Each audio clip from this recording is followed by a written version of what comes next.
competing on the global stage never died. Now your chance to rise has returned. New beginning, new season. PMNC qualifiers, South Africa. 4 paths, 1 road, 1 goal. This is 2026 PMGO Africa Season 2.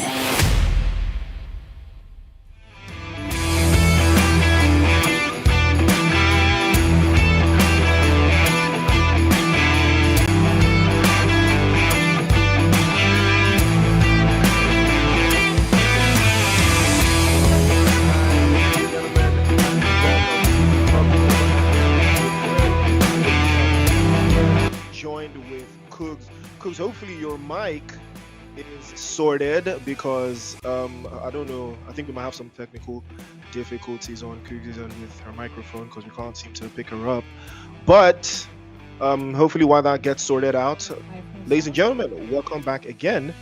It looks like we're back. Coogs, are you back? Are you good? Is your mic on?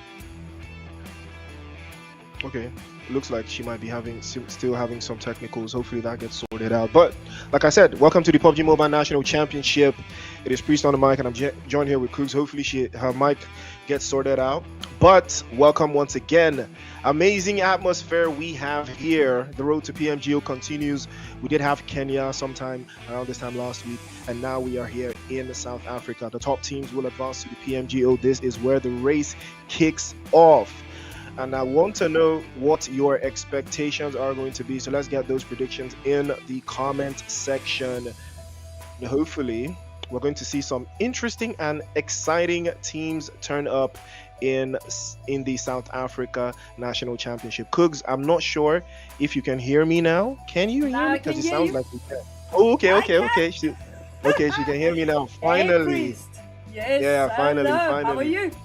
Yeah, I'm doing good. I hope you're doing great as well, because we're about to witness some amazing PUBG Mobile action. And, you are in the beautiful city of Joburg in South Africa. You're repping South Africa, and we are, watching the PUBG Mobile National Championship South Africa. So what are your expectations going into today's games?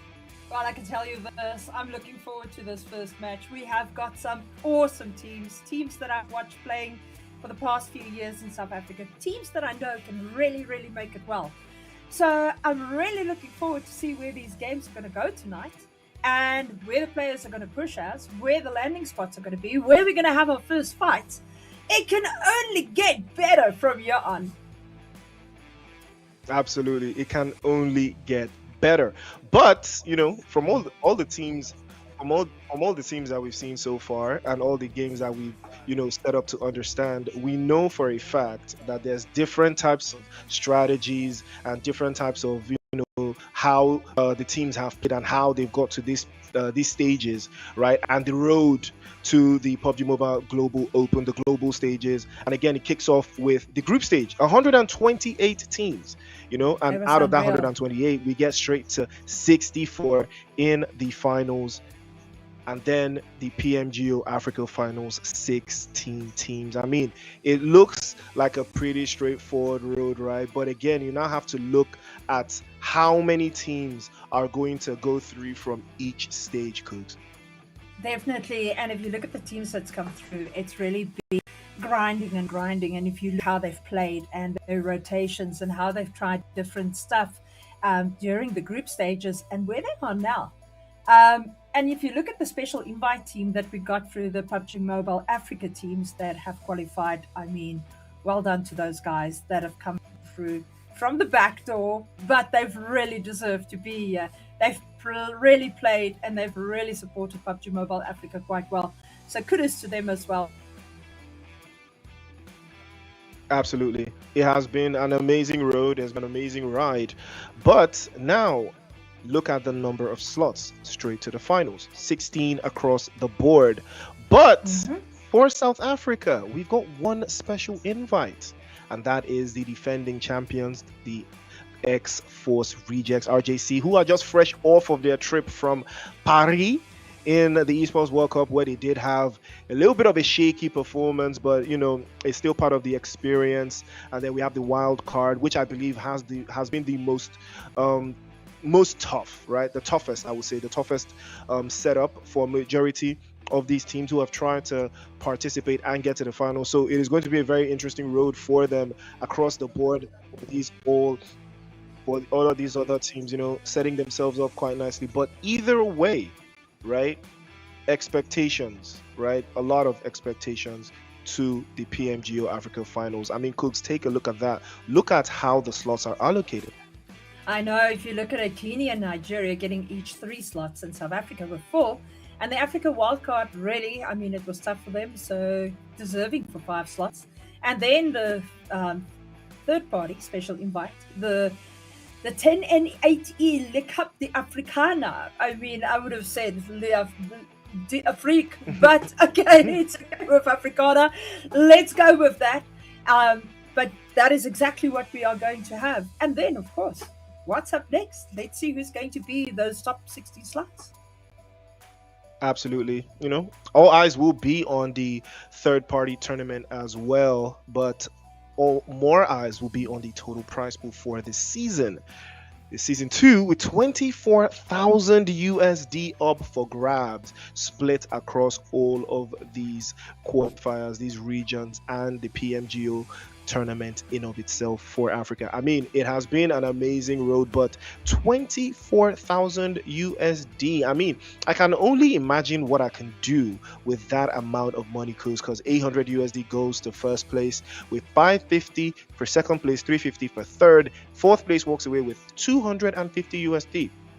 And 107.50 for fifth place. I mean, all the way down to 20 USD for 16th place schools. Definitely, and look at your MVP, he's getting a good 200 US dollars. That is really, really not something to frown upon. This is good money. Who would have thought that players would get money for playing PUBG Mobile? Thank you, PUBG. Couldn't have said it better myself, but point structure remains the same. Chicken dinner gets you that 10-pointer, and the second place finished with 6 on the board. Third place with 5, fourth place with 4, fifth place with 3, sixth place 2.78 with 1, and 9 to 16th is going to give you a donut.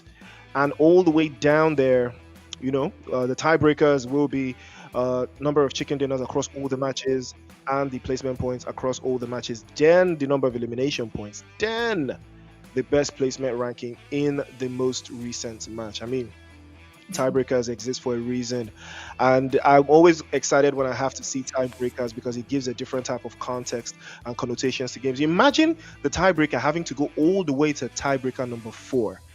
That is going to be one for the books, especially at this stage of the PMNC. It's always going to be very interesting when things out of the ordinary tend to happen. Definitely. I mean, at the end of the day, if something like that happens, it probably will be a record deal breaker for South Africa. I mean, we haven't seen a tiebreaker like that before. So let's hope that we might get one. And on the other side, we hope that we don't get one. Yes, absolutely. I mean, it's been a ride. It's been an amazing ride. And ladies and gentlemen, just so you're locked in, the PUBG Mobile National Championship Kenya Finals will be this weekend. So if you're not tied in, make sure you get tied in as well. Make sure you subscribe to the PUBG Mobile Africa social media across all platforms, on TikTok, on YouTube, on Instagram. Make sure you're following through so you can stay up to date to all things PMNC and PMGO Africa. The road to PMGO kicks off now, and the battle continues in this particular group stage, where we are trying to fish out those teams that will go straight to the finals for South Africa. And then we're going to keep our eyes peeled to see who's going to represent, South Africa. But, we're looking forward to those teams, Coogs, the teams that will be representing South Africa. Let's take a look. Definitely, there's quite a lot to the world there. We've got the Spaza Gorilla Gang Gaming. We've got Nexus Extreme Gaming. ALT, definitely a very good team that we've seen. Undisputed, as we call them, UAE. Then, of course, the unknown esports all-stars, boys that I have been rooting for all along. MK4 Esports, also exceptionally strong team, always standing podium, trying their absolute best. I mean, but all the way down, but I have to give a special shout out here. You've got Oxium here, you've got Rez here, you've got Insurgent, absolutely OG's team, Uka, always a good team as well, BEE as well, the Natural Killers from Spaza Gaming, and then DJV, Deja Vu, as I know them, my boy Farouk, let's go. And then a special shout out, Mzansi United, Mzansi Explicit, one of my own teams from my organization. Good luck to the boys over there. And then Delirium 6, what a bunch of players over there in that team as well. This is really one of those lobbies that I don't want to be caught in a crossfire. Really, these guys don't miss a shot. It is absolutely amazing just to see the teams that we've got up here in front of us. Each one of these logos represent players that have really walked a hard path to be here, and they're really going to show us tonight what they are capable of. Can't wait to see it anymore. Who's your favorite team there, Priest? Ooh. I mean, a whole lot of teams here. I'm looking forward to seeing how they perform. I do have some names that I'm very familiar with, Spaza Gaming being one of them. UAE as well. I have seen a lot of interesting performances from them. But I'm going to keep my eyes on Oxium and, the unknown as well. Even the guys from Mzansi as well. I'm going to keep my eyes on them. We still got a couple of other teams that haven't been put on yet. But nonetheless, I am going to be looking forward to those particular teams to see how they hit the ground running. We're going to have 6 matches today, 6 matches tomorrow. It's going to be a rip to see who is going to hit the ground running as quickly as possible to secure those points and get ahead of the curve and don't allow the game to get away from them. That is the strategy that I'm looking forward to see who's going to turn it on. But do you think there are any underdogs in this group that we're going to have to keep our eyes open for? Well, I know Berserk is one of those teams that have proven before on the international stage that they can do it. RJC is definitely going to be there as well. But there are a bunch of teams that really can come through. TUE really showed us in stage in season 1 what they are capable of, and they have gone back to the board and they have worked very hard. There's a lot of teams there. Jin, for one, is a team that has also got new players on board as well. I would like to see how that synergy has grown and what they will be doing tonight and tomorrow night. Look, this is going to be an energy draining 12 matches over the next 2 days. I hope you're going to get a lot of sleep tomorrow. Absolutely, and I'm looking forward to it. I'm excited as well. I've seen a little bit of a snippet. When we saw the Kenyan group stages, we saw a little bit of action, a whole lot of action actually. And now I'm looking forward to seeing more of the same. How are these teams going to fare? What are their expectations? What are the strategies they are going to apply here? And do they think they have what it takes to represent South Africa at the global stages, at the final levels? Do they want to get even that much closer to that prize money? That is where the questions are going to lie. So eyes on the prize nonetheless for some of these teams and majority of these players.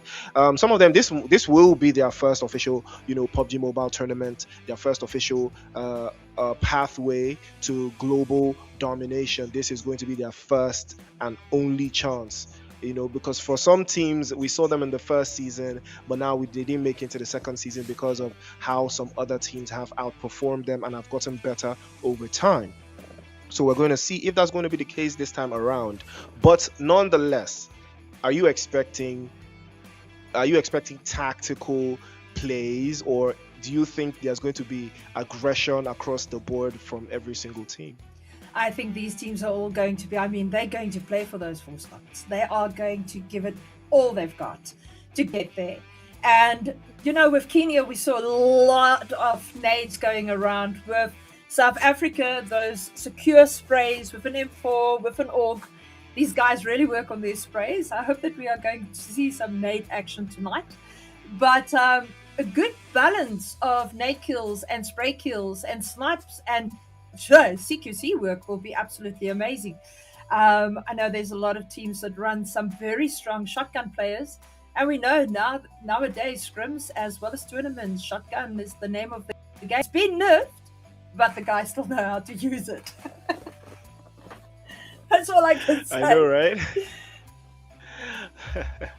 The shotguns you have to respect to the DBS, the S12K, especially the S12K, because I feel it's all an S12K party right now. I saw a whole lot of S12K action in the just concluded EWC, and that's something that I'm trying to get into my own gameplay as well. I'm not necessarily a shotgun fan. It requires a little bit too much If you miss your shots, it's going to be a long day for you. So you have to make sure that every shot counts. The same way every point counts at this stage of the tournament. You have to start strongly.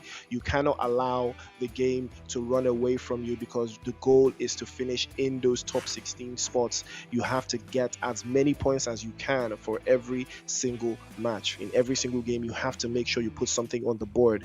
A chicken dinner is the ultimate reward, and you have to go for it every single opportunity you get. But either way, right?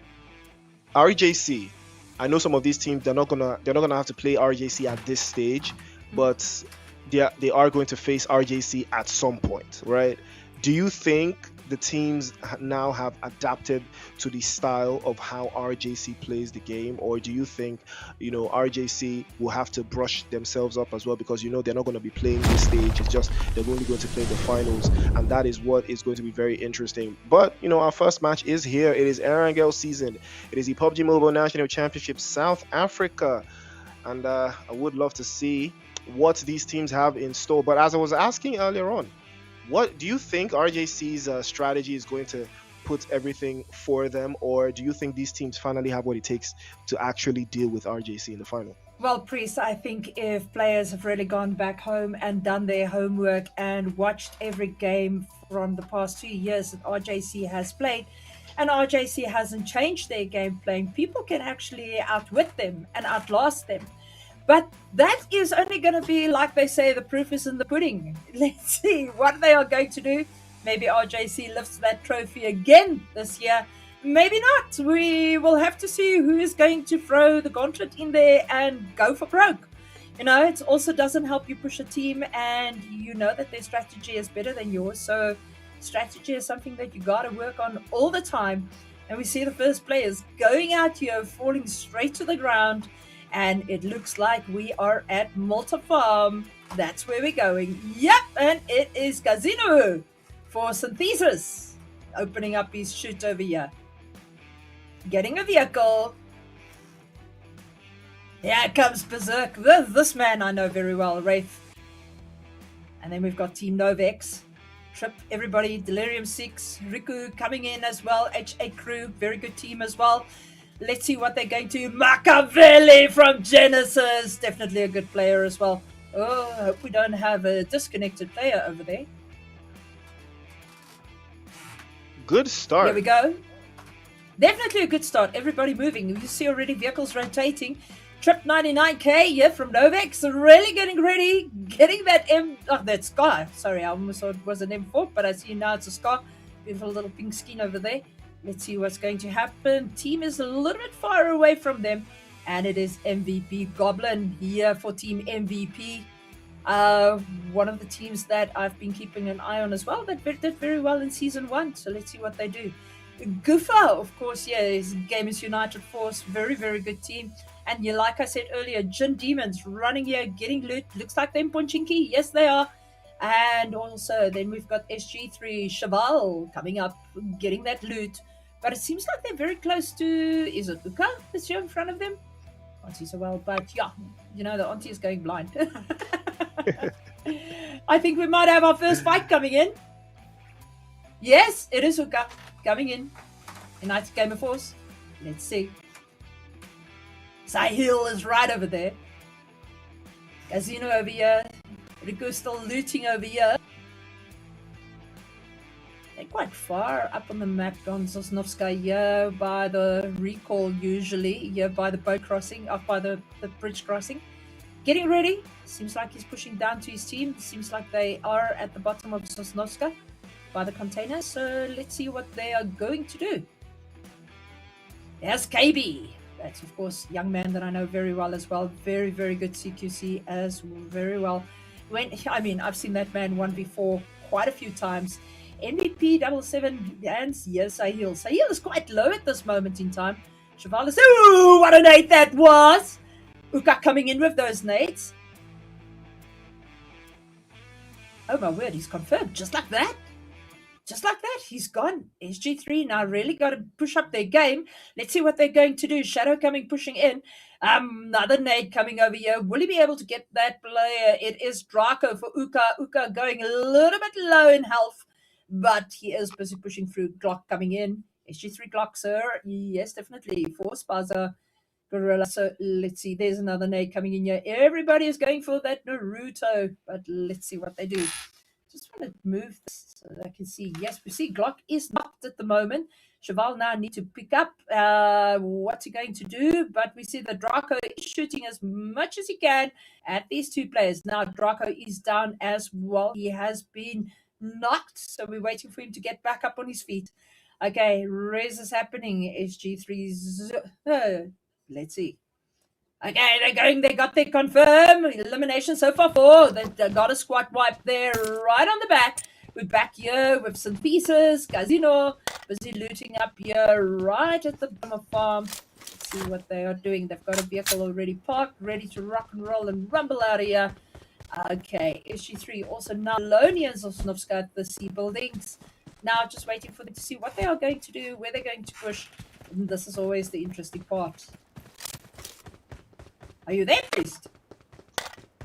Absolutely. I mean, I saw a very interesting trade-off earlier on. We saw how the grenades are major game changers. 4 eliminations already for SG3, and they're looking very confident playing in from that south side. It's been a very interesting start to the game, though. Getting eliminated this early, it's never in anyone's plans, but we've seen how the game can turn on its head relatively very, very quickly. But it's a good start. The guys on the other side in hospital will need to move miles and miles away from the play zone, and there's never really that many vehicles in that area, so they will have to move very, very quickly so they don't have to burn through all of their utilities inside of the blue zone. But ideas probably going to have to come through. If they do have a front man, will lead the charge and get him to position. But speaking of positions, Novex and Delirium 6 not too far from each other, but Delirium 6 in a very nice position out here. I'm not sure if they can do much from here, because also as good as this position is, it's not in the play zone.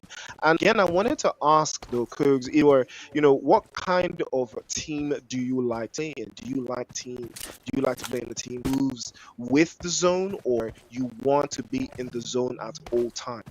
Like to be in the zone because, like I always say, you don't put with your pants down in the blue zone. Big blue hits, especially when these stages hit quite a bit faster. You don't want to be stuck out there. Ooh, look at this Genesis, my guy. Really confirm as they shot him out the vehicle straight with that scar and that 4-scope, getting that confirm right over there. Well done to Genesis. Always been a game as well. But like I say, this blue zone laying, it really makes me nervous, especially if you don't get a vehicle. Like their opponent took the vehicle, ran away, leaving them without anything. I don't know if the horses across the road here from containers. We'll have to wait to see. We'll have to wait to see for real, because again, if you don't have a vehicle in the earlier stage of the game just gets significantly way more difficult for you and your team. But Genesis on the front foot, they have secured their first elimination. Right now, only them and the SG3 who have put points on the board. Team Berserk, on the other hand, just north of Mansion, they do have a sideline, I believe, to the guys from, if I'm not mistaken, back in Novex or Synthesis.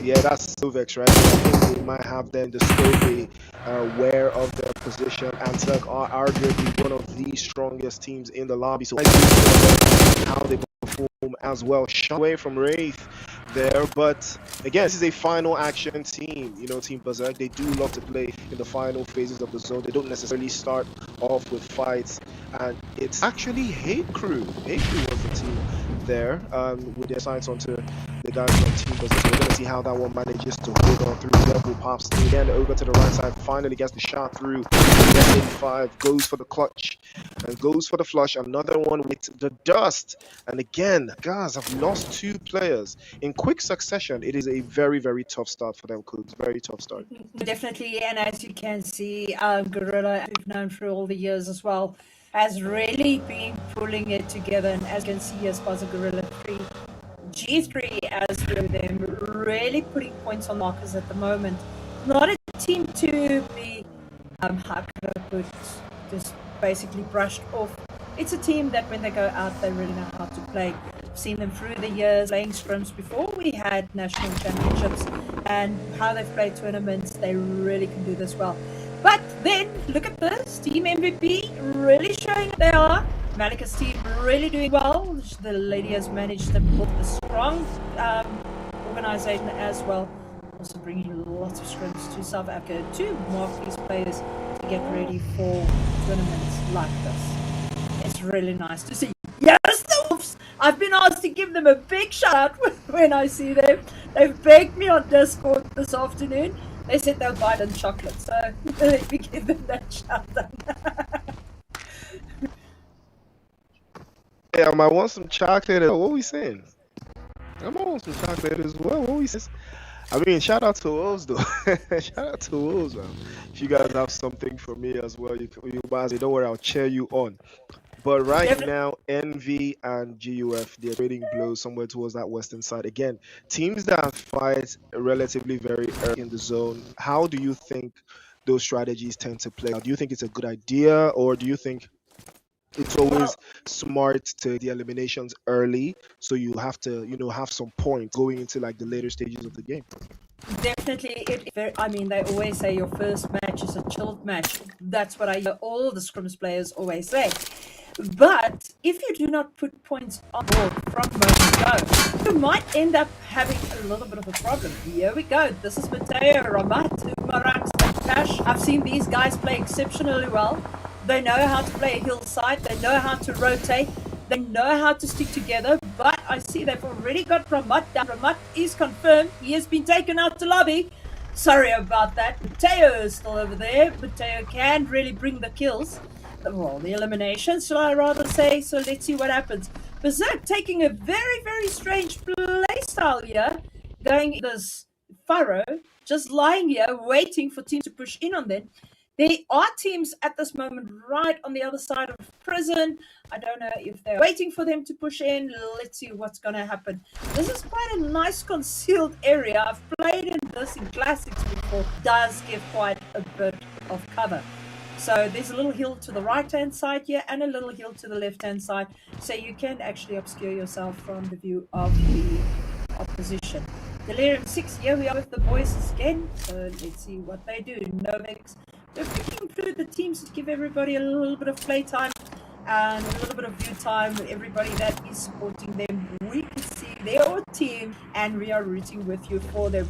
Yes, the Wolves again. They're just moving around at the moment, but Zone is going to come in. It's catching up on them. There, as we can see, as they call it in PWC, the Big Blue is here. Pushing a bit into the Big Blue. I don't know where they're going, but I think they might be looking for fuel or another vehicle. So let's see what happens. Some more shots going out here from Ghost. Baby here from H8 Crew. I don't know if you pronounce it H8 or if you pronounce it height crew because of the 8. This would like to know in the comments. Ooh, okay, right fun. We've got some Machiavelli taking some shots over there. Genesis Beef just went down to Jinpash. Jinpash can really clutch when he needs to. Ooh, here we go. Bash is down at this moment. Genesis Beef is down. Mateo also taking shots on the other side. Bounce is also down at this moment in time. He has been knocked. Mateo healing up there on the other side. Umarak really just crouching over there. Probably going to get that quite quickly there on Pash. Let's see. Bounce is still down. Okay, are they being pushed at this moment? Yeah, we see Machiavelli coming in from the outside. That is the Jin players now coming into third party. It's going to be interesting to see what no, it's not actually third party. Jin. Machiavelli has gone with Genesis. Okay, so let's see what they do. Jin over here, and there comes Genesis. Sorry, that's a slip up on my side. Sorry. Okay, a good start. It's a good start. It's a good start. Good start for Jane Demons. They've been very proactive, holding up the lines here. The Genesis have had a really tough time trying to break inside of that eastern side. It's been a very rough draft for them. But the guys, on the other hand, will lose another. And that's the only team I believe that has only one player alive at this stage of the game there. But it looks like Sponza Gaming might be in a world of hurt there. And again, Mavs continue to pay it off. Rory might be the next one in trouble, and it's MVP. And of all teams to take your first fights, you don't get they will learn the hard way. Onto the other side, the Delirium 6 with a sideline over to the right side. They try to hold them in, but the crowd always gives you a little bit more confidence when you are making your rotations, and that's something that Delirium 6 have planned on. Are going to be on the receiving end of this one. It looks like Need is going to be caught out. Scavy finally gets flushed. You know, unfortunate scenes for them though, Cooks, because the majority of the teams that you're rooting for, they've started to lose players. Definitely, but listen, look at Delirium 6. This is a playstyle they have. They love those big hovercrafts, and when they through those hovercrafts, those vehicles, final zone just provide so much cover when they're blown up, and they can really strategically place them. CS Daddy now getting B asset, so let's see what happens there. I hope we can go through to them. But you see Sai coming through here as well. There isn't pulled on him. Will that nade strike? SG3 quite good with the nade. Oh, yes! And we see that nade from Shadow coming and knocking Sai, the 6 player, down on his knees at the moment. He used to be sorry Sai. Now he's playing for Delirium 6. Quite a good player. Unfortunately, he strikes so hard and his teammates be able to play. That hovercraft coming happy. JP triples there, getting that knock on SG3's Shadow. This is going to be a fight to watch. Definitely. Arim and SG3, two teams, Blue Zone coming in, being the third party at the time. Cheval also going down. Oh, but it is a total illusion for Delirium 6. Unfortunately, they go out to the lobby as well. That is very, very sad for them. I really hope they come down to Blue Zone at this moment in time, confirming that for Delirium 6 as well, walking out with 2 points. Yay, things are happening wild. Absolutely. I mean, it's a very rough start for a team that had a hovercraft. You know, I don't usually see that often. Right now, has a hovercraft getting eliminated. It'd be very easy. They do get 2 eliminations out of it though, but is that worth the risk of having to put themselves in very off positions? Because that's what led them getting eliminated. Now they got spread very, very thin, and they couldn't manage the angles, and that's just what cost them. This stage right now, Spazza Gaming, 8 eliminations so far, and they have been dropping bodies. They have been confident. They have a very, very good style, and I'm starting to see why they're one of the favorite teams now. Definitely, you know what, for me, they're a wild card coming through and just showing everybody what they are made of.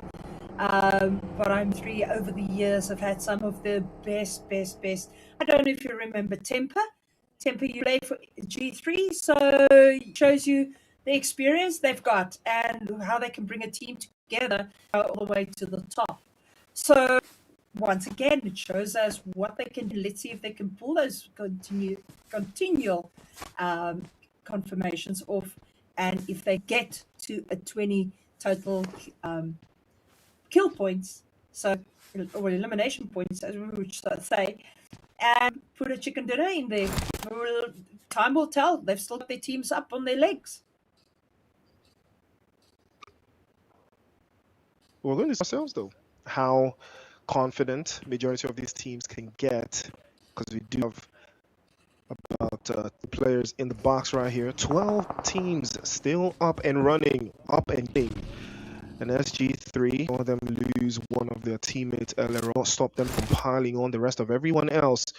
And Hate Crew also trying up to that northern side, trying to hold the ridge lines, top half of the other side there. You can see them trying to keep their eyes peeled there on the opposition team just down the hillside. I think they will not move from this until that entire team has been eliminated. And that is one of those things you have to understand, that there are some teams that love to play by the edge of the circle. Team Bazaar and SG3, it looks like they have started to lock horns, and those are 2 of the strongest teams in the lobby thus far. And if they're taking them this early, it could mean something special for the rest of the other teams. Big chance for them, but GUF and the MVP are also going to be trading blows aside. Cash finally gets knocked there by Janko. Again, the trade-off between those teams playing off in this western side, it is going to be a cause concern for those teams that not made it to the edge of the circle right now. But GUF will manage to hold the line for the most part. Again, Bane gets the last engagement that we were looking for to Daddy. Will be sent back in next. The next victim to follow through. MVP putting back into the lobby one after the other. Grenade is over the top there. 223 goes down as well, and will be getting swept off by Devil. MVP, because they are looking very confident. Definitely looking very, very good. I can tell you this, Shroud is a good player, but Wraith is probably the best IGL in this game they know of. I mean, I've seen him take his team to many victories in tournaments as well as in scrims, and I'm ready to see what's going to happen here. But look at this, Jen, SG3, and Berserk in the third party at the moment. Everybody's starting to move in, but they've got Wolves pushing in behind Berserk. So what Itachi is going to do over there, and we see some also coming into those.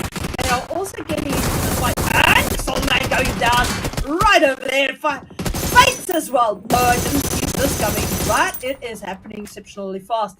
MP Devil getting Guffer as well now, taking them out as well. So let's see how this fight is going to unfold. That's really getting hectic. I mean, in a few minutes, 2 minutes, not. We've seen players falling from 39 to 26. It's going mad.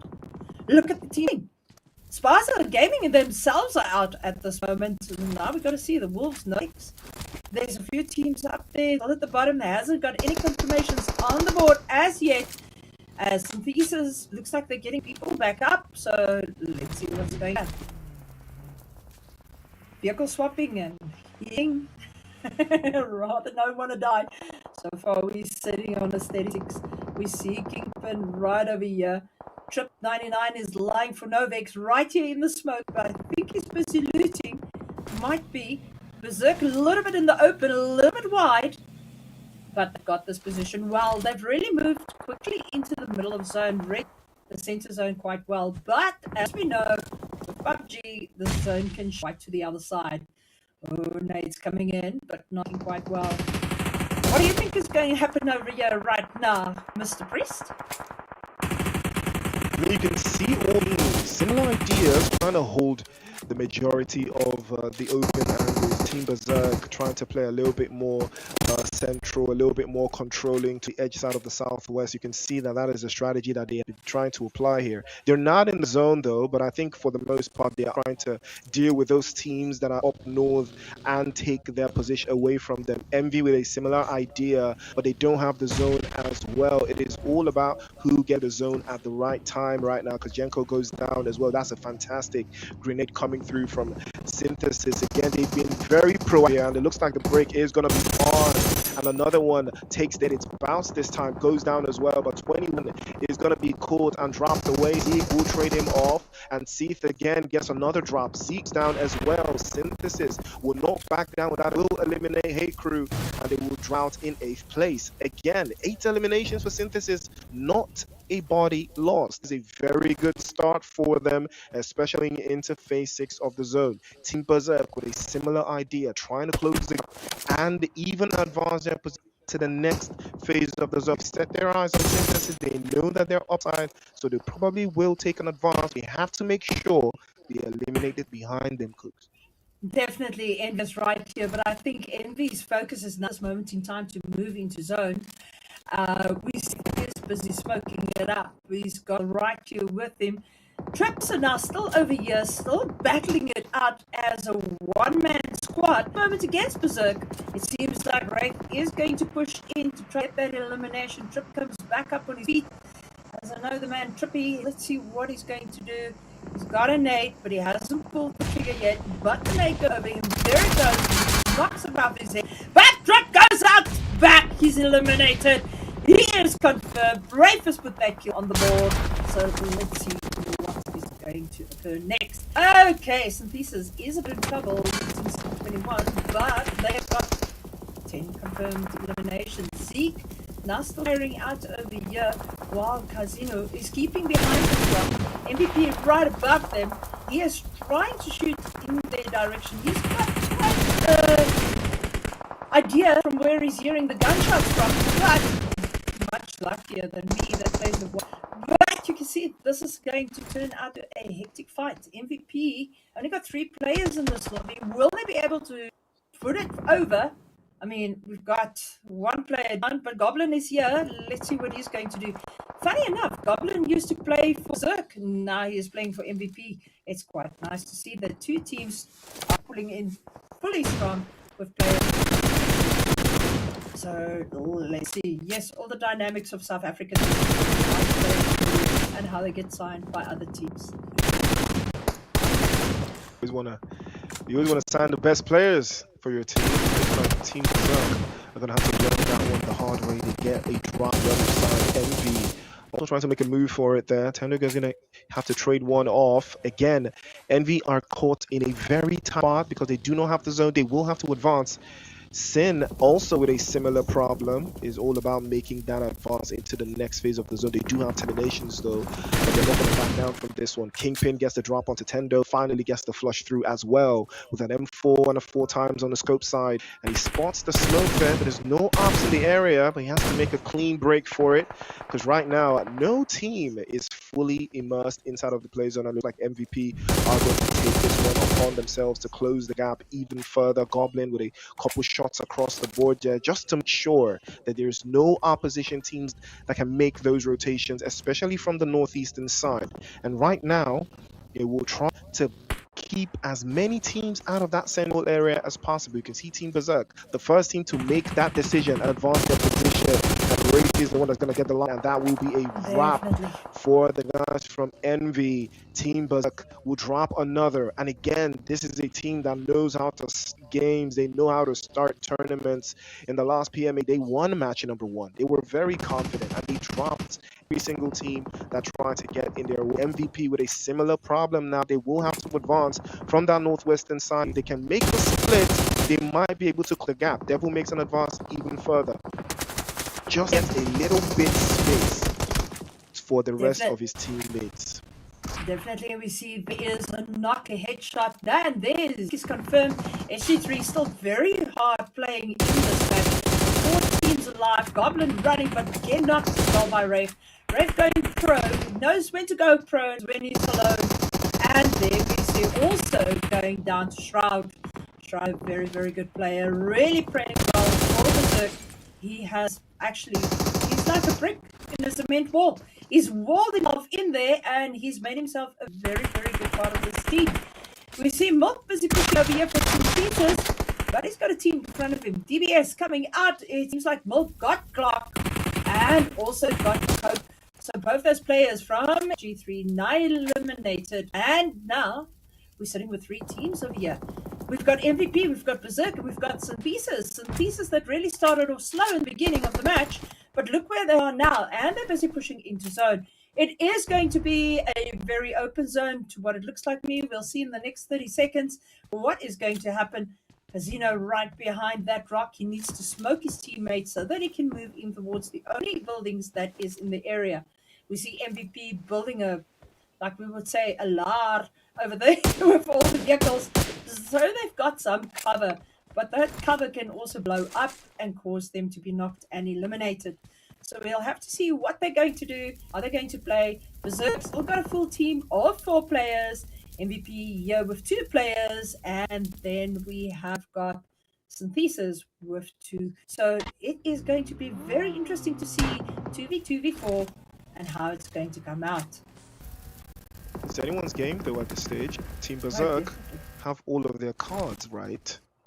But they don't have the most eliminations. Synthesis is the team that has the number of eliminations. And take a look at that MLK trying to get the high ground and position. Ren making a quick dash over to the other side. The Shroud will give him a little bit of space, but the P90 is in full swing, and you have to be very careful. Casino peaked a little bit too much there, and he's gonna get dropped away. Big throw now for Synthesis, but fortunately for them, they do have a little bit of cover to play around. MVP playing off that inside, trying to keep Berserk on the toes. And again, Devil is gonna make a dash over to that western side again to draw them from Team Berserk, and he actually makes the play through it. But Wraith might be exposed exposed. Not sure he's aware, but Devil does get the drop on him. Wraith now plays over left hand side. He spots him and he tries to take the drop position. Immediately gets flushed by Casino, and that is an unfortunate scenario there for Team Berserk because they get the knock, but Synthesis will get the flush, and now that is where the point will go with 13 on the board for Synthesis. Now getting another drop over to the northern side. They get more and more shots. So MLK has a dream and he's about to fulfill it, and he might take another drop, but it is now or never. They have to make a dash, they have to make a play for it, and they have to get into a vehicle because the play is not going to be favorable for them if they're going to run across the board. And here comes MLK now, immediately makes the dash, gets a little bit of cover. Big sprays coming through over to the right side, and now a trade-off. But MLK have no chance. He's going to be dropped 8 immediately as well, and that will be a Team Berserk. Well done to Berserk. They know how to start games. Exactly. In the beginning, they were just sitting in that burrow, but look what they did. They came fetch the chicken, and they're putting those points on the board. Synthesis also didn't play exceptionally, but they actually played well. They kept the position quite well, and unfortunately, that happened to them.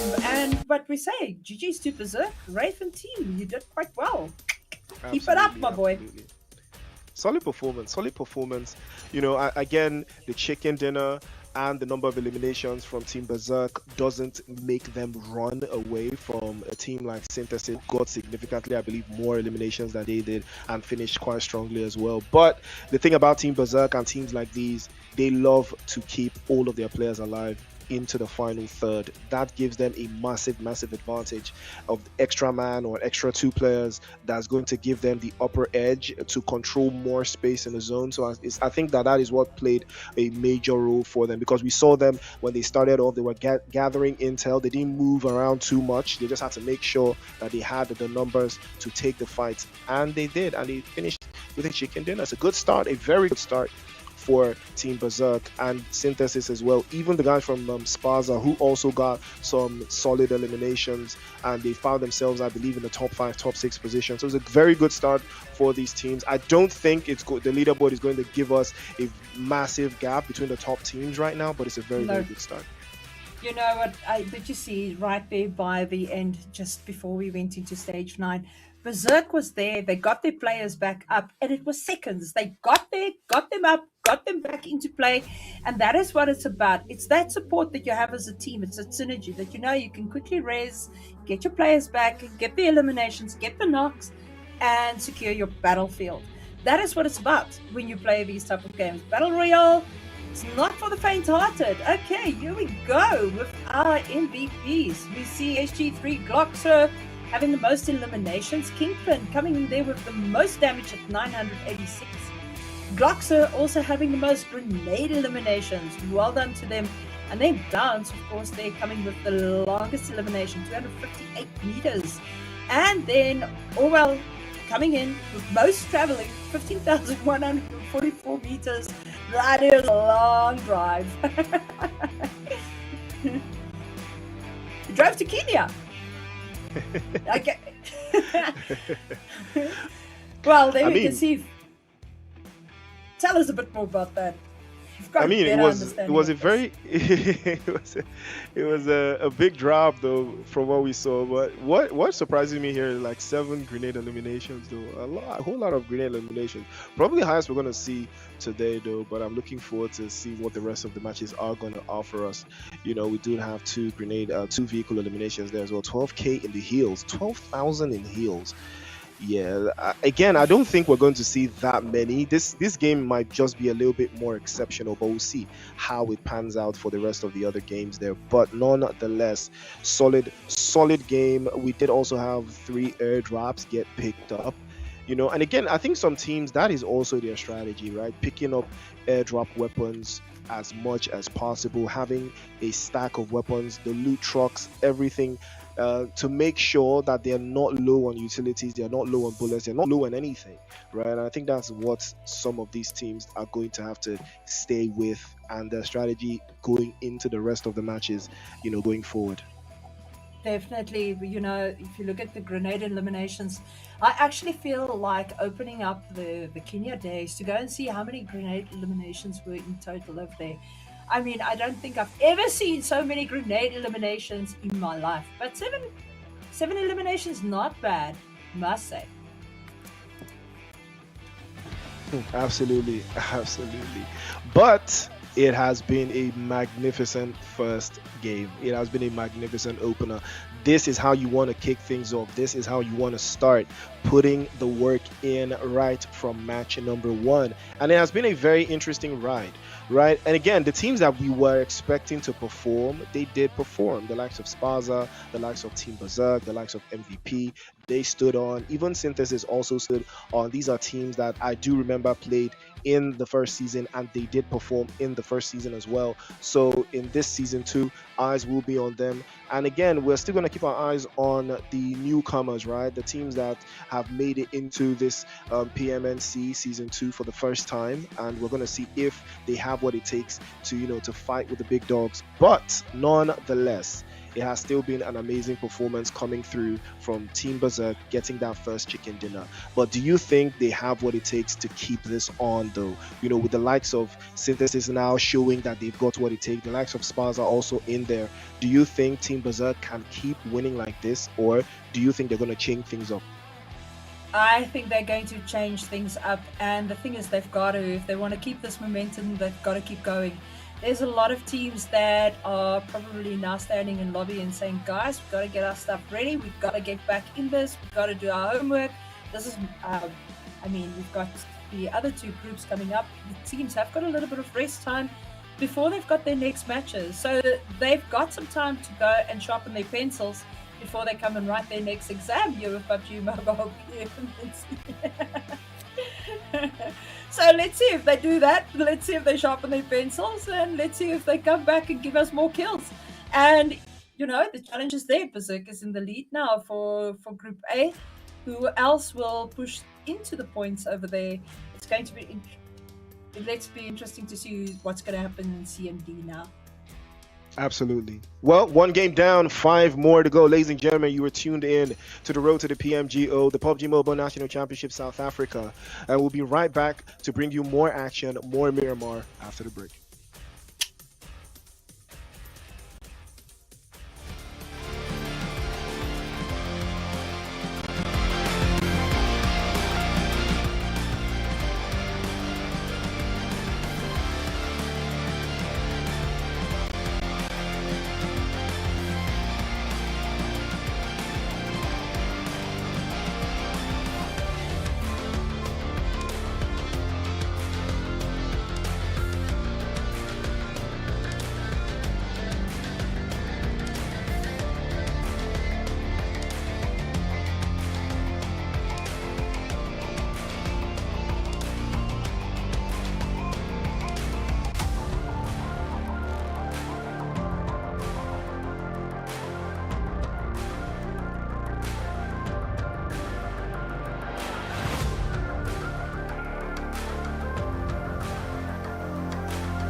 competing on the global stage never died.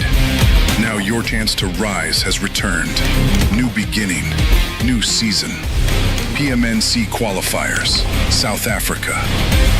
4 paths, 1 road, 1 goal. This is 2026 PMGO Africa Season 2.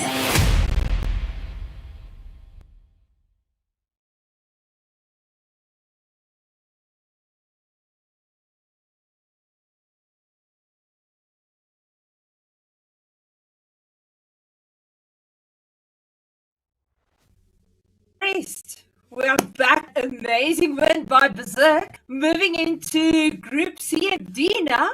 I wonder how this is playing out. Totally different game style, total different players.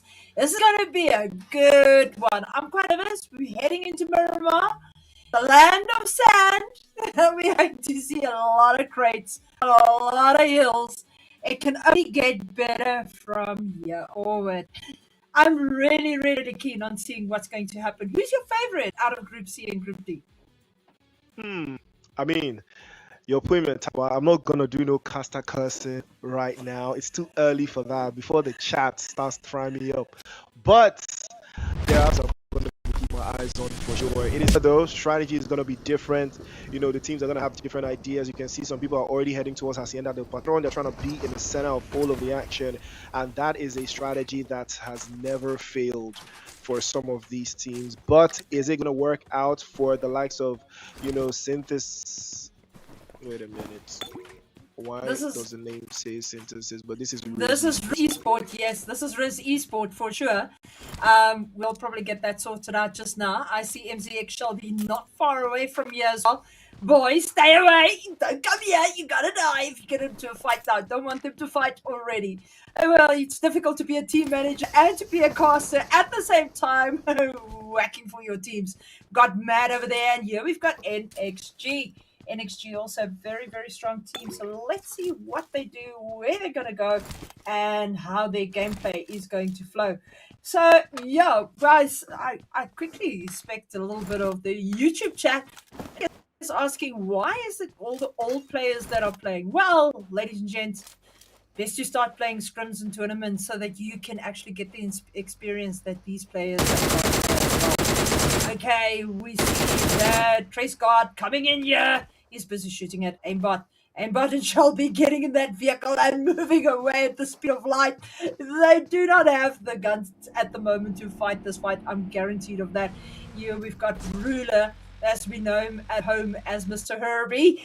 Let's see, as he's not in a vehicle. Ecstasy. Here we've got Fox from Freestyle. Freestyle, quite a good team. It is a Freestyle. I'm sure it is.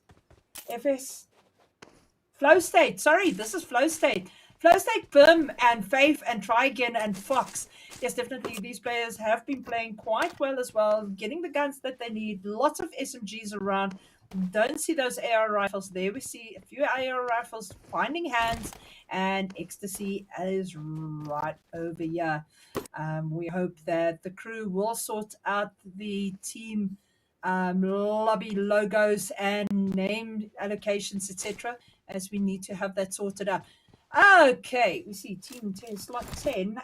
That's MK4 Esports. They've already lost a player. We'll see now where that happened.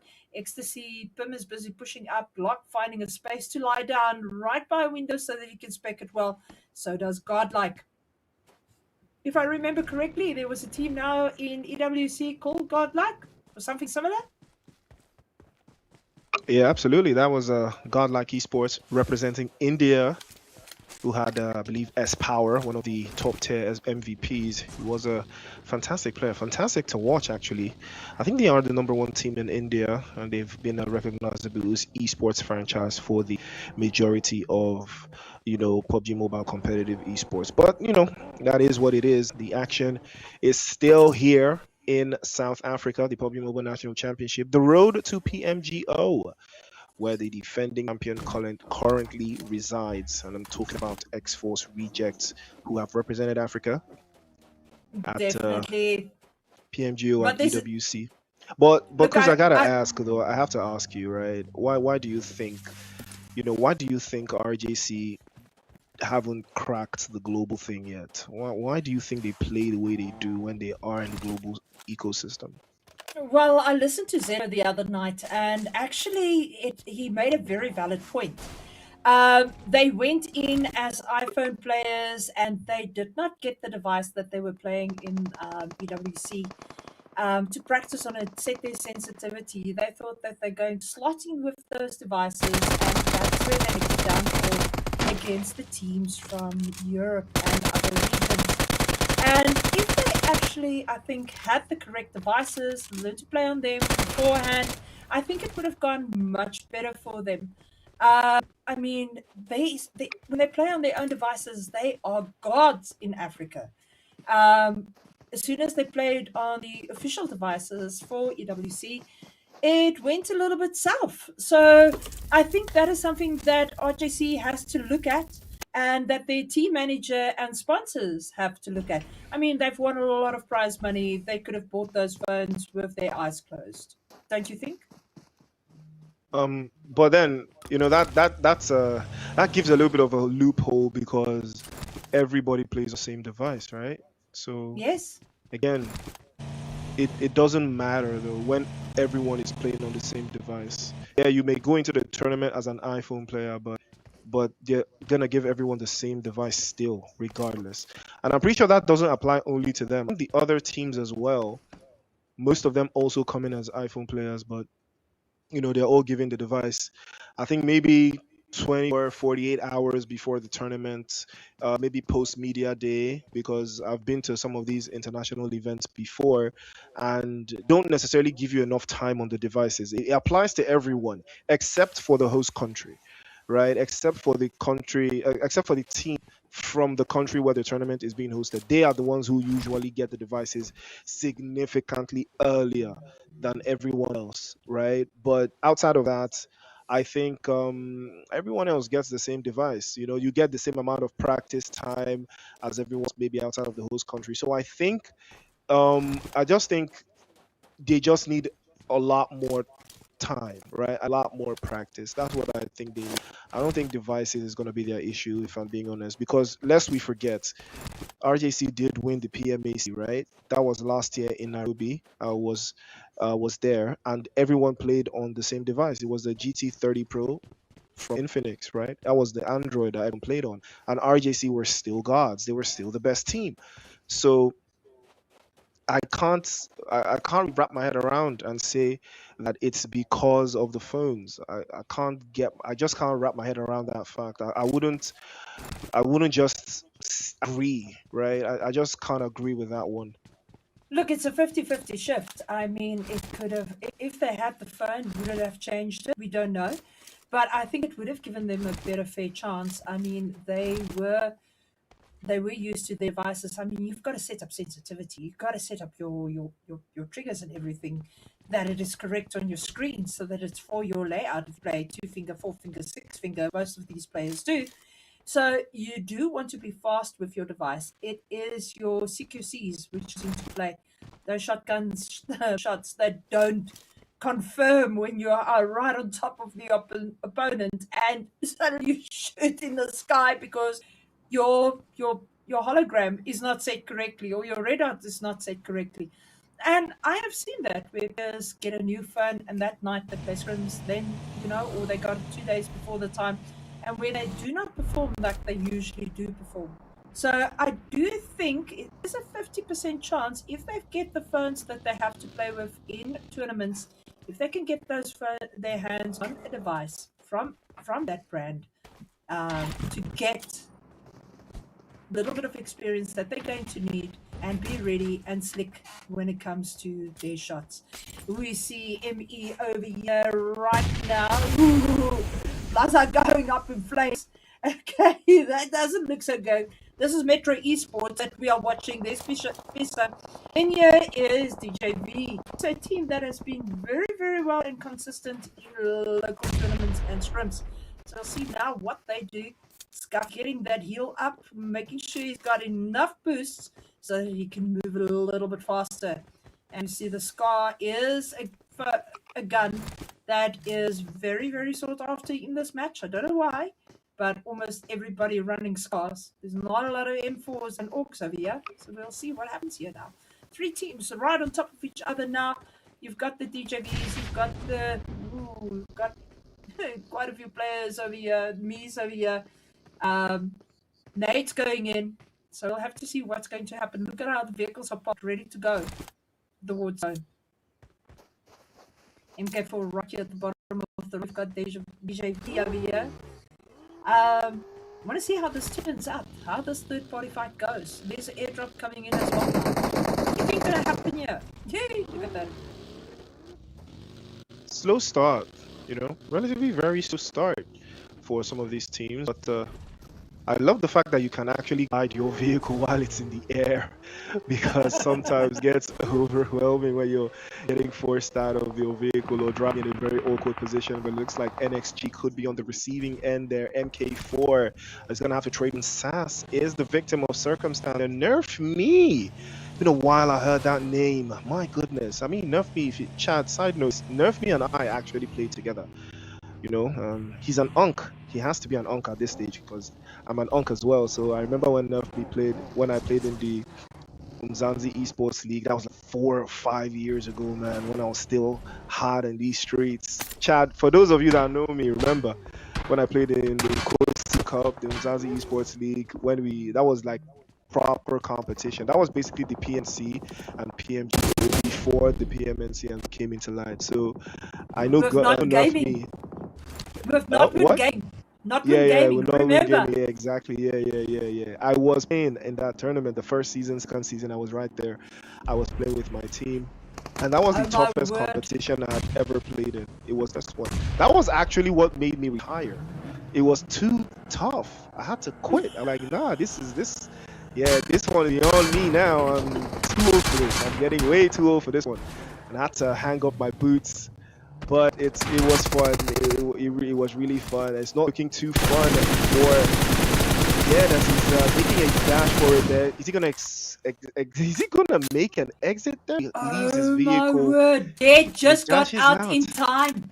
They've just lost their IGL Tank 21 for All-Stars, which is a quite big knock for this team. Tank is quite a good player. But you still got Relax and Dead in this match. And Bo as well. I've seen Bo MVP on numerous occasions. The man can bring the kills. This is a tough lobby. Zone is going to move fast. We're already on stage 3. 5 seconds away from stage 4. So Zone is moving exceptionally fast. MK4 is really not taking prisoners. They're eliminating and sending people back to lobby very fast. Relax moving in. Dead getting into a building. Well, you can already see this is a crash site. Is it going to be a crash site for TUE? I do not know. We'll have to see. Yes, Gaddafi sitting in a corner. There's Triller as well. They've only made it with 3 players at this moment. Scuffy, Triller, and Lobby. Sad to see the other player didn't make it in, but we'll see now what happens. Ooh, look at that vehicle going straight over Lost's head. We see a Lost and a Lost right here as well. And then Insurgent, Putin over here as well. There's Lucifer as well for Insurgent. Coming through strong. It is nice to see teams that I don't often, and to see that play style is there and it is coming through strong. It's been a very, very interesting start to this game because some of these teams, remember, we haven't lost a full squad just yet. We still have 16 teams in phase 3 of the circle. That should give you a little bit of an idea of how tough this lobby is starting to look. We've got 57 players, all very much willing to get a little bit closer to that chicken dinner, but looks like the guys from MAD have a different idea of how they want to play this. Again, there are some more teams that do love to play a little bit more closer to the center of the circle, and some teams who love to hang around the edges. Now, Cooks, if I would ask, what kind of team do you like to play in, right? What kind of... do you like to be on the edge, or... Like you would see with my team Explicit, they really move in, they find center zone, they keep position, and then they eliminate from there. They get their guns and go, and they're fast looters. They do not spend the day shopping at Woolworths while they're getting ready to take on a fight. They keep those fingers warm. And if they run into opponents, that is what they do. They eliminate, and that is what you got to do. there's no way that you can sit on the edge of zone and wait for it. If you decide you are going to wait for final zone, you gotta be in the center, because when you push in, all rounds are taken, all hills are taken. So the longer you take, the worse it's going to get for you as a team, and that's why you see a lot of teams fall quite quickly. What do you think? Where do you like to play? Out on the big blue or in the center of zone? I mean, it really depends on where the zone is at certain phases of the game. I do love to play by the edge of the circle because I'm always in control and making sure that there's no enemy teams, cramping up behind me. And if any teams tries to play in from behind, I can easily spot them and deal with them with the blue zone right behind as well. So that's something to keep an eye out for. But again, when in scenarios like that, when the zone now hard shifts away into a very, very tricky spot, you're not faced with the option of having to worry or about, do I go into it now, or do I wait a little bit more to see how many teams I can get off before they make it into the right? Because that is probably where I would get my eliminations from, right? Aimbot gets caught up by Mufasa there. Was not expecting that one. Tell you that, but he caught out. Unfortunately, that's going to be the end of the road for him. Here's esports, still yet to secure any points on the board yet, but hopefully they will find their way around. And, it looks like, shout out W Production. Looks like our little name mishap has been fixed, so we have the teams now, proper names and everything. So shout out to production. Definitely, I must say this is one of the best production teams I've seen in a long time. And glitches do happen, so apologies there to the spectators. These things do happen when they've got to happen fast. Can go wrong, but I must say the team of IGE really pulling it through and helping us to get this sorted out. I must say, losing aimbot, IGL, very good IGL. He's been a professional player for years. He's played with since, I remember, you remember, like you said earlier, Nkosi Cup, Mzansi Cup. He played with Vegeta, so I've known the boy for a long time. He was a teenager when he started playing for me. Now he's a young man, almost ready to get married, and he's got it already. So, like, I know these players personally quite well. I see a lot of them in my lobbies. Ruler also soon to be a daddy, very, very soon. I think he might miss a match or two. He's quite close to that. Oh, Puta, getting a shot there in the head by Riz Master, but the whole 7mm team is over there to get that heal. Rafiki and Master, two brothers, Guru is over there, also a very good player, coming all the way from the days of Elevate. And they've been a very, very strong team, reshuffling, regrouping, but they are here, they're showing us what they've got. Very, very strong team. Once again, I must say, these are two teams that are standing up against each other, one on the hill, one on the bottom of the hill in the Donga. But we'll see now what happens. Probot, man from Durban, KwaZulu-Natal, really a good player as well. But MG or M6 and Rizzmaster and Rizhaki, very, very, very well placed at this moment in time. They've got the high ground. They've got a view down on 7mm. They also are aware of Explicit on the other side. So we'll see now what happens. It's going to be interesting. Really flat on his stomach. He's not willing to risk it. Oh, Extreme putting Guru with a knock flat down there. 7mm taking a lot of damage at this moment in time. Very, very rough start for 7mm, but hopefully they will find their way around this one, because Team X have a pretty interesting position they're trying to play out of, but can't seem to find any space inside. These sports have been on the front foot, trying to hold that high ground position. They've been very, very consistent in how they've made their rotations. They have a very good spot, and I think they can get quite a number of eliminations playing out from that into the side. But even at that, it gives them a little bit more context of how to play inside of the game. It might cause them a little bit of commotion, might cause them a little bit of concern here. But even with everything we've seen so far, most of these teams are still still yet to find their rhythm. It looks like bodies are about to fly all over the pier because MZX hold it down there explicit with a beautiful grenade over the top, but unfortunately can't seem to find the finish just yet. Probot has a very good idea the opposition players are lying, but he can't overextend because they were man short, so they have to make sure that every single angle that they can hear will yield to something fruitful for them. But now 7mm are back to full strength.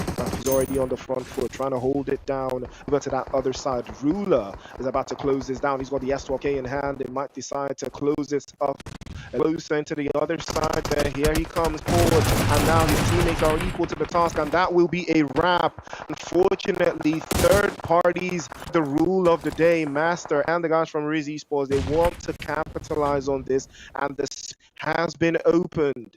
And the guys Shanzi explicit could be in a world of trouble here. Probot has to hide behind the vehicle, provide a little bit of it might be a spider web scenario here. They might get him up, and a grenade is launched just outside of the shack where he's in and blows the car away. And now they know that surely it is only him left, and they might decide to close this down, but he does have the S12K also for them. But again, feigns over to the right, but he's overwhelmed, and that is going to be the end of the road for explicit. But they stood their ground. We're down to 9 teams, good. Definitely, 9 teams came very quickly, 26 players remaining. Very sad there for my boys, but you know what? They really did well. They stood their ground. We've had some major issues with accounts being hacked as well, and IGE team stepping in and assisting us. So I must say a big thank you to them as well. They really, really are a welcoming, helping team, helping us to the road to PMNC. But you know what? They've still got a few games to play, so it's okay. And like I said to you, TUE regrouping, although they've lost T21 tank, they are keeping it all together, and they are placed well, I think, in zone, and will stand there, man. We might see a win from TUE here. I've put money already on them on the first day of PMNC Stage 2. So let's see what's going to happen.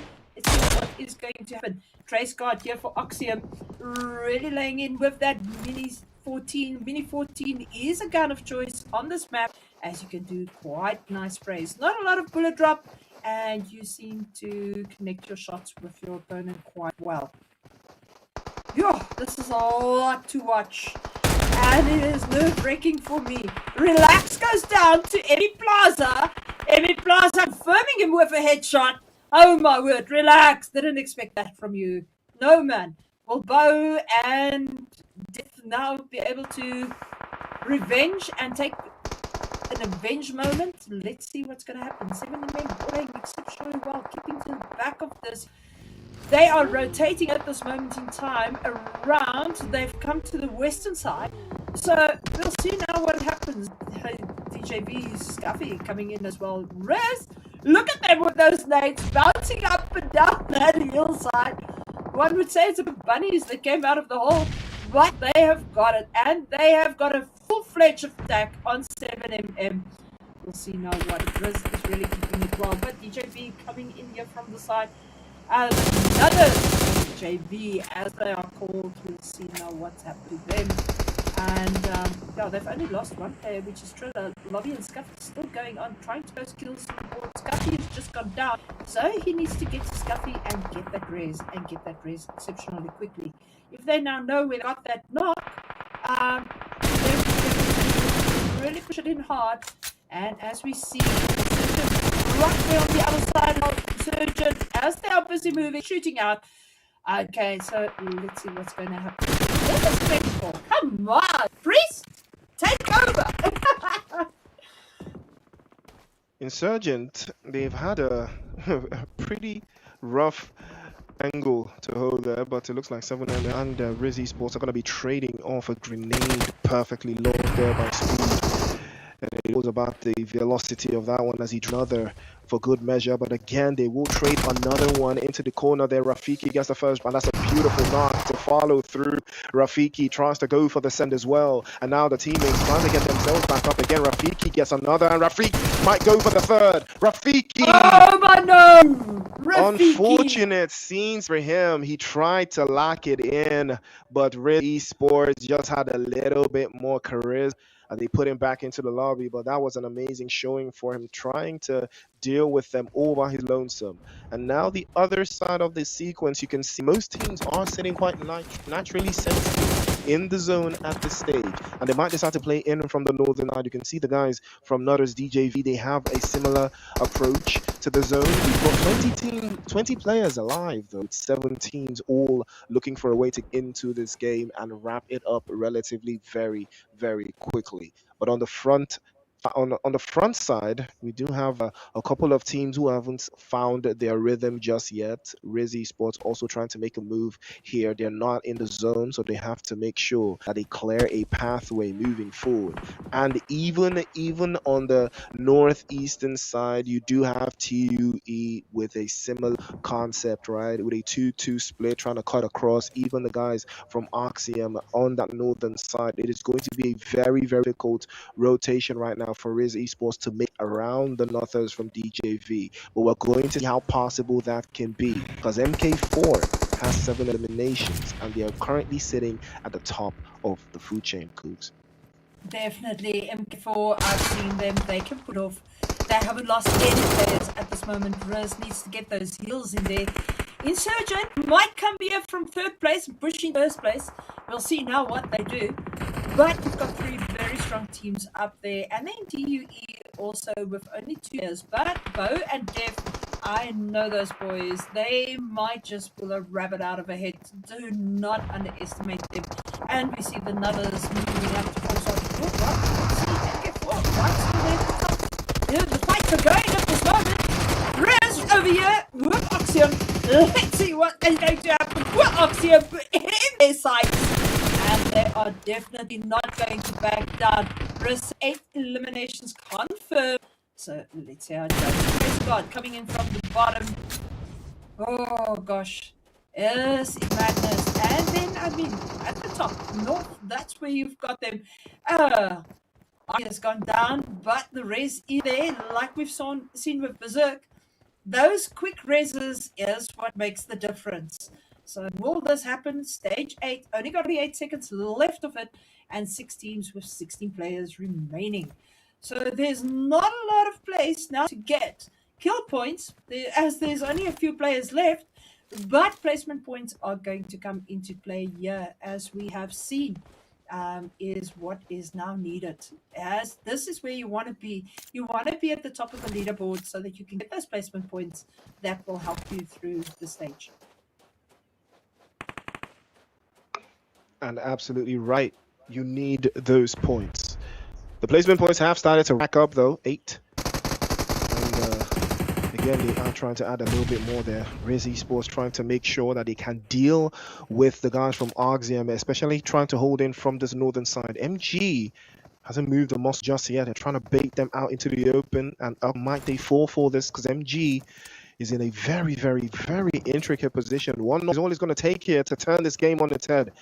Riz Esports probably going to have to take this one with a grain of salt. Benji with a grenade over the top, but I'm not sure well MG's actual coordinates, and now the opening that they're looking for. Riz Esports, they tried to capitalize and they were not aware of MG, and he capitalized on that and sends them back into lobby. Big start for Riz Esports now. They're up to 10 eliminations and they're closing the gap to that top side again. They're trying to take another MK4 trade off again into lobby. Lobby tried to go for the score, but unfortunately Nerf Me will put him back to the lobby as well. MK4 on the front foot. 9 eliminations here, and they are clawing away to the top of the food chain. But Nerf Me has a different idea. He's spotted speed now for Riz Esports. Emmy in trouble. Plaza exposed and dropped away. Pai Sang plays a little bit over to the right side. Can't find a space to make it through instead. But all of these teams have a little bit of the zone to work with, and another flush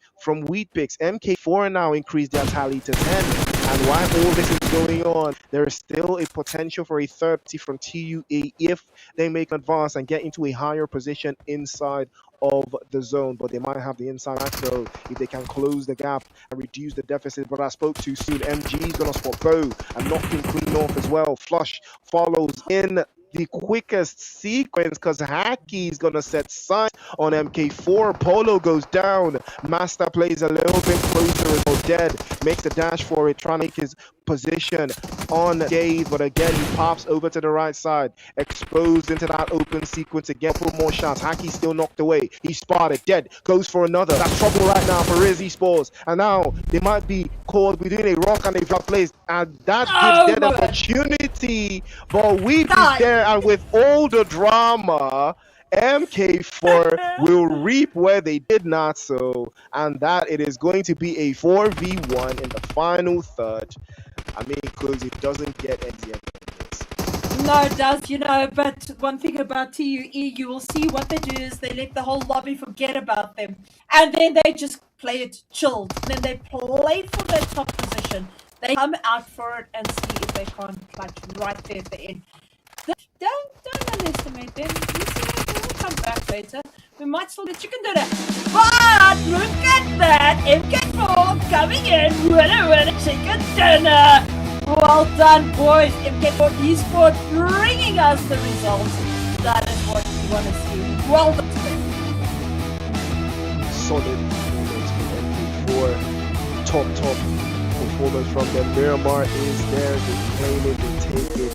They will not give it back. This is solid start to the game. And a double-digit elimination finish as well. And that is what we're talking about. That is performance that puts you just over the top, over the edge, and gives you a little bit of a breather going into the rest of the games as well. But nonetheless, it is a good start. I mean, South Africa has shown us that they can get down and dirty as well.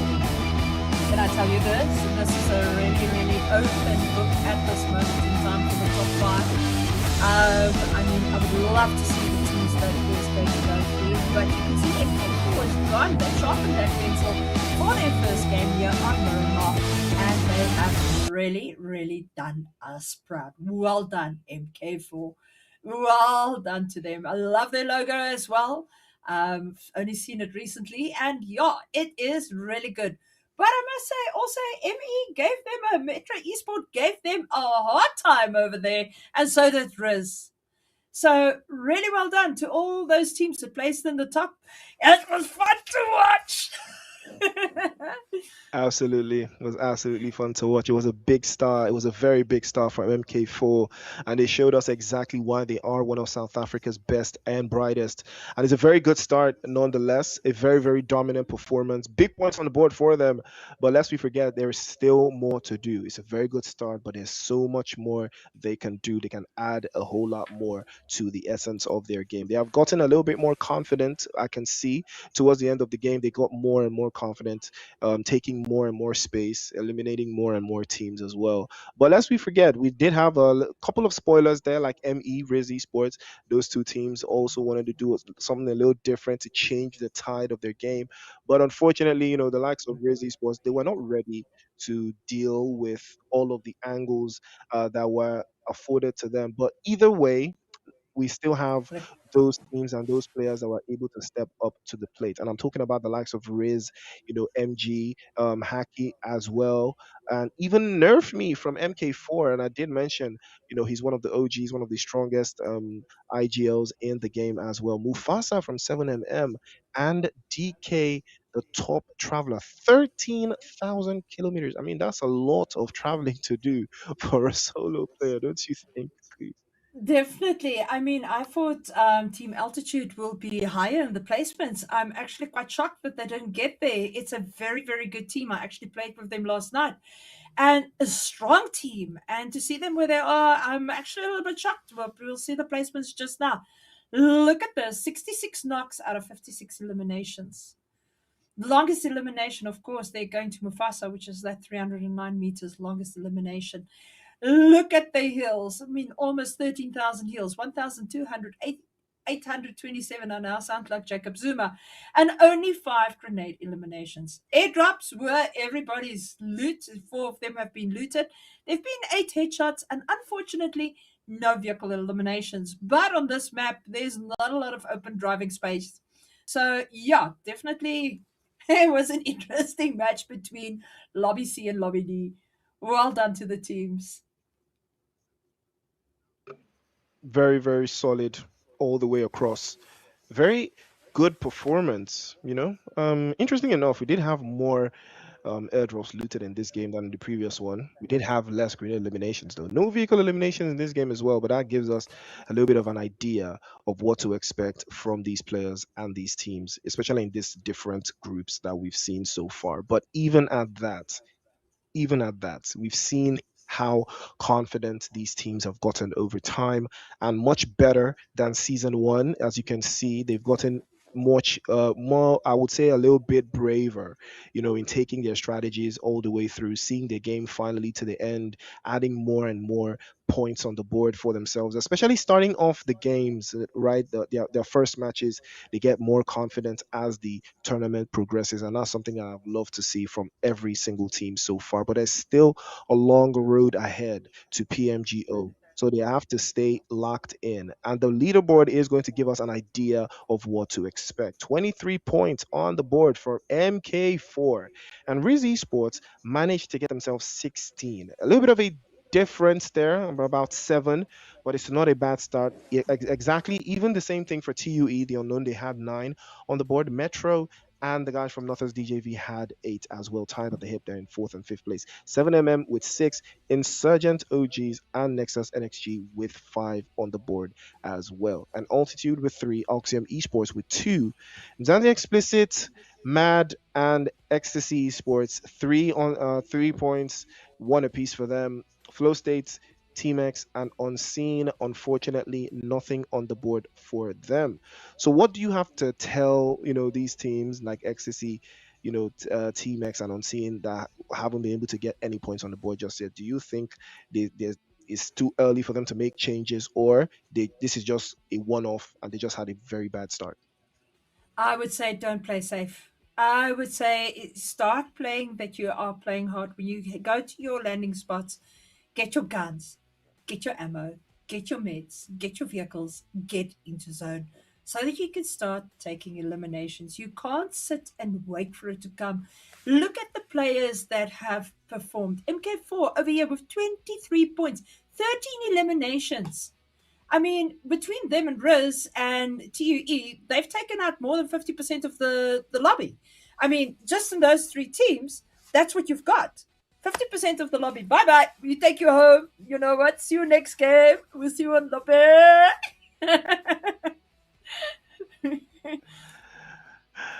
Uh, well, it's a good start. It's a very good start for them. But hopefully, those teams that are yet to secure any points across, you know, the 2 matches that we've played already, those teams who are yet to secure any points, hopefully they will find some points going forward into the next game. We are going to head back into Erangel for our match number 3. So that is Mhm. something I'm looking forward to seeing. If there's going to be a change in strategies, if there's going to be a change in personnel as well, or if everyone is going to stick to their guns, do exactly what they did in the first game, and hope that it plays out the exact way they planned for it to play out. But those are the questions that we will hopefully find the answers to.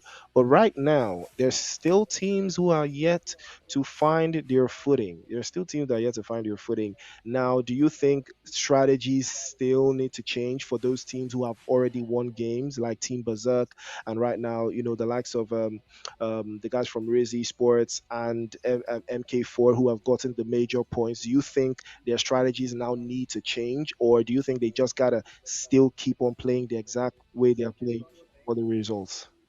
Well, the thing is, we've got Lobby A now coming in versus Lobby C. So you've got MK4 that's won a match, and you've got Berserk that's won a match. What's going to happen? Who's going to third party who? Who's going to take that chicken dinner? We want to see that. We want to see who's going to win this, because now it's all the OGs coming in and storming each other and saying, we're not taking prisoners. This is match 3. We've got a mixed lobby now of A and C. So let's see what's going to happen. I am excited. I don't know how about the viewers, but I am so excited. I want to see what's going to happen. This is when it really gets down. The tough gets grinding, and the others pack their bags and go back home. Well, ladies and gentlemen, you heard it here first. Klux is super excited, and I hope you're excited as well. 2 games down, 4 more to go. You're watching the PUBG Mobile National Championship South Africa. We'll be right back to bring you match number 3 after the break. Thank you. That was a good one. Yes. Let me get some Look. water. Now, I've got the bottle of Coke Zero here with me, and I've got coffee as well, but now I'm hungry.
of competing on the global stage never died.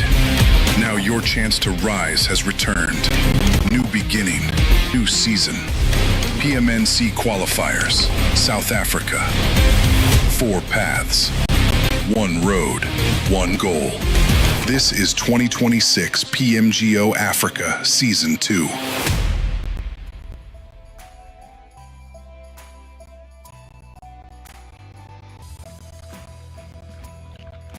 Showtime, ladies and gentlemen. We are back. Welcome back to the PUBG Mobile National Championship South Africa. 2 games down. This is game number 3. It is Priest on the mic, and I'm still joined here by the amazing Cooks. Cooks, how are you feeling going into this 3rd game? Yes. You know what? We've got 6 seconds to count down till they are back on Iran. My favorite map of all maps. And all I can say is good luck to the teams. This is going to be one epic match as we see Lobby A and Lobby C fighting it out to the end. Going to see a lot of rotations, I can tell you now. We're going to see a lot of people going for final zone predictions. So let's see how it plays out. That's all I can say. And to the viewers, welcome back to Game 3. We're going to have a very good interpretation of the maps and of the lobby right now, because I can see that, you know, all of these teams, they have different ideas and different ways they plan to execute things, but we're going to see if that's going to be the case for them going forward. But I'm going to be looking forward to the playing path and the rotation path that these teams will decide to take. You know, in the last Erangel, we did see Team Berserk finish very strongly, get that chicken dinner unscathed without losing any of their players. Hopefully, they will try to replicate that as well. See if they can do that for the 2nd time running and show everyone that they are the masters of Erangel. But we'll see if that's going to be the case for them. But right now, gliding is the order of the day, and everyone is trying to glide into the next stage of the game. But right now, quick start, good start. If we can see how many eliminations these teams can actually get out of this, because now, like we said before we went on a break, 2 chicken dinner winners in the same lobby at the same time. It's going to be a very, very interesting bout, Cooks. No, definitely. And also remember that the players have to give their landing spot. So if the flight path is far off their landing spots, they got to run. They got to get there. They got to go sort it out. You know, it's not always easy. Definitely not easy. As we can see here with St. Peter's, they need to get everywhere. They are going very, very far as they're pushing towards farm at this moment. Going all the way south, getting vehicles and going. Synthesis 21 here on a vehicle. It's got Soulman also busy looting in 1st person. Okay, there we've got him back in 3rd person. But we'll see now what's going to happen as we've got Novex and Oxium right here on top of each other. This is going to be wild. That's all I know. Primosk always deliver. You've got that open space, but then you've got buildings all over the show. So you're going to have to see what's going to happen here. Soul Man got his M4 on his back. He's got his JS9 as well over there. Dream has got that beautiful double barrel shotgun, but now straight at that for an AUG. We'll see what's happening. The shotgun's coming through as well. We've got Trip 99 getting that nade ready, cooking it, going out in 4 seconds. And it's going towards Dream and Benji, but I don't think it's going to strike. They're a little bit further, but he has definitely heard the footsteps. So now we'll see what TraceGuard does as he comes from the back. Novex on the front, in his sights, Shine moving around on the side, rotating all the way down south. So we'll see what they are going to do. Different strategies colliding here in Primosk. Everybody has their own way of trying to outmaneuver the rest of the other teams, and that is the real question and answer segment for some of these teams there. We can see the guys from Oxium and Novex. Potentially, they will lock horns. I can see that happening in a few seconds. It's all about who has more utility than the other. TraceGuard not giving away his position just yet. He has a clear sideline over the other side there. He might decide that he wants to play in an anchor position just to draw the opposition into open spaces, into wide spaces. You can see he does have a sideline on Novex into that left-hand side. I'm not sure Shine knows exactly where he is, but if Shine gets knocked away here, this could be the start of something special for Axiom Esports. They didn't necessarily have the best of games in the previous game, you know? They didn't necessarily have the best starts, but you know, this is another opportunity for them to There we go. We see shots being taken. Shine, but Trace Guard goes down and goes down quite quickly. But Ninja is right there. And if you look at how they play, ooh, Ninja is also down. This is not going well for Axiom at this moment in time. So we'll have to see what's going to happen. Is Vic's going to take that push as the two players down? Is Benjamin move in? Is he going to try and get the res? Is he going to try and defend his teammates? We don't know, but we see that Novex, even though they do not have a very close gameplay, they actually have got the upper hand at this moment in time. We see that Soulman at 99 is busy moving in, will get those knocks, but Molotovs and nades coming in. We'll see now. Trace Guard is up, healing up. Now Benji needs to get Ninja up. Will they be able to turn the tables around? We don't know. We'll see just now. Here we go.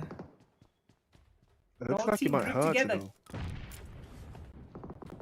This is okay. Goes Benji. He's gone down again to Soulman. All right. I must say, Novex is pushing exceptionally hard. They really want these eliminations straight over the bat in this game. So we'll just have to see what is going to happen. It's going to work out a man or a team loose and go back to lobby. Ninja going down there as well at this moment in time. 99 doing it well. Novex Shine coming in. Oh, okay. So only one player for Axiom at this moment standing, and that is Dream. Novex capitalizing though. All the way. Easily capitalizing on the mishaps there from Axiom. Axiom unfortunately spread a little bit too thin, and they learned the hard way. Now, if you can't cover that much ground, you have to play a little bit more compact, especially playing in an area like Primorsk that has building after building after cover. It is easier to play as a unit, you know, stick and defend one entire position. But it looks like they got caught out because they were playing in a split too early and they didn't cover all of their bases. So Triscod, you know, unfortunately, the first victim, he was caught out, and that gave Novex the opportunity to advance their position and get a little bit more confident. But we'll see if they actually can strongly and eliminate them and get all 4 points. But right now, Synthesis are going to be on the move over to that western there, trying to keep a little bit closer to farm. I think they are trying to play out from this position. They are keeping the south a little bit closer to the edge of the circle there, but we've seen them play exactly like this. It has yielded fruit in the past, so I think this is them sticking to what they know best, and it will play out the way that they want to play out for them. But majority of the teams trying to play in from that western side, U8 being one of them, trying to hold in and make those rotations. It looks like Ecstasy are going to be in a world of trouble here because NXG want a little bit more of that action. Valerian now playing off the right-hand side. Snippy has to pop through. He's inside of the warehouse by his lonesome. He does a grenade getting charged up, but Valerian's grenade take a bounce off before his. He paints over to the right. He does take it. It's all by himself in a 1v3, but he will not come out on top. Norios is going to pack him like a lunchbox and send him back into the lobby. Well, he definitely did pack him as a lunchbox, but now they're looting that lunchbox. I hope that he's got nice crispy creams in there so that he can have some donuts. But yes, we see that AX is also, Nixius has lost a player already. They've lost Spec, but they have got 3 eliminations so far on the leaderboard over there, and they are not doing too well. So we hope that to see them as they will be climbing up. Currently sitting not too bad in this lobby, so let's check what's going to happen. But here we've got Ecstasy, Godlike on the hill, waiting for them to come out and take the vehicles and move away.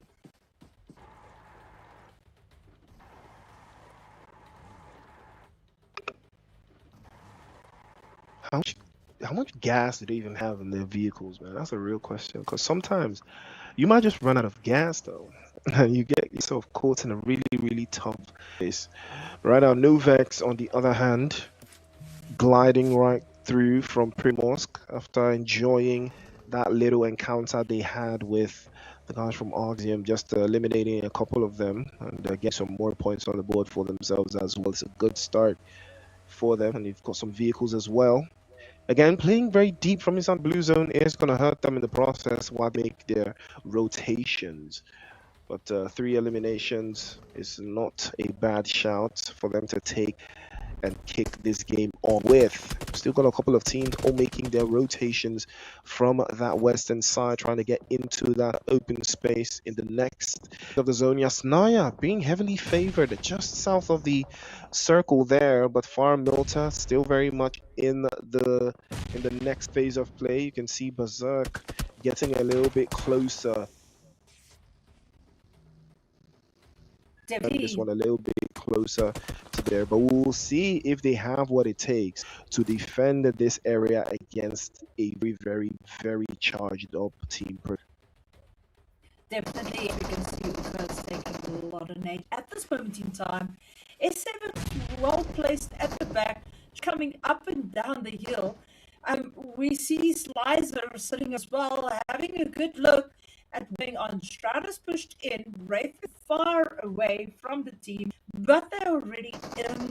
And that is what is most important. If you look at Novix at this moment, you can see the map. Novix is still up there, close to Primorsk, and are already playing right here and by Malta. And yeah, so it is definitely going to be blue zone taking some kills, I believe, and that's not going to be the case on teams that actually done quite well. Novix lying at this moment in time in 9th position with their 1 placement point, and so with their 4 eliminations. So we'll see what happens. Striders moved around now to the out of the building. He's coming in now from north. So let's see what he does at the compound. It is difficult. 777 MVP, Ice, man that I know quite well, and I've won and spectated him quite a few times while playing, trying to see if he's any players that he can put it on. But Wraith and Strike keeping them busy, keeping on moving. As we can see the professional gameplay coming, as they know exactly how to move and how to confuse a team. Vehicle moving, foot moving, but now I think Wraith will in his vehicle and go Mr. R. The pressure is on though. The pressure is on. Because remember, this is the road to PMGO. And 24,000 USD stabs here. You gotta make sure that every single point counts at this stage, but no less. Team Berserk, everything working for them. Currently sitting 2 though on the charge, and it has been a very tricky stop them in this game. Hopefully they won't their rhythm. Even the guys from Genesis still have a rhythm just yet, but hopefully we'll find it before the game gets away from them. But on the front side, Synthesis with a similar experience, play a little bit more closer to the edge of the school there, trying to make sure that they keep all of those teams outside. It's called out. Resi Sports in a world hurt will lose one stage of the game. Phase 3 of the circle where you want to lose your teammate. Well, turns out Genesis will snatch one away from the jaws of Berserk. It's gonna happen as well. Nothing hurts more than getting a knock, and nothing just steals the flush. Esper just about to wrap it. You know, another team just takes a point away from Resi Sports. Unfortunately for them, it is not going to be the case, and they got one out. But on the fly, the damage points still get shared among, you know, the top 2 teams there. So we'll see if they're gonna do more and more. But right now, Valerian gets pulled out of his vehicle there by Machiavelli. Synthesis are tearing through from this little compound that they call home. Time being, Sphinxy gets caught now by that, and now Team Berserk can't bend the lines again. This is similar how they played in the first Erangel, right? You saw them this exact same spot, they took it, and that is won the game. They won exactly from there, and it looks like they are going to do the exact thing in this game, Cooks. Definitely, one of the pledges is that I hope you will connect and into the game, because that's a big loss for them. I mean, in second place, and they really need those points up so that they can pass MK4. So we'll see what happens. Peace is also playing exceptionally well, so still sitting in a strong third position, and Esri right up there with them fourth place. But I see, lost quite a few players at this moment. Here we go with MGX, now exceptionally hard as well. Let's see what they do. We see that Explicit has exited to the lobby. DV has just joined them as well and being eliminated. Right coming in. The right fight is back online. So thank gosh for that. Kingpin next to him getting that necessary loot crate as they now need on fighting. Well placed and once again right in the middle. Strange that both our Erangel maps have taken us basically to mansion. It is absolutely nice to see that.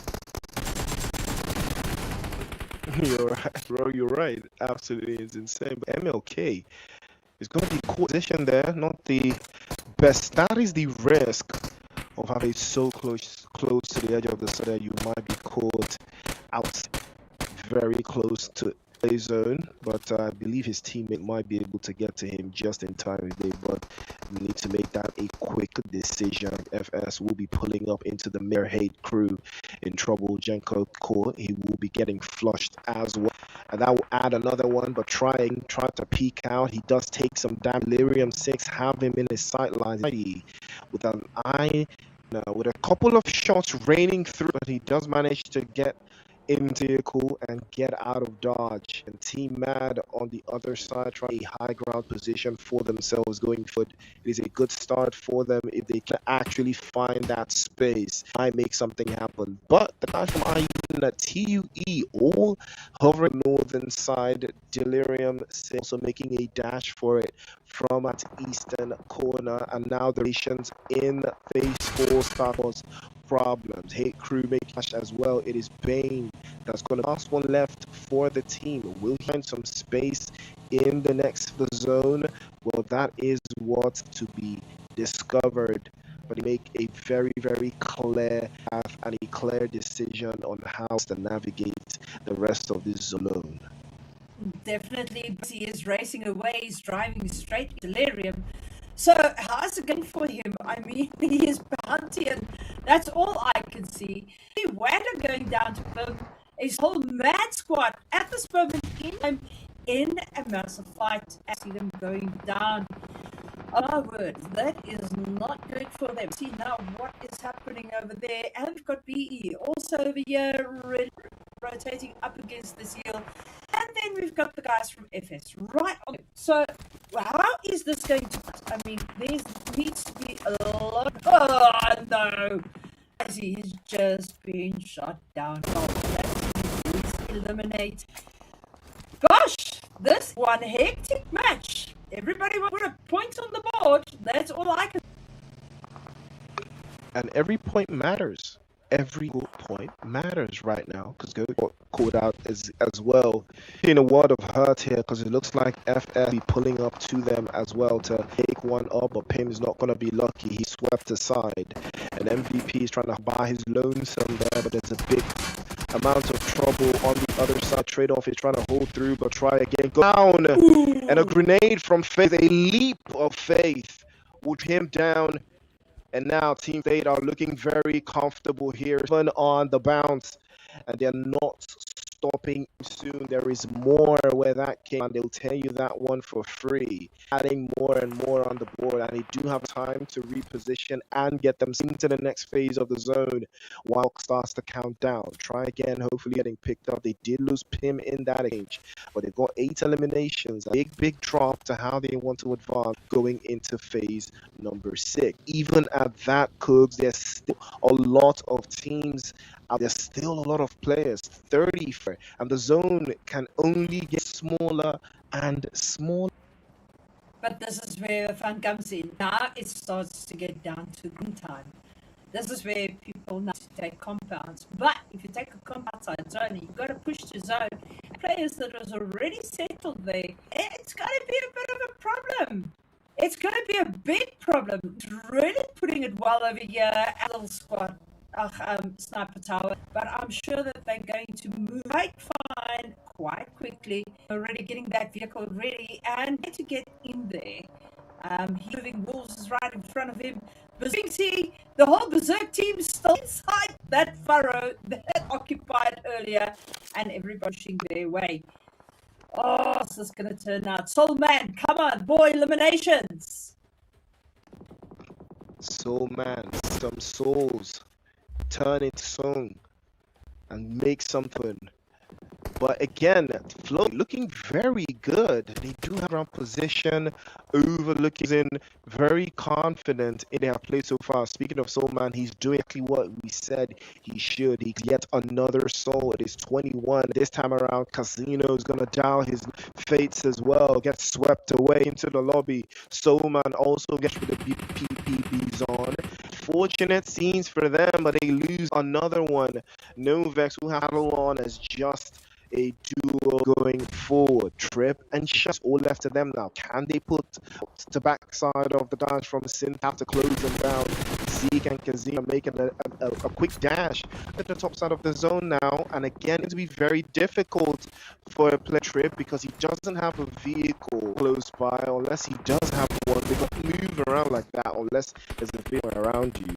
And you can see how they are trying to make sure that they're a path for themselves going in zone over to that south side. But right now, centrally, Ethereum 6 and Team Berserk enjoying the work of that central position, not giving it away too much. Casino through, trying to make a rotation from one side. Probably going to run into the guys from XE as they make their transition, but it is going to be very tough, seeing only a duo.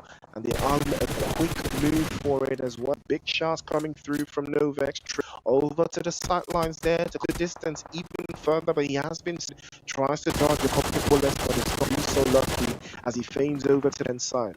Riku also for delay 6. Central position. They don't move around too much, but it's all about trees, it's all about the utilities, it is about the angles that they can going into the last phase of the circle.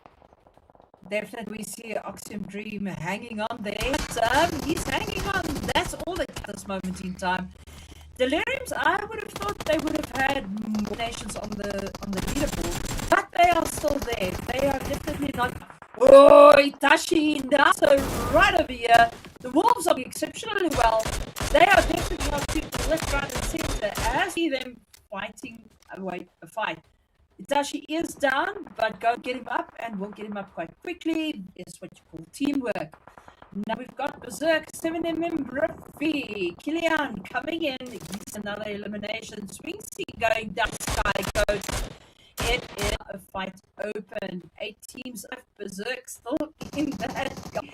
But Riz right above them on using that heal to their advantage. But as Berserk is busy smoking it up, Rafiki getting the kill. Genesis, Machiavelli falling, Beef falling, them falling. Oh my word, doesn't look quite good for them. JP7 getting Guru from the back though, and now we're going to see teams are changing quite quickly as those eliminations are falling onto the board. We've got 7 teams alive on people remaining. That is not a lot, but only a few teams have got players standing, like Wolves, and I think it's only got 3. Berserk has still got a full team.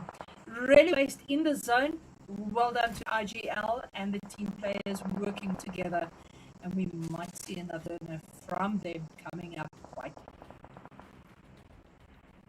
It's all about who more at this stage, because we're down to 2 players and 7 in the mix here.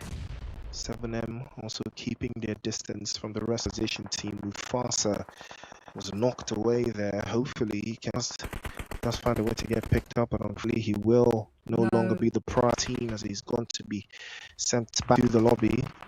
They drop yet not on the sequence there, but they have tried their best to see this through. Things looking very, very dicey. And we'll see how they can initially close the distance. Then we saw Rafiki there in Miramar trying to take on that whole team by himself as Rizm. The man is quite good. He's got 3 eliminations already for his Wolf's Ghost. Over here, as together with it, that he rests. So the team is still So we'll have to see what they're going to do. Are the Wolves going to give us a chicken? They're going to push all the way from sixth place. We don't know yet. But if you look at Berserk and MK4, got those skills, they've got those points from the first game. It is up to push up on the leaderboard. So many things can change over the games as lobbies change and find other opponents. So we'll see how it's going to happen and what they end up at the end of the day. Hockey on, but MG and Speed still playing a good. They're going all out to go at this moment. Delirium 6 from the other side as they are business in from the east. So we'll just have to, as it goes now, we see the thing, we see the knocks coming. At the end of the day, we are getting closer. Team players remaining. We'll see that team from FS Flows is playing exceptionally well. Have a good day on the hill, and like that, we do 5 teams. Cynthia's gone out with 21 kills, so far 6 placement points. We'll see the results now. JP goes down to Jumps. Jumps are playing a very good game there. For the Wolves are rallying to the party. They've moved up already. So not too bad for them. We see them push up all the way first place. I don't know. But we'll wait and see. They're only 2 teams. They've got a full squad. But unfortunately, Ghost gets right over there by Riku. Recreating him, sending him back to lobby. Hey, yes, Delirium 6 played really good, although they've lost 2 players. What do you think? I mean, that's an unfortunate turn of event, but flow state, reaching flow state, but it looks like Wolves Esports will have the action. The third party might be coming through, get caught and dropped away. Master Seed will lose out there. 7 eliminations now for Wolves. You can hear them howling through, and they're adding more and more bodies as they advance their positions, and they're getting more confident as they continues to the game continues to progress.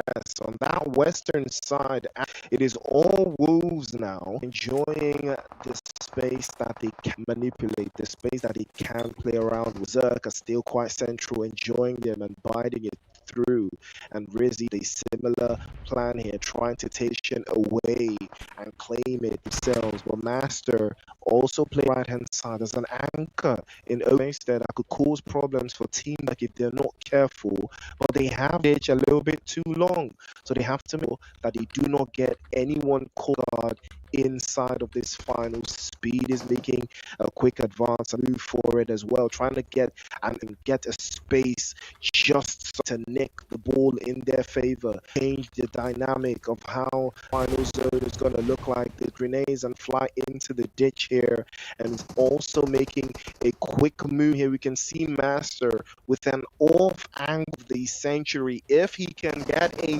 knock on one of Team Berserk, there could be a big trouble coming away right now. It could be a signal of a cat among the pigeons, right? But Wolves Esports could turn this around because they do have the angle just on eastern, or that western side, trying to fit the eastern corners. MG is gonna be exposed, but Master that has finally decided to exploit it. Trying for Kingpin is gonna ping him in as well. Shroud making a quick dash as Kingpin drop yet another. It is MG victim, trying to hold on for immediately going to get flushed again.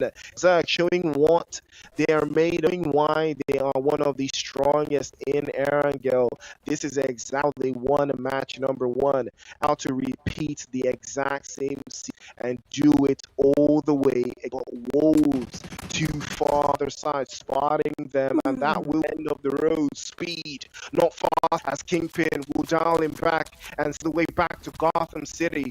And no Jim though on the other side, but what could turn this around if they can get their angles? Well, look at the busy scouting to see where the teams are, them out of their comfort zones. But to be knocked, that's what we need to see. Got back just in time. Jumping down at this moment in time. Ladies and gentlemen, it is the Wolves right against Team Berserk, playing exceptionally well, keeping their players alive. Jumzo is at this moment, it is up to Mortal and Chi. Shroud getting out of that space quite quickly as we see that it is going wild. It touched it down, of course. Who takes the man? It is Team Berserk. GG's team That winner dinner. That is how you turn up a notch. That is how you turn the game around. It does not get any better than that. Team Berserk again showing their level, showing their consistency. Back-to-back chicken dinners in back-to-back Erangel. It does not get any more dominating than that. Absolutely great. They really pulled that one out of the hat. Out of nowhere. Didn't look like it was going to go their way. And suddenly, where are they? They are on the winning streak. 2 games for them. Both their lobbies that they have. Will we see that right through the whole tournament, all the stages? Don't know. We'll have to see. We absolutely have to see that trophy again. But nonetheless, good performance from Team Berserk. Riz as well, still the big dogs turning up once again. Wolves Sports, similar concept from them. They were very confident, they were very retrospective with how they played. It was very, very proactive. Unfortunately for them, they got overwhelmed because they had spread themselves a little bit too thin. And I think that is what cost them, going forward. But even at that, Team Berserk very comfortable in the game, very confident in how they maneuver the spaces left behind by other teams, and we saw them do it again. That dip, that particular dip just outside of shelter in game one, they played out of there. In this game, they played out of there as well, and both times they've gotten chicken dinner. So I'm guessing the secrets to winning is somewhere in that dip that they keep playing. Well, that furrow is definitely going to be legendary in games going forward. Everybody is going to use it. Everybody's going to try it. I promise you that. Not even only in the tournament, but in games that we see every day happening on Erangel. It was really, I mean, to have 2 mansion prison zones ending exactly almost the same, it is unreal. So let's get over to our stats. Let's see who is where and what has happened in this game. Yeah, I'm looking forward to seeing what this game is going to tell us, because as opposed to, this is going to be our second Erangel, but it is match number 3. So teams have gotten a little bit more confident and a little bit more comfortable. Their strategies are starting to align, and those that want to change some things, this is going to be the time for them to change those things to see what works and what hasn't been working. But right now, for Team Berserk, everything is working, right? They don't necessarily look for all the eliminations. All they need to get through is winning the games, getting the chicken dinners. And with every chicken dinner they win, they extend their lead just a little bit further and get themselves even much more out of reach going into the next matches that we're going to see. Definitely. Well, look at that. Jamzo having the most eliminations. Not a lot of major eliminations in this match. Berserk Kingpin having the most damage, 978. Swingsy having that 1 grenade elimination. Machiavelli coming in with the longest elimination at 252 meters. And then we have got Delirium 6 KB going all the way, driving 16,922 meters. That is a long way to drive. I think he was on his way to Nigeria, to you.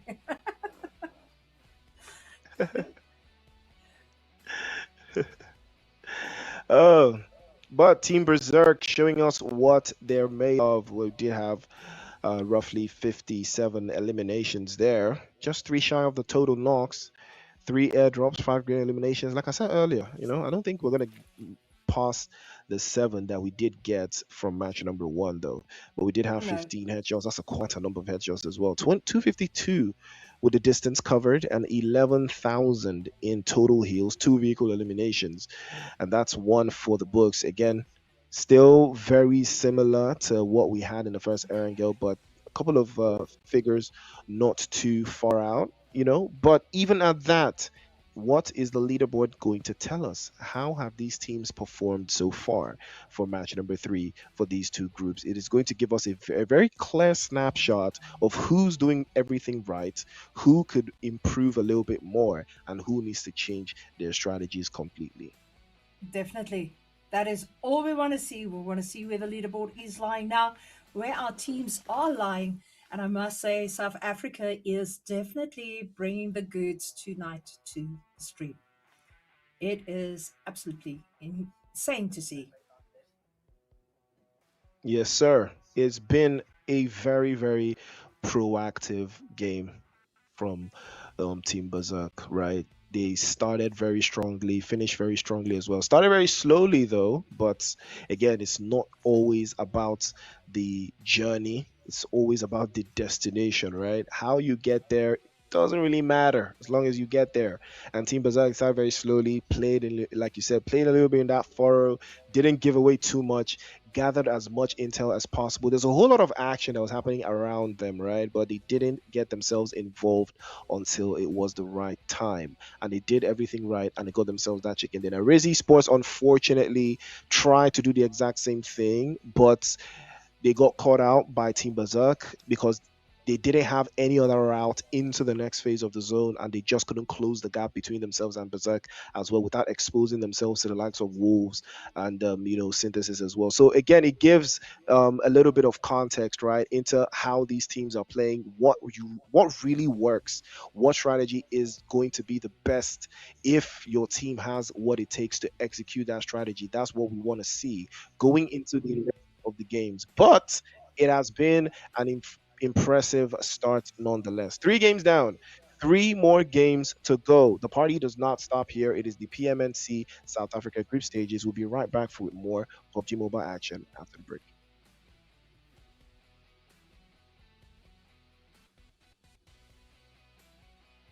Thank you.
dream of competing on the global stage never died. Now your chance to rise has returned. New beginning, new season. PMNC Qualifiers, South Africa. 4 paths, 1 road, 1 goal. This is 2026 PMGO Africa Season 2.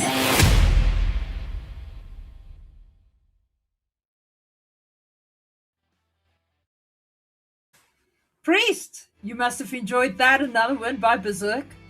It was a great push there from Riz coming on the back heel. Probably read the gameplay from the first game. Trying to take Berserk out there in that hill and unfortunately cost them a placement. And then Wolves coming in very, very well there at the end. Well done to them. But Berserk, OG players, really taking that win well. What do you think is going to happen in Game 4? I mean, we're going back to Miramar with Group B and Group D. It's going to be very, very interesting to see what's going to happen there. Yeah, absolutely. I am looking forward to seeing how it plays out. It's Miramar, different strategy though. High ground, low ground, mountains, valleys, the desert, all of that. You know, sightlines and the use of long-range weapons. I'm looking forward to seeing how many more players will adopt the use of the M1 Grand, the Mini 14, and the likes of those guns. Again, I want to see teams that are going to do something a little bit more different than what they did before. We saw Rizzy Sports how they played in Miramar. They got a little bit overconfident going into the final stretch. They did get some points on the board, but again, it was not enough, right? They still asked, and they still got a lot of questions asked from them, but hopefully we will see a better performance going into this game. Definitely, and we've got Team MVP in that first slot with Spaza Gaming NK right behind them.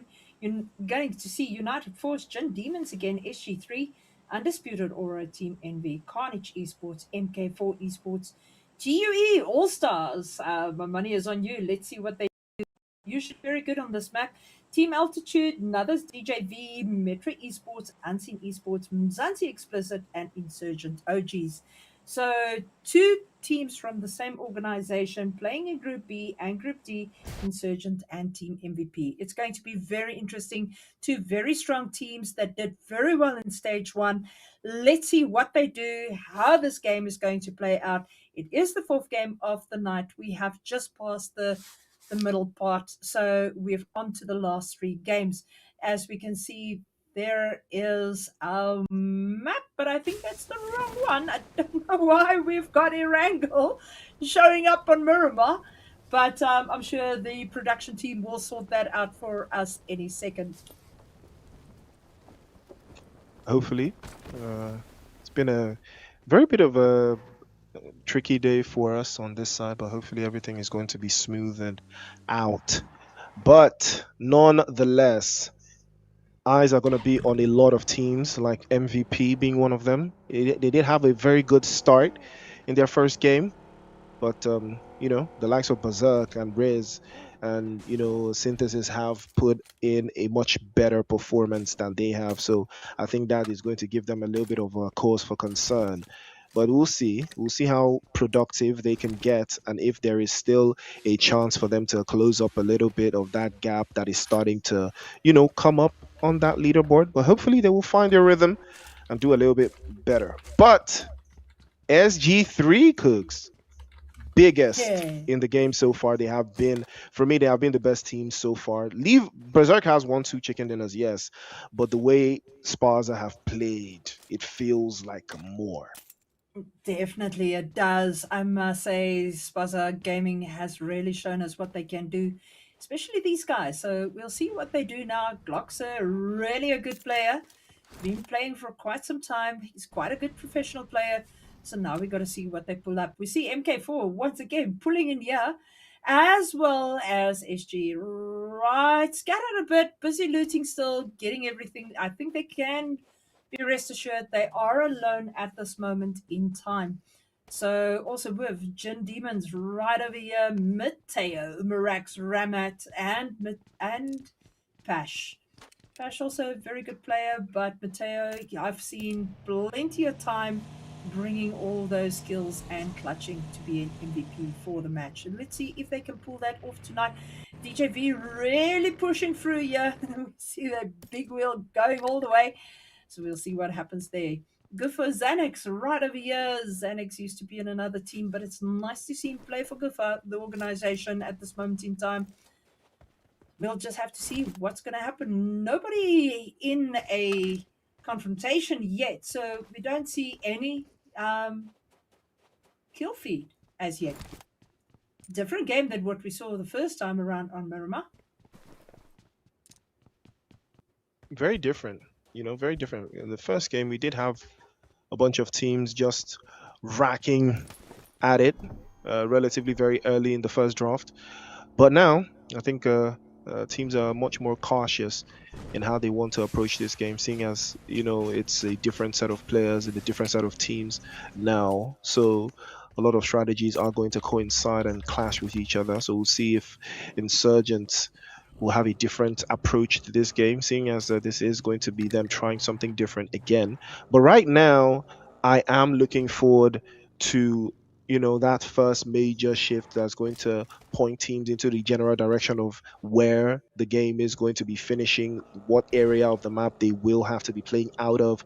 But we'll see if who's going to adapt quicker, who's going to get to the right place at the right time before anyone else, and who's going to defend the spots. Because it's one thing, right, to make the wise choice. It's a wise choice to get to a particular part of the zone at a particular time. But then there's such a thing as being too early, right? You can actually go to the right place, but you might just be going there at the wrong time, right? You can go to maybe the zone finishes somewhere south, like Chumasera, southwest, in those areas, and you go there early, right? But the problem is a couple of teams will run into you that early in the game, and you start to take fights that you're not relatively prepared for, and that's what's going to cost you. And then the teams that do manage to get there later in the game end up getting more points than you, end up even potentially winning the game. So getting the place or getting the right spot is imperative, but also getting the right spot when you're supposed to is just the most important thing at this stage. Definitely, if we looked at EWC, we saw with Team S2G, they pushed a compound in the last game, which almost cost them the tournament. They were leading in points, and if it wasn't the way the gameplay played out, they would have definitely lost. And it can so easily happen for any team, even here in South Africa. So we'll just have to see what's going to happen over here. We see SG3 right over here, making sure they've got the hillside, but they've also got the scopes. So hopefully they can scope in. I think it's MVP that's right below them. I'm not sure. We'll see just now, but they're pushing in the vehicles.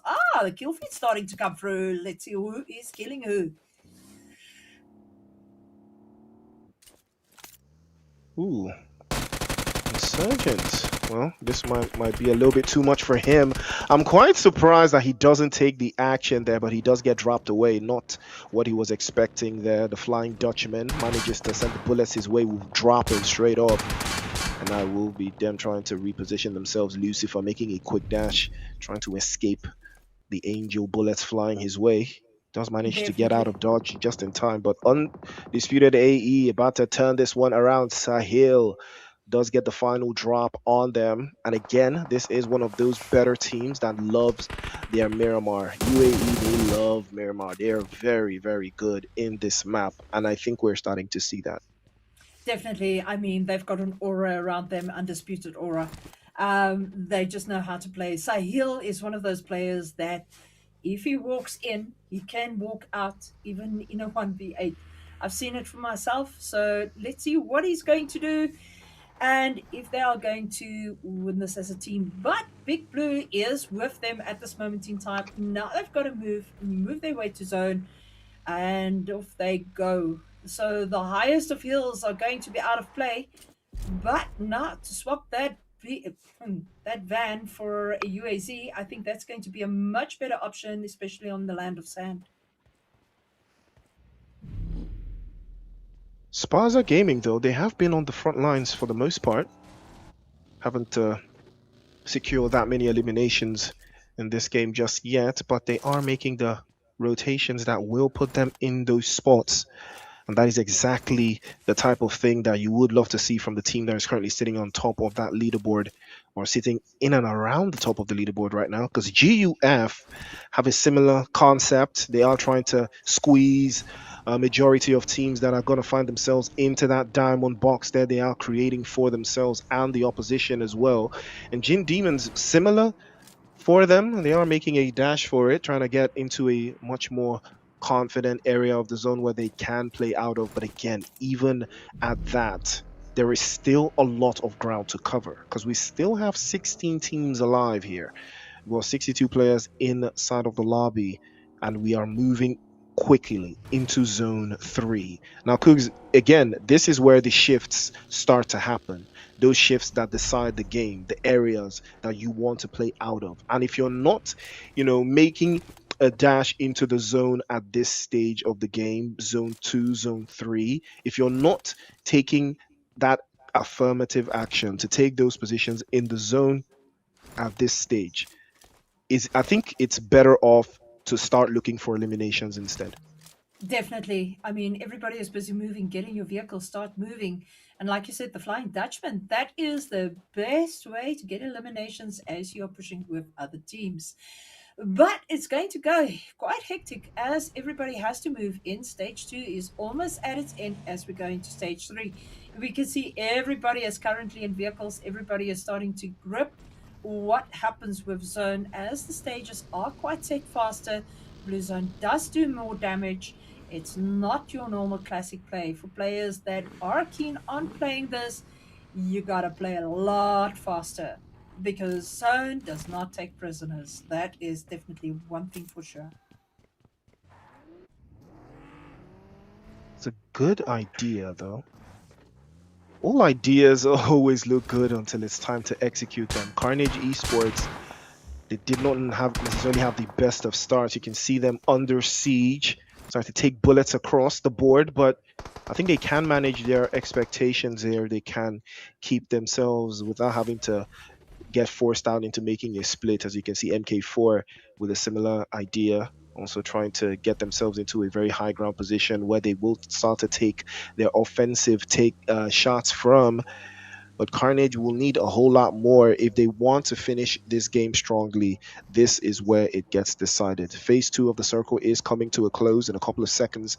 And now the decisions that they make going forward from this stage is going to be the decider of who wants it a little bit more, who wants to go to PMGO. Well, this is the time for you to decide. Because right now, Carnage Esports on the lower side of the bracket. Hopefully they will find some points here that will just raise them or elevate them just a little bit higher to, dangle with the likes of Berserk and Sparza as well. But we'll see, right? We will see who wants it a little bit more. Exactly. There we see that play zone is already taking kills.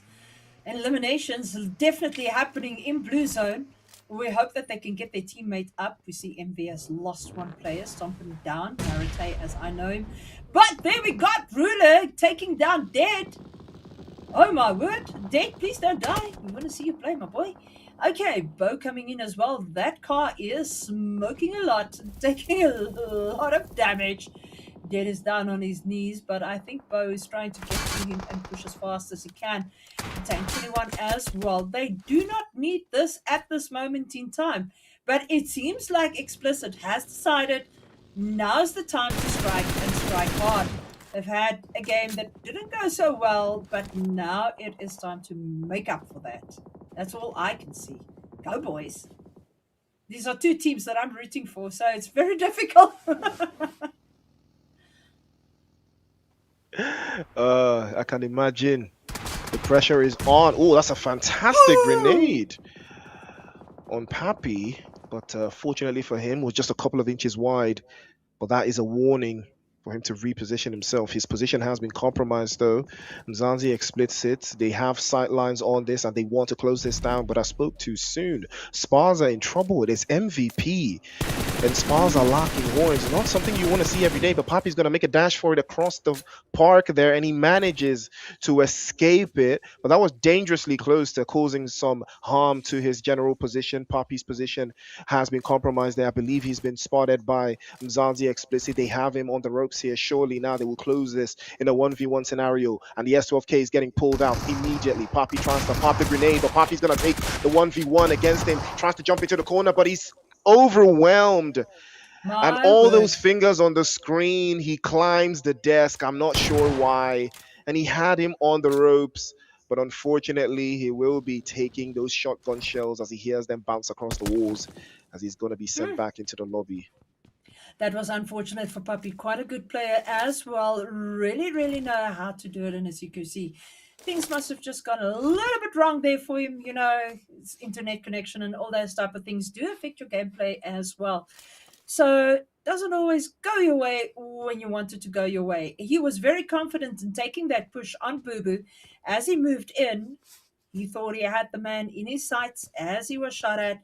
But unfortunately, it did not pay off. Doesn't always pay off, but when it does, that's when you feel very good about yourself. I mean, doesn't get any better than that, especially when all the plans come together. But Carnage Esports, on the other side, have Zayden trying to feed some more intel.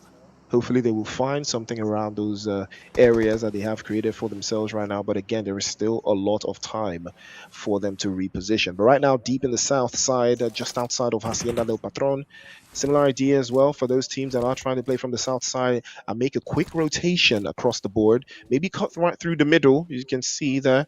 But again, we still have Sparza not in the zone. DJV not in the zone as well.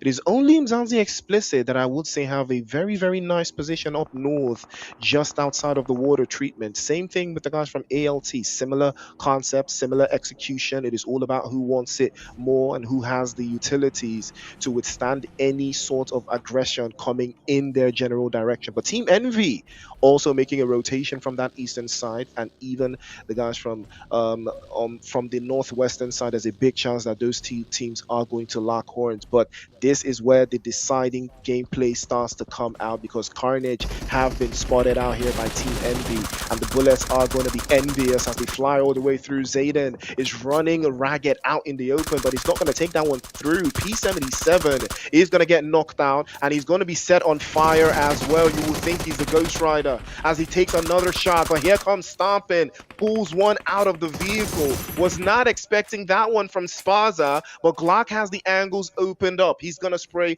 over to the top side. Again, tries to get another knock. Beautiful grenade there from Stompin'. Again, Envy getting absolutely overwhelmed here on too many sides. They were facing one team, but Sparza pulled up and sacrificed one of their players. A trade-off was good, but unfortunately, it was not enough to keep them in the running. So they will have to trade one off again. Carnage in trouble. Zayden can't get a breather. Pressure continues from Team Envy, and it doesn't look like they are going to stop. I can tell you this about Envy. Envy really plays well. We see Stompin' over there. Wonderful, wonderful esports player. This is where he thrives. And I can tell you now, if it's up to him, he'll take this lobby home. That is what he's doing. King going down as well. Yes, we know that's King Ravi. Quite a good player. And we'll see now what's going to happen. MVP pushing in as well at this moment from the northeastern side. Goblin coming through. As we see Envy pushing out at this moment, trying to pull those shots in so that Stompin' can do the knock. Emi Plaza getting Zodia. So where is this happening? We see that Bo is right here on top of Devil as well. MVP quite open at this moment, but they have got a player that is quite good at those long distance sprays. And a lot of nades coming in here from Goblin, but now they got to move. Let's see where they go with this. Moves into the smoke, comes in on Envy. He's got one of the vehicles that is over there with the kill that he got, and they've got 4 eliminations confirmed at this moment in time. Guffa, well set over there in that compound, sitting right on top of the mountain for Aspect, while Xanax, Render, and 223 is at the bottom. And not far from them is the guys from SG3. What's going to happen? Well, the risks, will they match the rewards? Those are the questions these teams will be asking themselves right now, as we are down to 13 teams and 44 players, all looking for a little bit of something above the others. Right now, GUF are just south of water treatment. They've got their vehicles stashed away so they can move when they have to. It doesn't look like they will have to move anytime soon. They have a very decent position. Mzansi Explicit now setting their sights into water treatment. They've got ALT just inside, but I believe one of them has a nasty sniper, so they have to be very careful not to get overwhelmed onto that high ground position. But MK4 continue their onslaught as well. They will drop some more bodies deep into the south side of the circle, and they will close that gap even further, seeing as a bunch of other teams like Sparza have the same idea, trying to rotate in from the western side, but there's bodies flying all the way through there, and IEN will take the hit. But this time around, it is going to be Ace with one up his sleeve as he puts them back into the lobby. Undisputed will stay undisputed, and right now it is Envy's turn. Can they do something about this? Because they're absolutely overwhelmed. It is MVP that pull up into the mix, and a grenade is launched now. Surely they will press forward. Tendo, it is all left to him, and right now Potion tries to get a couple shots into that corner, but he tries to take the 1v1, and he does get swept aside by Goblin, and that is how MVP will show us why they are the real MVPs. Oh, definitely, for sure there. Actually, if you look nicely, Stompen had that nade in his own hand, if I looked correctly, and actually did not launch it in time. A little bit of a sad moment there, but you know what? There's always Absolutely. There's always going to be a next match. And now pressure is going to be on here. But right now, Undisputed Aura are the ones that are very, very confident. They have been doing everything right up until this stage. They're adding more and more eliminations. And it looks like Ramat is going to fall again. And now Sparza also getting caught in the crosshairs. There's a lot of action brewing into that dip position centrally. And now Sparza will have to fight tooth and nail to keep that position for themselves. Again, the bullets flying through this time around from Sahil. He's not going to let this one up, but MK4 will be pulling up into the south side. And again, they're trying to hold it up through, but MDR have won, and it looks like it's Man playing off that hillside. It is trying to force them into a little bit of a tracky position so that he can use maybe some utilities to disperse them. But unfortunately for him, they do not have the numbers to pull that off. Unseen Esports now making a roundtable adjustment into that corner, and Man's going to get knocked away. It is going to be very difficult for them to fight their way out of this area because there's too many teams, there's too many bodies in the area, and they have them dead to rights at this stage. Definitely, as you can see, Blue Zone is moving in and the players are all on top of each other. Smoke walls are being built. MK4, once again, Wheatpix and his team is playing exceptionally well, although they've lost Polo for 4K. Wheatpix is still there. They're trying to get Nerfby back on his feet so that he can take on this fight. As we see, they've got the opponent team right in front of them, unseen right here. So let's go to see what's going to happen with MK4. MK4 has smelled blood, and they are coming in for those eliminations. Ooh, Wheatpix just went down with a headshot. That was sad. But we're going to see what's going to happen. Lost, will he be able to get Peak up? There's shots coming from the back. There's shots coming from the front. There's shots coming from everywhere. Leaving Peak behind as he gets confirmed by Devil. Unfortunately for them, but let's see what MVP Potion does. Coming through, pushing hard, Devil at the top. Now also needs to leave the zone. He's got his vehicle parked directly and away, but Goblin still does not stop taking those kills on Probot. He's trying to get that knock on Probot. Hopefully the man is behind the hill and getting that hill on himself. A heal on the hill. Sounds quite good. A heal on the hill. It looks like ALT have started to advance their position as well. They get a little bit more confident here, trying to deal with the guys from Mzansi Explicit, but the grenades are going to be flying through. It is bombs away here. And again, Snow did get knocked away in that sequence. The numbers favorable for Mzansi Explicit. If they can keep the distance, they might be able to wrap this one around. But again, it is going to be very difficult because the utilities will not allow for the press to come through for ALT. All they have to do now is find a weak link in this full court press. Probot is deep in the smoke, gathers the intel. They will trade grenades and aimbots. Pays off a little bit too much. 2-2-3 from Oh, GUF. He's going to steal that one away, and MVP will crawl in and snatch that one through. An unfortunate turn of events here. But now Explicit, they have to wrap this up. They cannot allow for another third party to cause them problems. And now we're trying to play off to the right-hand side. Big Spray is coming over the top side. But again, the terrain does not allow for a clear sight. It does not allow for clear vision. And Explicit will have to make or break this position or get themselves into a higher angle here, because GUF is on the other side causing mayhem, and they can't seem to find a way to break the deadlock. Big Sprays again, another grenade getting launched over the top side, but again, they cannot find the space to do anything, even though they have the high ground position. Grenade again launched into the corner from Thanos, and he tries to circle back, but again, Probot is going to be given another warning shot to fall back, and again, they give the space for ALT to advance their position up the hillside just a little bit longer. Definitely. I mean, we've got 6 teams remaining and 19 players remaining, but I can see Altitude pushing really, really hard. Unfortunately, that S12K does the talking in Bubu's hands, but Bubu also goes down. Now it is a matter of each one of these teams having a player that they need to get up. Unfortunately, Probot's got to get 2 up with Goblin pushing in from the north. Oh my word, it's not going to go well. Goblin gets Ruler, he gets Bubu, he confirms them, and now it is one man standing over you. TUE once again playing their clever game of keeping quiet while everybody is pushing and eliminating each other. We'll have to see what's going to happen here.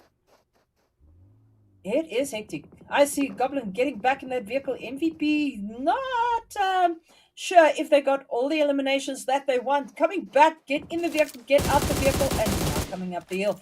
Now TUE Bow in their iron sights, and let's see what they do. Must say, Potion, Goblin, and Raw really playing well here. So, as well, yeah. As Devil. Last match we saw Kara in the mix, but 11 eliminations, quite good. And there goes Probot. He got a little bit more confident as the press comes through. Altitude have them in a very tough position. GUF also with a similar problems to deal with. Microboy again leading with the microaggressions, dropping more bodies again. DK this time around trades one off, and he gets another knock. But GUF have a very good sightline position they can work with, and they can get themselves into the next phase of the zone. Fender with a beautiful spray over to the right side. Thanos is going to get knocked away with no gauntlets this time around, getting his head blown away. If he can manage to get this one through, they will still have to make an advance into the next phase of the zone. But here comes MVP. Now they want a piece of the action. Now they want to deal with the guys from TUE, and Bo and T21 are having to fight themselves tooth and nail to make something happen. Another grenade is launched inside. Bow might just take a bow, and that grenade might hit him, unfortunately, where he might not like. But T21 is in a dangerous angle. I'm not sure they know where he is, but the angle's there from MVP. Overwhelmed from DK. Had no idea that the third party was coming their way, and now All Stars might be able to survive this one. A little bit of a trade-off here, but Potion is not going to let this one slide, and he might start to whip something special. And now the DBS in hand there from T21 tries to get one into the corner, tries to phase one through. Again, Potion is going to peek into the angles there, peek into the corner, tries to trade off in the 1v1, but the UMP will reign supreme. MVP are feeling the heat right now, but they are feeling, and they are the ones on the front foot, and they are not going to back down. Well, MVP once again showed us why they are confident and why they did so well in stage 1. So, in season 1, beg your pardon. So, this is just a clear indication of where experience comes in. And they pushed, and they pushed exceptionally hard in a very, very tough lobby, in my opinion. I won't play here. I'm sorry. Oh, my word. And now Guffer really making sure they are getting in here with the knocks. 3 teams, 9 remaining. And it is Team Altitude on top of the hill. Microboy getting eliminated and confirmed right over there with that M4. And now we are looking at Guff223 as he is moving through. Games United Force, quite a good organization, pushing their players and helping them to get into the maximum exposure lobbies. DK, last man standing for his team. Best place to be when you're alone is to go prone, they say. But 223 is not going to give up. Not going to give up. Wants to put another elimination on there for Guff.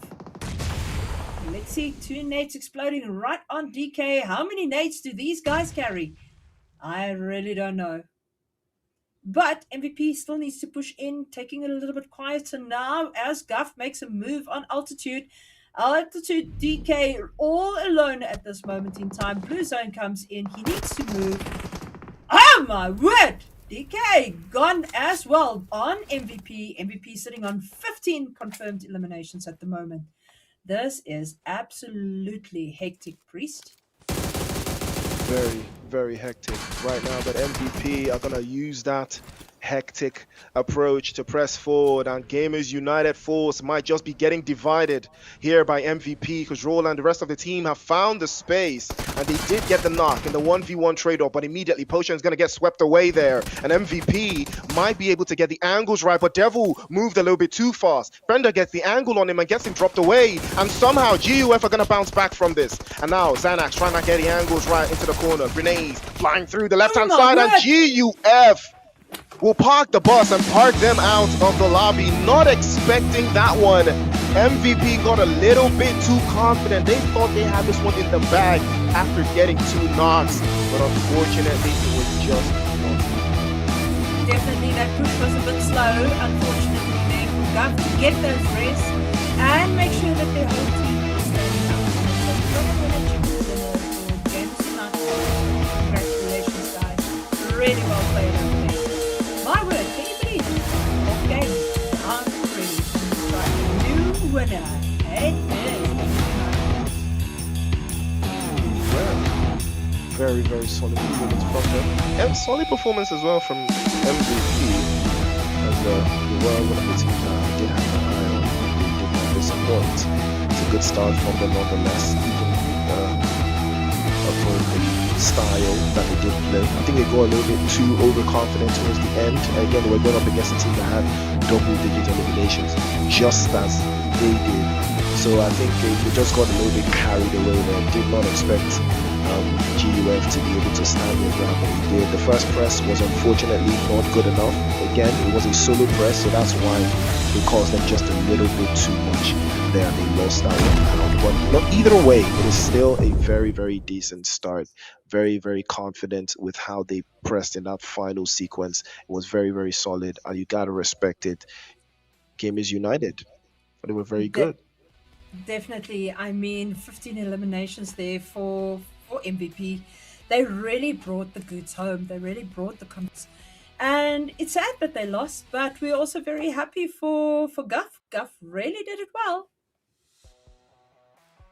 Yeah, I think they got like 15 eliminations as well, if I'm not mistaken, or 14, something along those lines. So it was not that much of a far stretch between the two teams. They were very consistent. They looked very sharp towards the end of the game. I think MVP were the better team overall with how they positioned themselves in the zone, in the spaces. But unfortunately for them, third parties were the bane of their existence because they were taking way too many fights way too early. So they did lose a player earlier on. That extra man that GUF had is what won them the game, especially in that final third, that final sequence in the 4v3. I think that extra man from GUF just helped them to climb over the line in that sequence. But that's just what you have to do. Keep your players alive to the final third. That is where that extra man is always going to play a vital role. Definitely, it's those backup shots that you need to get those eliminations. I must say one thing again, TUE All-Stars coming in, giving us a third place. They really played it well to get those placement points. Unfortunately, they've lost quite a few players in the beginning of the match, but placement points always counts as well. Is it enough? We'll have to see. Exactly. As we go into our last two matches, we're going to go back to Erangel again. And we're also going to see who's going to step up to the plate for that game, who's going to be more confident in how they plan to exercise their abilities going forward. But nonetheless, it has been an amazing, amazing first couple of games. We're 4 games down. We have 2 more to go. The road to PMGO is starting to take shape. And again, we're going to take a look and see how these teams have performed in this previous game. Definitely. I mean, Gov 223 coming in there with 6 eliminations, Xanax coming there with 3 eliminations, Renderer coming in with 3, and Aspect coming in with 2. But look at the combined damage and the amount of knocks that they got. Not only their kills, but their knocks. It was consistent. They kept on breaking the other team's momentum to get those eliminations and to get that win. And that's just what we love to see, right? Consistent performance across the board. It has been something along those lines. And 223 was the one putting in that work for GUF. 6 eliminations on the board. 1,000 damage points for Potion, though. So you could tell that GUF and MVP were just going band for band. Potion also did have grenade eliminations to add to his tally. Devil also doing the distance thing with his bullets. And, Rushink was the one that was traveling the most for Spaza Gaming, I believe. He got caught earlier on. I think we saw him get eliminated out of a vehicle, so he was on a vehicle for the major part of the game, and that's just something we love to see. But either way, the action does not stop there. It goes on and on and on. Take a look at this, Cooks. Again, it's so close. Definitely, it is very, very close. Look at the amount of eliminations, 2 grenade eliminations, 72 knocks. Look at that longest elimination. We didn't see with what gun it was, but I can guarantee you it was probably with a mini 388 meters. And total healings 11,396. 1 airdrop looted this time, 11 headshots, and 0 vehicle eliminations. Quite strange.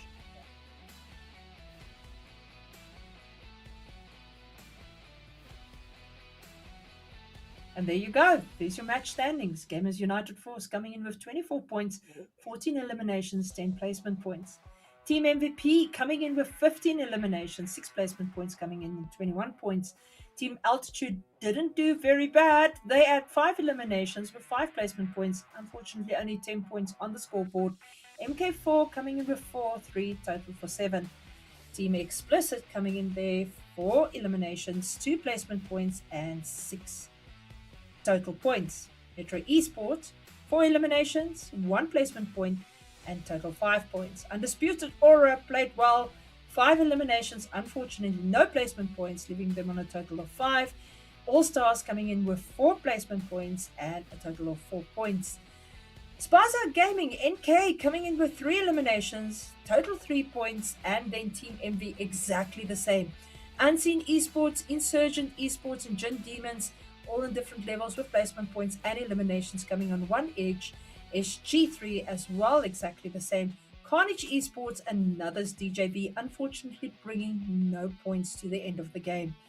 Very, very interesting. It will be nice to see where the standings are overall now. It's clear as day. It is very, very clear as day. We've seen MVP, we've seen GUF step onto the plate and put the double digits on the ground.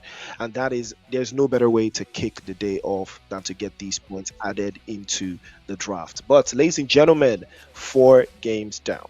2 more to go, 6 matches up for grabs, and we're going to have our third and final Erangel coming up next after the break.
The dream of competing on the global stage never died. Now your chance to rise has returned. New beginning, new season. PMNC qualifiers, South Africa. 4 paths, 1 road, 1 goal. This is 2026 PMGO Africa Season 2.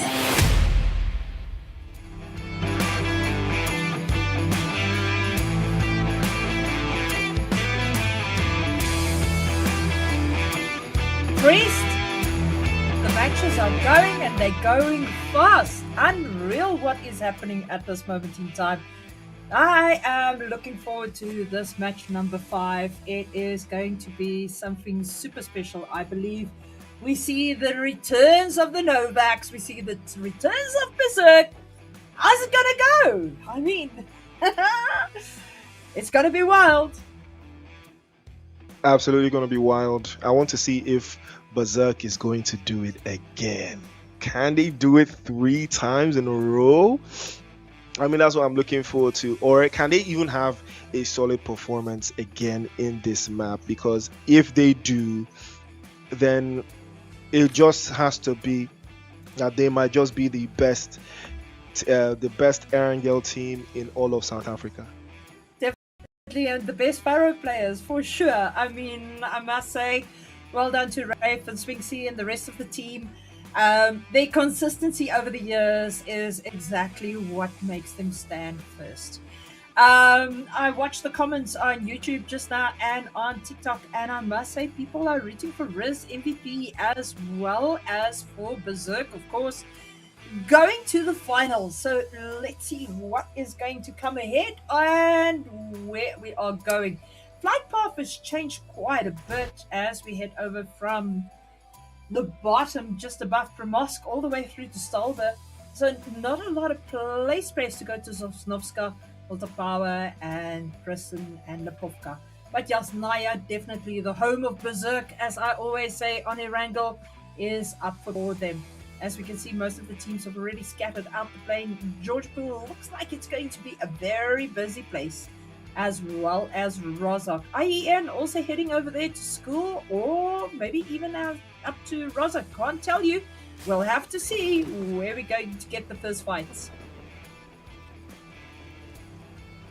This plane path is quite interesting, though. You know, cutting it from that southwestern side to the northeast. Saverny, untouched, unscathed. And even all of the other areas in the eastern side, Mansion, Prison, Shelter, Milta, all of those areas that Berserk love to play in, well, the plane did not move through those areas, so they will have to make a manual rotation over to those areas as well. But we will see how they will manage their expectations going into the final Erangel of the night. But even at that, they are playing from the northern side. Synthesis with a similar idea with how they want to manage their own game, because they're one of the teams that did have a fantastic game, I believe, in match 1. That's right. All they have to do now is keep the momentum up. But I can tell you this, when it comes to Berserk, Jasnaya is their home. They know it like their own hometown. That's for sure. And they know exactly which buildings to take, which buildings to push from, where they're going to get the best loot, the whole white works. Now we've got Delirium and MK4 right here on top of each other. It's a fight right from the moment go as the nades are flying. Loss also gets McKay from Genesis as he goes down. We see he's confirmed there with an Abasan. Okay, and let's see what's going to happen here. Sonic hears those footsteps, gets ready to peek around. MK4, let's see what you bring us. Sitting so far on total points of 37. So what are they going to do? Berserk leading with 1 point coming into this match. The Unknown and Synthesis both sitting on 21 points. So it's going to be interesting to see where they are going to go and where are they going to end. It's all about the structure and strategy coming into play here. You can see the guys from MK4 regularly sitting in second place, 37 points to the good. And they have added, they can find a way to add a little bit more at the very least. They might be able to turn something around here, but it looks like Genesis can smell blood in the water. And Unseen Esports about to be very much seen here. I'm not sure what Peak is trying to do with an M762 and a red dot with at least 150 meters. I mean, if you do get a knock from that far out, it's gonna be quite questionable right now. Genesis now on the front foot, looking for a way to close this down. McKaylee also gonna be swept off to the side there by Lost. And now Unseen might have the numbers cut down to size here, going off in a potential 4-on-4 action if they can manage to squeeze this one through. McKay on the other side, they're looking for a way around. That's a fantastic grenade, but Lost manages to evade it just in time. And now they're getting forced into a very, very uncomfortable area, boxed out inside of George Pool, but Lost with a free fire. And Bounce had no idea that the bullets were lying in wait for him, and they will connect him, but another grenade launched out perfectly as well, but too far out, doesn't get the job done. Another grenade launched to connect. Bounce has taken a hit. Genesis now might be getting their backside handed to them by Unseen into the corner. McKay tries to phase it through, but man plays off the right hand side. Again, pressure on Genesis. They've lost two. Can they somehow manage to hold this on? McKay pops inside the containers, evades the grenade for the third time in a row.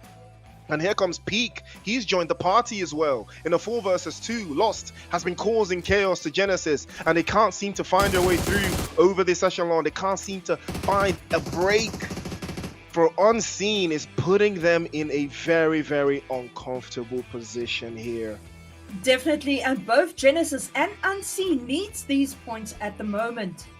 They're both lying at the bottom of the leaderboard. If we look at the score sheet on the right hand side, Genesis sitting on 1 point in 15th position, and Unseen sitting on a total of 3 points. So they really, really need these pushes. They really, really need these wipes. And unfortunately, Big puts Beef in a crate. Right, that M7 of his with that hologram is not so bad, Priest. Absolutely not. Because Unseen, surely now, they are looking for McKay, and they will find him. And that will be the end of the road for Genesis. Unfortunately, they'll have to find another revelation for this one, as they've been sent back into the lobby. The Gaz, on the other hand, another team that has not necessarily found their footing. But hopefully, this might be the game where they finally get those points on the board. Definitely. I mean, the Gaz is really, really a team at this moment in time at the bottom of the leaderboard, sitting now in 15th place. They've got 0 points on the scoreboard. So they need to really, really make an effort in this game. They've got zone at the moment. They're probably going to push towards Georgia Pool to get the vehicle here at the bottom, because that's the only place where they are going to get a vehicle at this moment. Synthesis, I see, is busy storming here at Zarki, quite a far place out of zone. They've got quite a bit of push to do. See, they've got their vehicle ready. That UAZ is standing. I hope they've got a lot of fuel, because zone is quite far. And here's Berserk. As I told you, their hometown is Yasnaya. That you can take as a guarantee. If the zone goes close to Yasnaya, that is where they go. That is, you can take a memo on that. We're about to see what their decision will be. Delirium 6, slow start for them, tanking the blue zone, 2,000 meters away. But hopefully they will get themselves into a better position going into the play zone, because we do have a bunch of teams over that western side. A lot of them still thinking about where they want to make their rotations from, unlike Team Berserk, who are currently sitting on top of the leaderboard and on top of the map as well, in that northern side just outside of Yasnaya, overlooking the rest of the horizon. Synthesis also playing in from the northwestern side of Zarki. A very cutthroat rotation they will have to make through Saverni as well. If they are going to follow that route, will take them a lot of time though, instead of cutting right through shooting range, but we will see if that will be the case. TUE on the other side, the unknown, in the south, uncontested, potentially have the easiest path into the zone though, and they're not going to encounter any obstacles if they decide to start moving now, but we will see as the zone has closed out again towards shelter. Definitely TUE, I've seen numerous occasions coming in from the bottom, from Sosnovska, and they actually place quite well when they do that. They get their loot, they get everything they need, and then they push for final zone. But we've got about 7 teams at this moment in time pushing in from the west, all out in the blue zone. Some of them have just made it in, but like Synthesis is still pushing in from Zarki, now only reaching shooting range, as well as we've got the team of MK4 still pushing in as far, and it's really far as they are sitting at hospital. Delirium 6 coming straight on the other side of Gatka, and BE also now cruising through Gatka. And then we've got the Wolves. The Wolves just making it past Chinky, and ME just coming through Rozok. Oh, here we go. Rafe now looting in with those shots. Unfortunately, he gets knocked. It is Jenko coming in for H8X. Let's see what's going to happen here. Hate is coming in. Oh, my word. And they put Rafe out the contesting. Hopefully, the rest of his team can play it well. Jenko, as we used to call him, the big green thing, is playing exceptionally well. Oh, but Vane going down at this moment. Swingsy taking revenge, putting him in a box. And now the rest of the team is in their sights. They are moving once again for their furrow. Am I wrong? Priest, I believe they're going for the furrow. Well, it looks like it. It looks like that is what they are trying to do for the third consecutive time. If it ain't broke, don't fix it. And here comes Team Berserk. That same position where they have dealt a lot of drama, a lot of damage to the rest of these teams. That same place where they have secured 2 chicken dinners from. And it looks like they're about to do it for the third time. But unfortunately for them, though, they have lost a player. So that is not looking like they want to make something happen, but they will be getting blown away there, the guys from Unseen. And Ghost did take some damage in that trade-off, but unfortunately Lost is the one that's going to put the final nail in the coffin for Unseen. They lose out another one with 2 players left.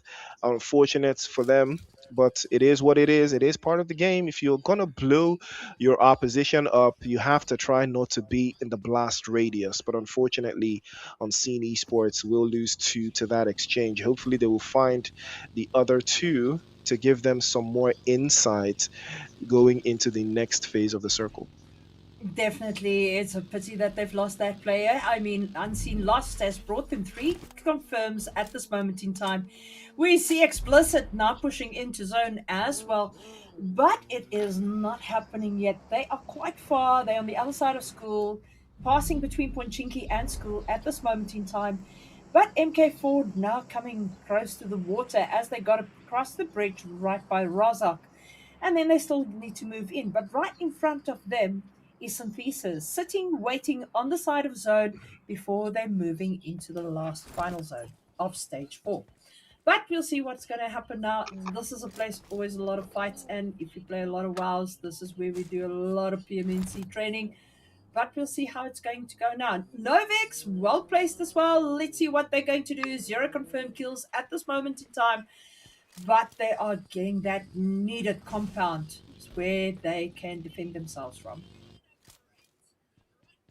It's all about the defensive attributes that these teams have created for themselves so far, but they will be able to hold this down. Wolves in shelter. It doesn't look like they want to give out this position just yet, but it looks like the guards is going to set their sights onto the guys from the unknown. Bao gets a hit. Leave it a couple of shots there. He does go back into the lobby. And interestingly enough, we only have 15 teams and 52 players in the mix here, so it is still anyone's game at this stage, Coos. Oh, definitely. But listen, what's very interesting, the Wolves gone into the Wolf Flare under the ground. Ooh, Synthesis is putting some shots in over here on Explicit. Will they be able to recover? Casino going down. To aimbot, well, this is good for them. Let's see what they're going to do. Booba pushing up. We've got Probot playing exceptionally well. We've got Booba getting into that vehicle, moving in. But now we've got Unseen, Peak and Mon. They are right behind Synthesis. Will they be able to eliminate them, be a part of the third party? As this is happening on the side of zone, that seems like Peak has now decided to move in, or he's just parking his vehicle. The Wolves are still in their Wolves lair, and PE not lying quite well on the scoreboard, but they are definitely going to try and get some eliminations in there. That is for sure. Well, it's all about who wants it more at this stage. Oh, that's a fantastic spray from That was Zeke. I was not expecting that one, but he turned it all the way around. And now unseen, under siege. Peak is going to be the last one left. His teammate already knocked, having the coins pulled out of him as well. He tried to turn that through, but unfortunately, the Molotov is going to cut his HP in half. He can't even get too much of a shot away there, and he will be eliminated. That will be the end of the road for Unseen. But they did put a solid performance on the board with 5 eliminations in the mix. But there's so much more to be done here, as we have now lost another team. 48 players, all grinding it out, looking for a chance to close the gap between themselves and the rest of the teams at the top of that leaderboard, because this is where it starts to get very, very, very, very hectic. definitely. And as we are looking at the map as well, I see MK4 really pushing in fast and hard. They are pulling in quite close at this moment in time to the Wolves. Well, we'll see what's going to catch out there, who's going to do what. Zone is shifting once again. We're going to stage 5. Like you said, 14 teams remaining, 48 players. But we see Trip 99 for Novex keeping quite a good eye. He's quite in the open, but not too much. Oh my word. BE Dagaz getting a knock over there. Let's see, they're taking down MK4 Sonic. MK4 came in, blasting in, but unfortunately running in a little bit of opposition at this moment in time. Okay, Papi also now getting side from Delirium 6. Delirium 6 looks like they're in a little bit of trouble. MK4 has lost 2 players, as we see only weak picks and a teammate standing up.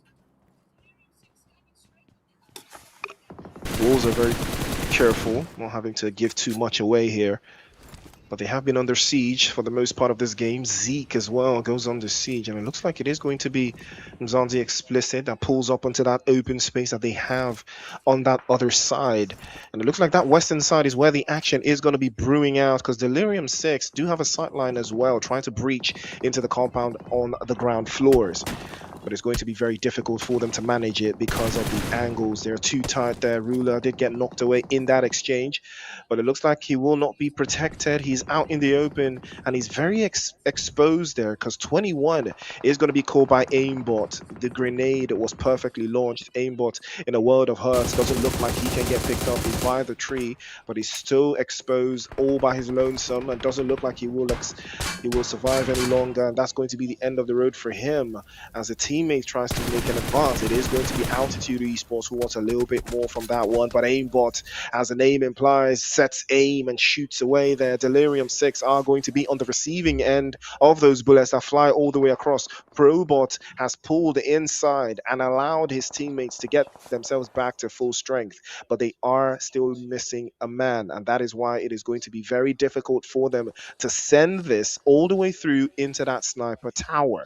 But they do have Altitude on the western side, and now Delirium 6 back into position with Microboy trying to launch a grenade from the northern side again. Now that will be 2 grenades for the price of 1, and Rico has to move all the way back, gives the intel to the rest of his teammates, and decides to reposition immediately so he does not become a liability in that exchange. Definitely, and that was a very strategic move. Delirium 6 lying at this moment in 5th place, sitting on 2 eliminations. We really hope that they have a better match this match. They are a good team. KB has really put this team together, but at this moment in that sniper tower, and they under pressure from Altitude. Pisang taking knocks down. I mean, this is not good at this moment in time for the guys from MK4, dropping all the way down and being eliminated. Very, very sad. Pretty sure that's not how they wanted to start, but the lobby is not forgiving. It will hurt you if you're not ready. You will learn the hard way. But MLK and 21, it is all left to them now. How far can they drag Synthesis across that leaderboard? How well can they perform? Well, it's all up to them to see what they can do at this stage. But look at BE coming in, playing a very tough game this time around. It looks like they've gone to the drawing board, like we said earlier, and they've sharpened that pencil, and now they're putting it on. Novex running over me pounds, And MKA also now taking, oh well, Altitude taking a lot of kills on BE, not getting knocked to the whole white clothes, but Altitude in the fire line of Lynx. BE, the gas really doing what they need to do. Skips that nade. DK getting spicy, but Lynx ain't gonna give up. Will it be the last for them? As Altitude gets their players back up and starts pushing. Spicy gone and BE no name also unfortunately gone, but Lynx falling back, repositioning and getting ready for the next bit of fighting. Novex also pulling in now, and they are taking Altitude out now. This is absolutely insane. Third party after third party. What is going on here?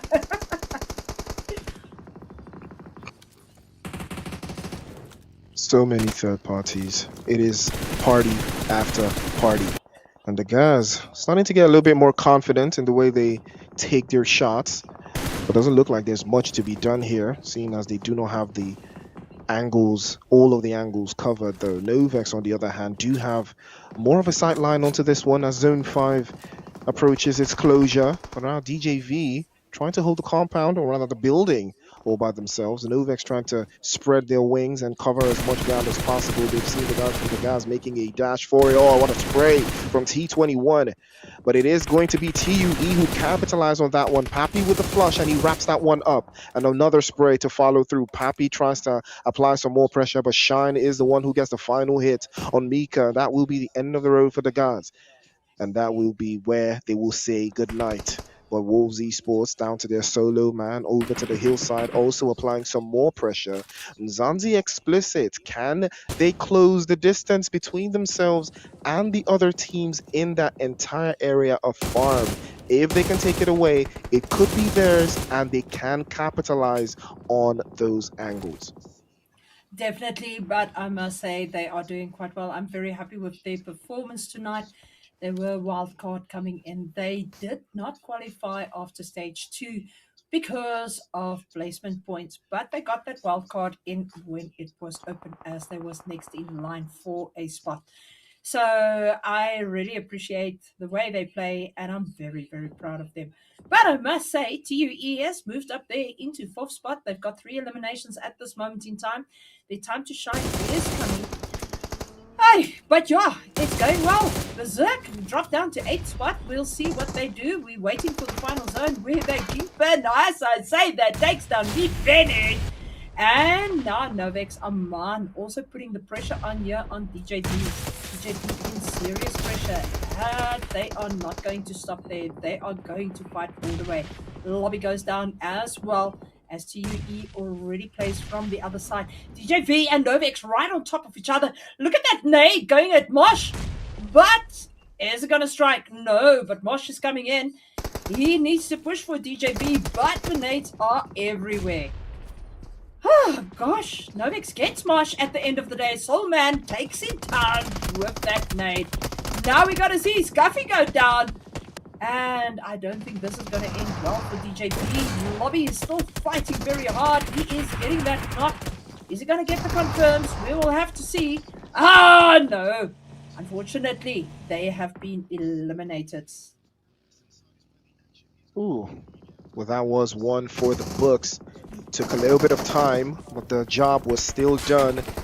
And slowly but surely, Team Berserk have been creeping up on the rest of the opposition here. But now, can they survive the onslaught coming through from Nzanzi Explicit? Because Aimbot is going to be the first one to launch the charge there, trying to pop through. He advances his position just a little bit closer. Shroud has been hopping and skipping, but Aimbot can hear him, but I'm not sure he can hear Aimbot, who has managed to crawl a little bit closer to him, and he has a grenade getting charged up in hand, and he launches that one over the top side, but it doesn't connect to Sphinxy. But the angles there are very tight. He tries to spray over to the left side, gets the drop, but unfortunately Shroud was there, equal to the task, and will shut that play down. Angles now from Team Berserk. They get another one to bite the dust. It's Benny this time, but Shroud has no chance. He's going to be dropped off as well by Main. Again, more pressure from Aman there for Novex, but again, a trade-off will catch them off guard, will delay the response, will delay the press. All Stars on the other side trying their absolute best, but the unknown, they have to do a little bit more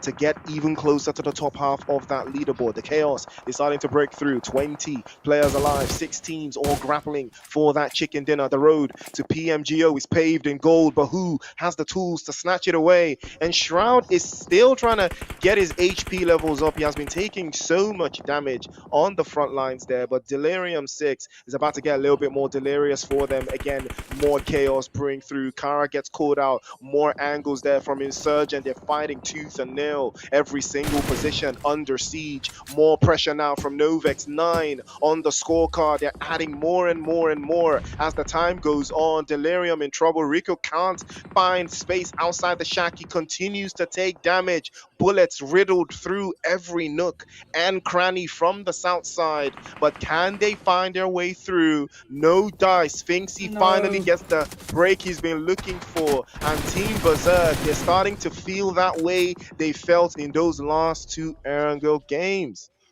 Definitely, but Novex is not going to give up. That is for sure. Sitting on confirmed 9 eliminations.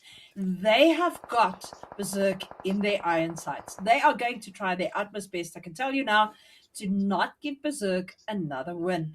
But if Berserk keeps cool and they keep calm, I know that Swingsy can lead this team to get that other chicken dinner.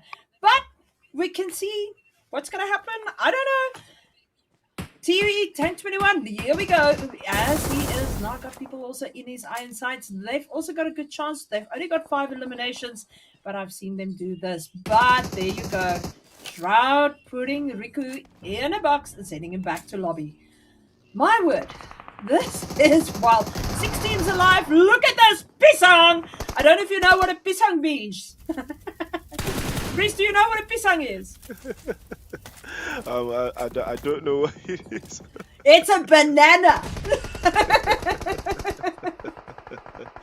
Oh, well, Team Berserk, it looks like they've got an angle on this. Finksy's grenade is good, but the Scar L is even better. He tries to launch another grenade over the top side again, tries to get the angle right on this time. TUE are putting work onto the other side. Finksy with another grenade on Putin, and this time they will not survive the onslaught. They drop another one down the lines. We're down to 12 players now. 4 teams in the mix. Dead gets knocked away there by Kingpin. Team Berserk, once again, they're starting to squeeze the life out of the lobby here, and he tries to use the M1 Grand for the 1 claw position. Dead immediately gets blown to smithereens. We're down to 11 now, and the numbers continue to dwindle. Novex over to the right side. That is the only team that could pose a threat to Team Berserk right now. Delirium 6 still in jeopardy. JP77 can't advance any further. He takes a hit, and T21 is going to close the coffin on him once and for all. Team Berserk now, it's all left to them, but a trade-off for T21. Can he go 1v1 with Sphinxy? Yes, he can, but Kingpin is there, equal to the task, and is going to get the trade-off.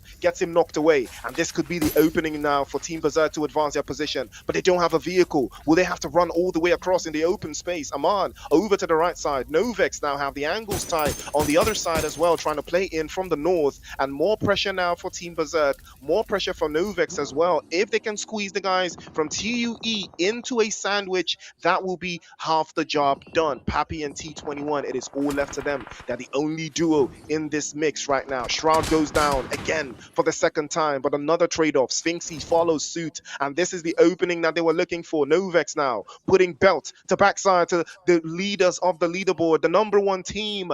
They will not be number 1 for much longer. If Novex have anything to say about it, they're tired of the domination that Berserk has put on display, and they want to wrap it up. And now they've got the angles tight. They're trying to squeeze Berserk into an uncomfortable position, and now we'll catch another one over to the break. It's T21, it's the All-Stars and Novex working hand in hand to eliminate Berserk. Berserk will not be allowed to dominate Erangel anymore. South Africa will not be Berserk's to tame anymore. And TUE, surely now they will wrap this up. But Novex, they don't want no friends. They want all the eliminations. And here comes Aman. Immediately the drive-by is complete, and they wrap it up immediately as well. And that will be them packing their load back to the lobby. Another one bites the dust, and that will be the game. No Vex, no fear, no teams, no Vex. Definitely what a win there for them. I mean, those are 3 teams that are really, really dominating the lobby. And unfortunately for Berserk, second place. It's not a podium finish, but well done to them. They played well, but no Vex. What a team push, keeping it all together right to the end. Also worked very, very good. or Novex. The first, hopefully that's not the last. I mean, Erangel performance, top finishes, top performance. It has been one for the books. And that is something that we've loved seeing every single time. What a performance from Team Berserk, but an even better performance from Novex. They have stayed on the rise. They have put everything and everyone on display. And that is what we absolutely love to see. A team that is always going to perform every single time. Team Berserk, they did an amazing job. Still finished in the top 2. Again, consistency is the key at the end of the day, and you have to respect Team Berserk for still being consistent. Well, you know what, people can call Wraith an uncle, but the man knows how to lead a team and how to put a team together. Berserk really played well. Novex gave them a hard time in this lobby, so that's why they took the win. But at the end of the day, lost a player quite early around, but they kept it together to the end, Berserk. And they've put those very, very, very important points on the board with their eliminations and also that second place. TUE also moving up a little bit. We saw a lot of teams shining in this match. So now it's up to see what's going to happen in the final match for tonight. Gosh, can you believe it?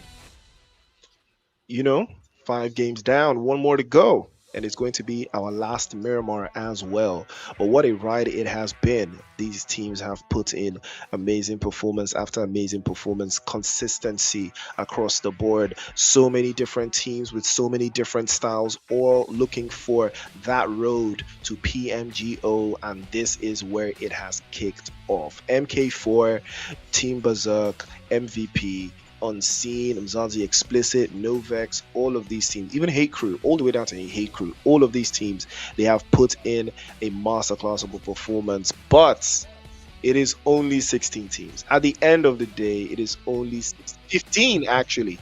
15 teams actually, plus RJC in the final. So realistically, you're only fighting for 15 spots. So that is what makes this so much more difficult, Cooks. Well, definitely, but look at Trip 99 coming in with those 5 eliminations. Oman with 4, Novex shined with 3, and Soulman with 2. Soulman we've seen having a lot more kills in earlier rounds, but their knockouts were there. Their damage is there. Look at Oman's damage, 1,317. The most damage, although he didn't have the most kills. Those knockouts were there. He got it. He was in there. And he didn't take a lot of damage. I mean, Shine really took the most damage there, poor guy. Sorry, Shine.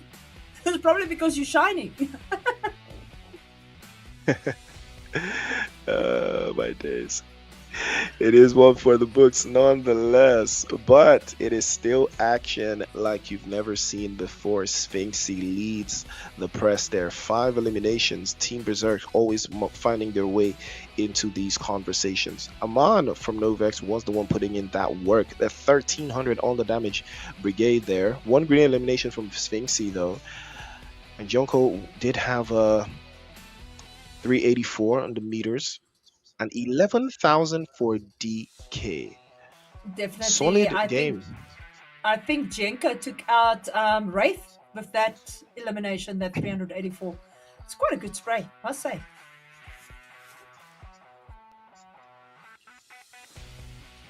And then we've got the match summary. There was 60 eliminations, 71 knocks. Longest elimination, 384 meters there for Jenko. 11,913 heals for...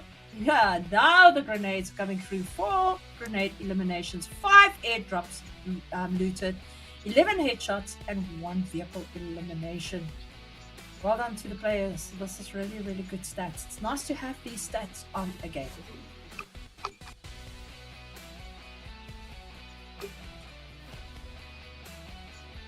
Absolutely. And again, the leaderboard gives us a clear idea of how Novex dominated their 14 eliminations with that chicken dinner puts them at 24 points. Team Berserk with 16 on the bounce there. All Stars also with a solid performance, 12 on the board as well. Delirium 6 fought tooth and nail, managed to escape with 7 points And Insurgents did have 6. Metro Esports with 5. 5 for Explicit, 5 for Unseen Esports as well. And the guys with 4, arguably one of their better performances. Hey Crew 2, tied with Synthesis, Altitude, and Wolf Esports. Genesis, MK4, and Nothers DJV unfortunately did not get any points on the board.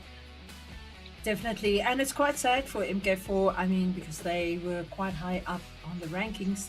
But we'll see just now what is going to happen.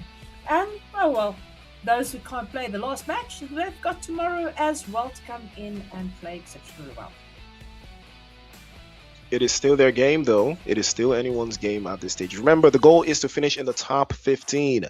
And if you make it to the top 15, well, you're guaranteed a spot in the finals. And that is where you want to be. Whether you will be joined by the defending champion, RJC, to play for that much space inside of PMGO. But action continues after the break. Ladies and gentlemen, you're watching the PMNC.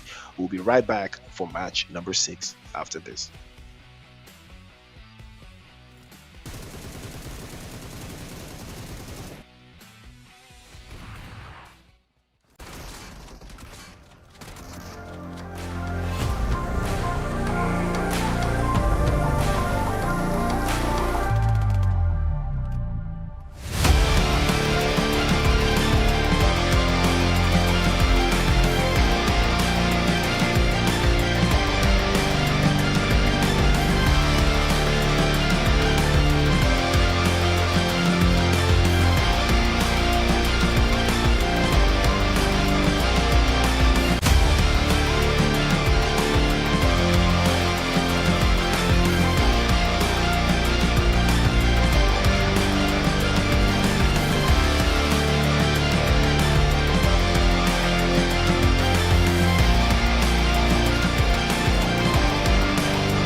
dream of competing on the global stage never died.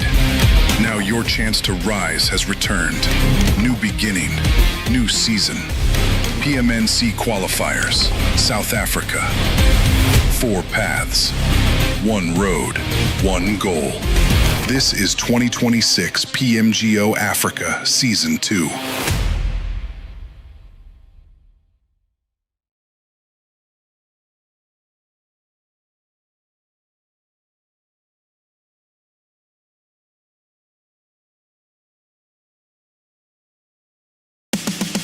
The dream of competing on the global stage never died. Now your chance to rise has returned. New beginning, new season. PMNC qualifiers, South Africa. 4 paths, 1 road, 1 goal. This is 2026 PMGO Africa Season 2.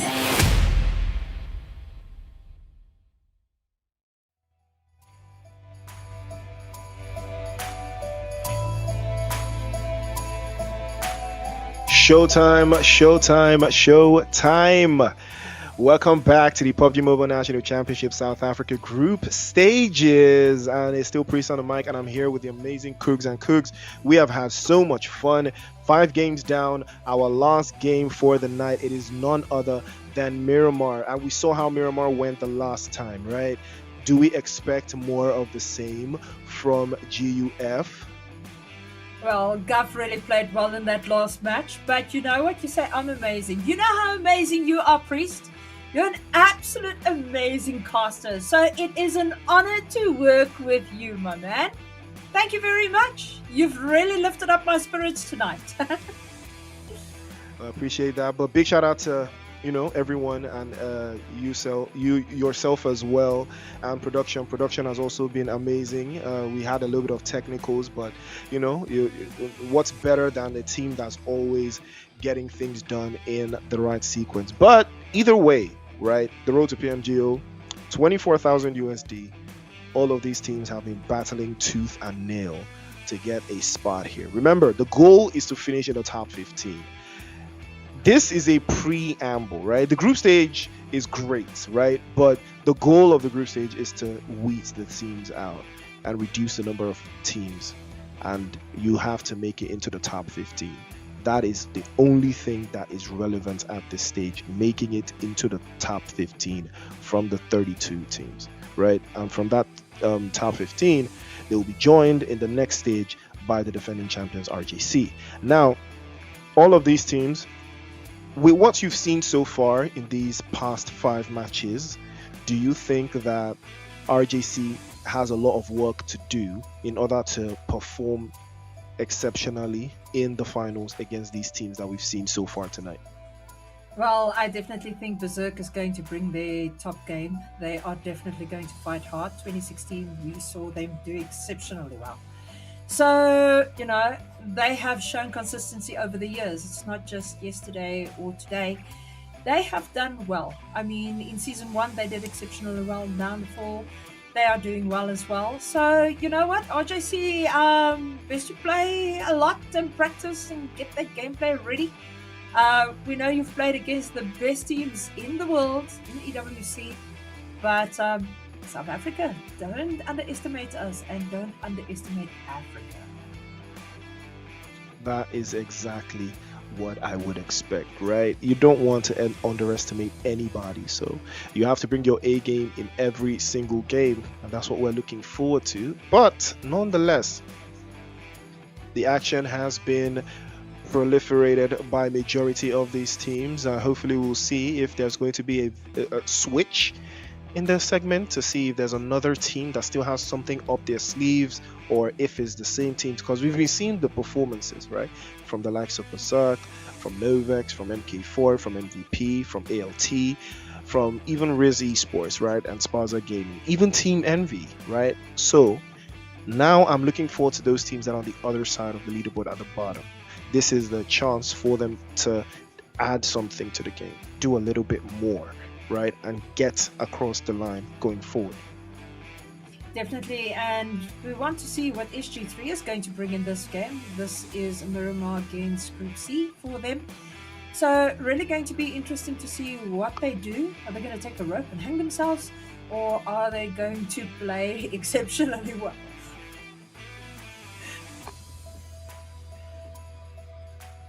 Well, that's a final thought. That's a final thought. But yeah, I mean, Miramar gives us a little bit of a different agenda for some of these teams. Those teams that do love to play long range, long distance, have high ground, low ground, a lot amongst other things there. But it looks like the plane is about to take off any moment from now, and we are all going to be locked in here to see who wants this a little bit more than the next team. And this is where it gets very, very spicy. Who's going to turn this around? Who wants this just that much more than the rest of the teams? And who's going to take that chicken dinner, the final chicken dinner of the night? Who is going to close it down and wrap things up and say, yes, I am here to stay, and you are not taking this away from me? Definitely. I mean, we've seen A&D now playing off well, so you saw Novix won that stage. But now we've got um, Group B and Group C playing against each other on this Miramar. It's definitely going to be a hectic one, and here comes the plane. 14 seconds to landing time. Good luck to all the teams that's in this lobby. We're going to enjoy and cheer you on till the last moment. It's Miramar season, ladies and gentlemen, and what other time to lock in than now? This is where it comes to fruition. This is where it is important.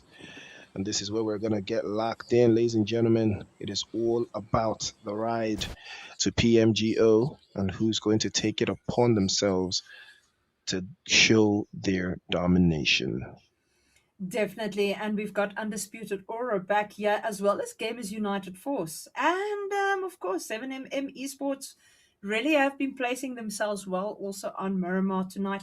Oxium is back here, and so is Ecstasy Esports Africa as well.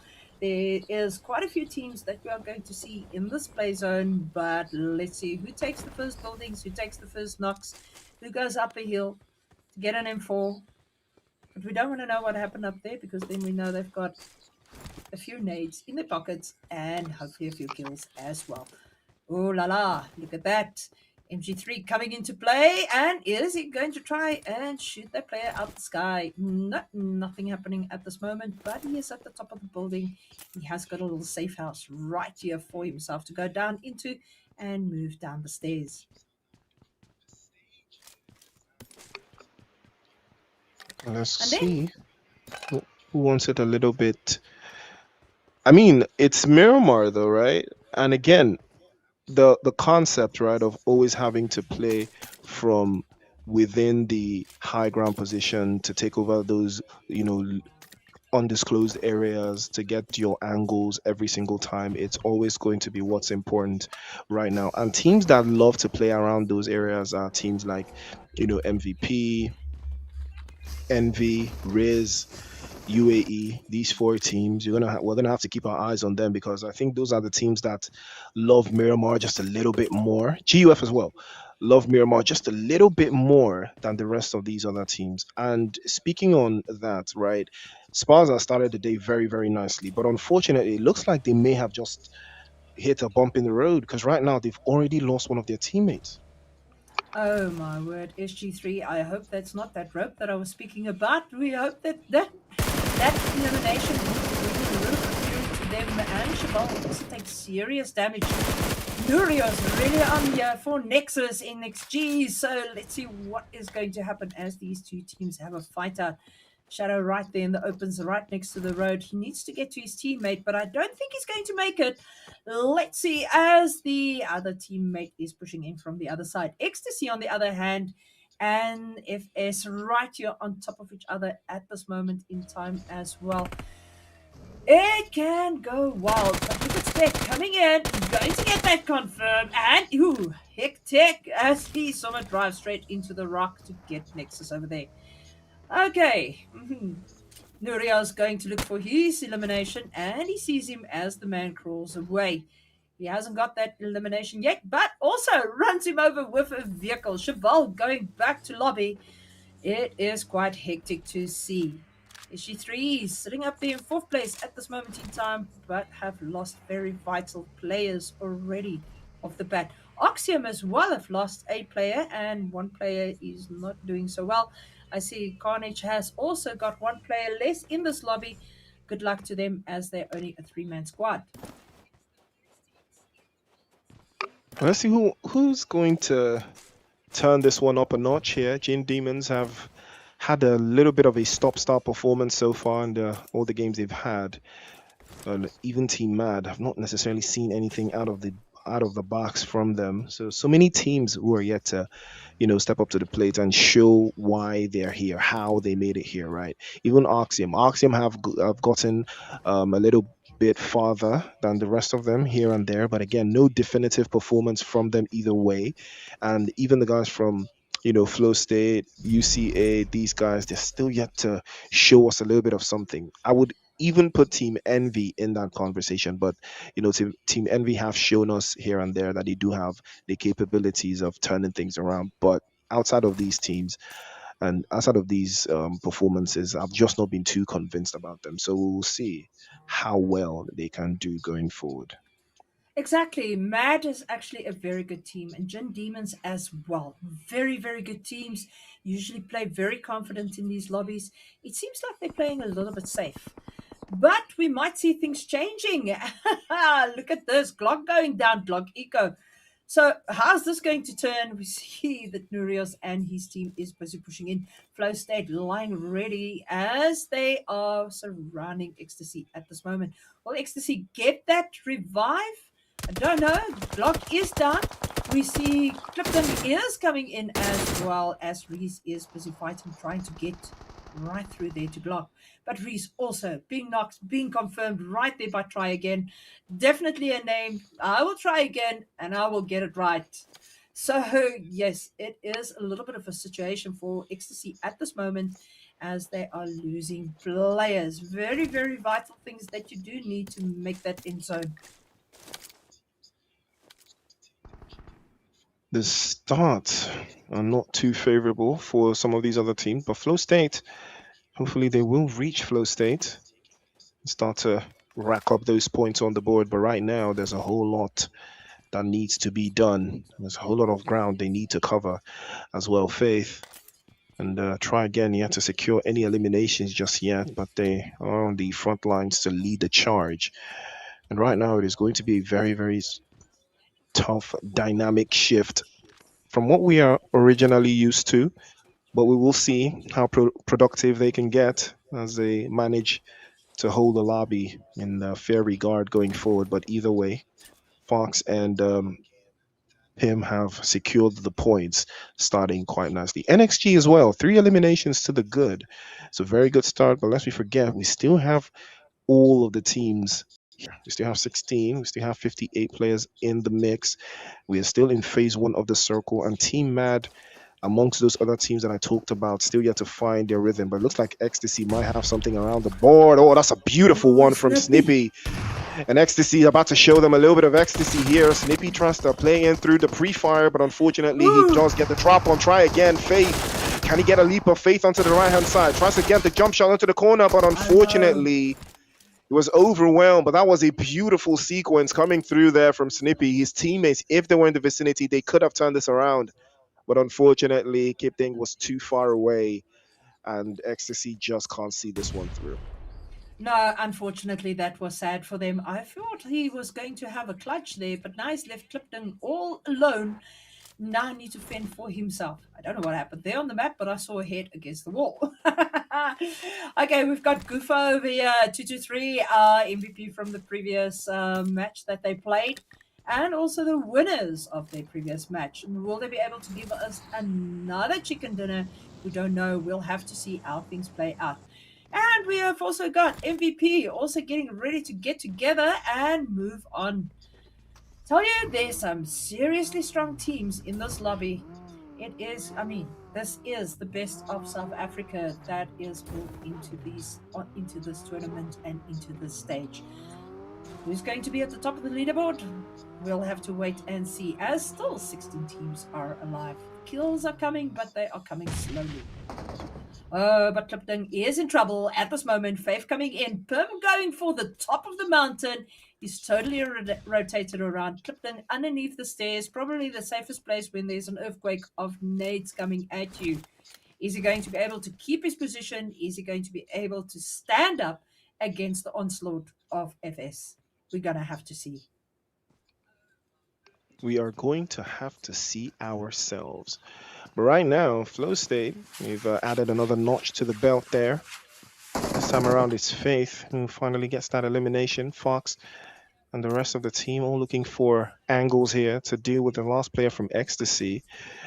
And all it's going to take is just a little bit more patience to close this down. It won't take too much of their time, but they will have to wrap this up quickly so they don't have to hang around here much longer than they would have to, because that is what is important at this stage. Every single team will have to put a little bit more work across the board to see if there's going to be more to be done here. But that kid thing also making a quick dash up the stairs, has a couple more shots there, and it tries to trade off, but doesn't look like he's going to survive any longer. Oh, tries to get the first shot, and he links that one through. Is he going to jump and escape? It's going to be very tough, but no, Pim will catch him in the air. And that will be a trade-off, but the job will be done. It looks like Pim's going to be caught by a third party, and it looks like it is yes. Spaza Gaming. Oh, unfortunate scenes here. Spaza Gaming pulling up to the mix and getting the drop on.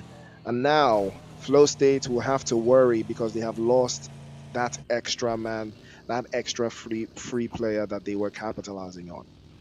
Oh, for sure. That is an absolute sad moment for Flow State. But here we go. Spaza Gaming NK taking off, moving towards the other side of the map. They definitely get that knock, get that kill, and then move on. Go for the next. It is a different type of play style that we see, but I think what they're going to do is move in. When they're getting Envy stomping, I can't believe this.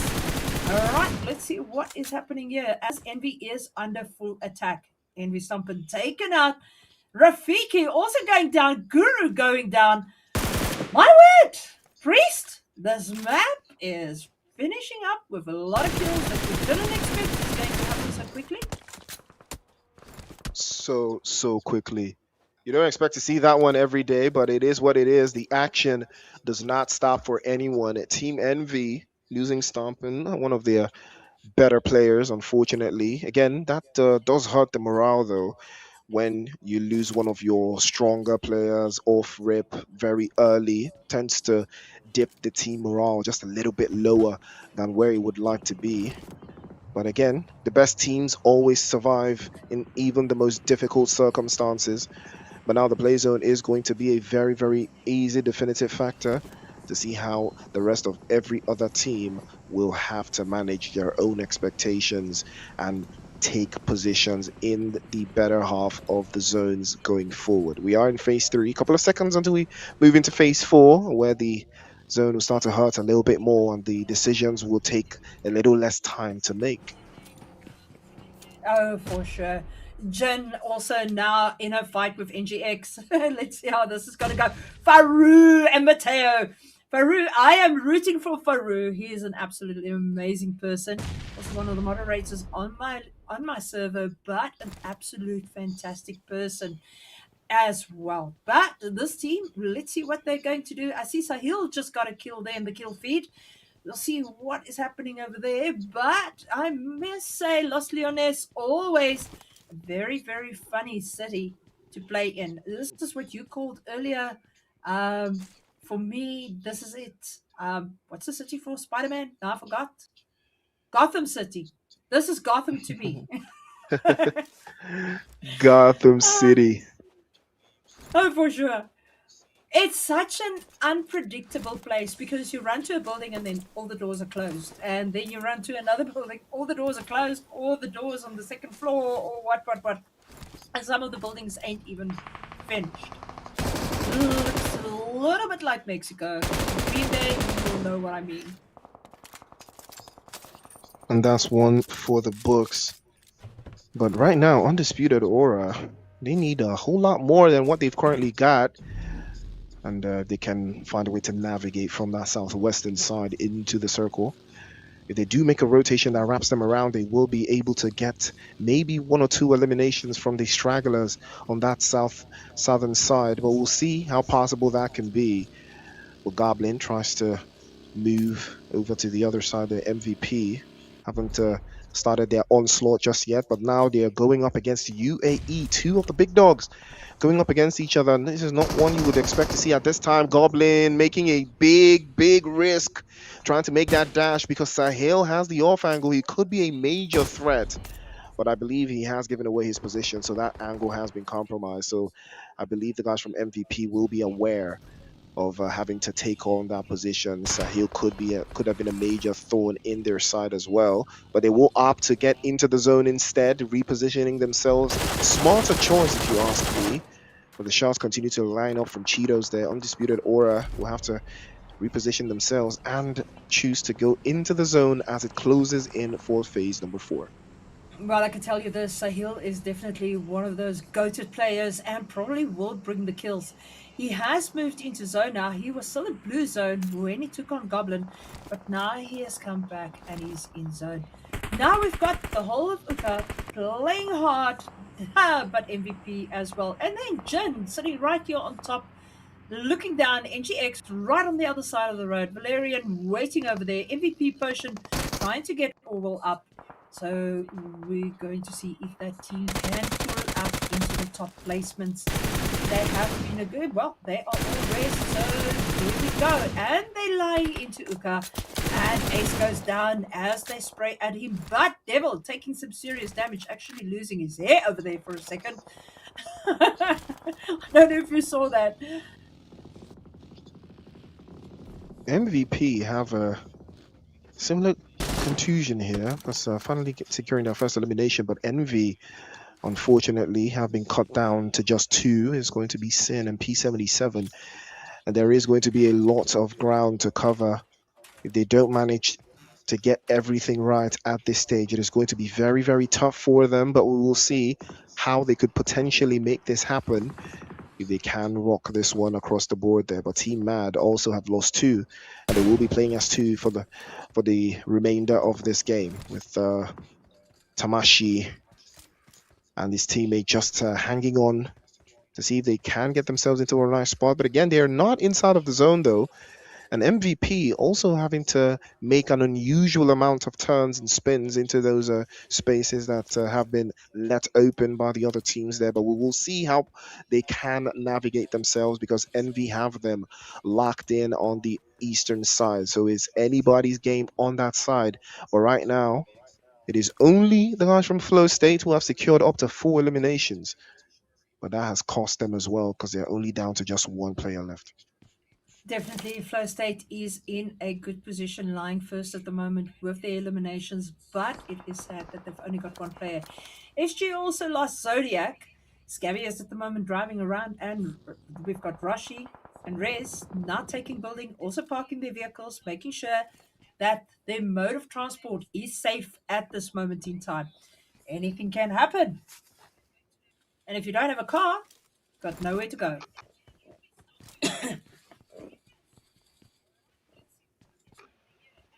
Imagine not having a car though. Imagine not having a car at this stage of the game. Imagine not having a car and being in Los Leones and the zone happens to shift away from there. It is going to be such a nasty experience for you. But either way, we will see who's going to take it upon themselves there to close the gap even further. But right now, Riz Esports have been playing it slow and steady. They have been quite consistent in putting in that work, but there might be some semblance of a much more practical solution to the rest of their movements into the next phase of the zone. That we will see how possible that can be. But NXG, arguably, this has been their best performance so far. 3 eliminations and roughly 17 minutes on the clock. And they are looking to add a little bit more where that came from. But will they be able to see it through? Well, it's all up to them now, as Valerian and Spec are still yet to put any points on the board just yet. Definitely, and we're watching Mad, but they've lost Berry and Indy. So we'll have to see what's happening here. But Guff has already got 3 eliminations as well. They're moving up into second place for this match. Oh gosh, I tell you, it is hard on these teams. They need to push, but they're also scared to lose those placement points. So it's definitely a difficult situation. We see that Ishirashi also got a knock right now, and we've got a lot of drive-by shooting at this moment on Guff. Xanax moving back into the building, trying to get a very good watch over there. This is Coco now watching Oxium, Benji, and Dream as they run at the bottom, not wanting to give away position, only shoot when it is right. And we're still here on the side of Los Leones, where we have got Team NGX really waiting hard. But look at this. Renderer is looking straight down as the team is busy pushing in on them. The vehicles are smoking. Unfortunately, the casting crew took us away from them as they're busy spraying those vehicles. We are back with them. And now let's see what's going to happen to Uka. Uka coming in very hard, pushing it through, but Guff is looking like they do a bit of gatekeeping at this moment in time, just outside zone as they need to push in.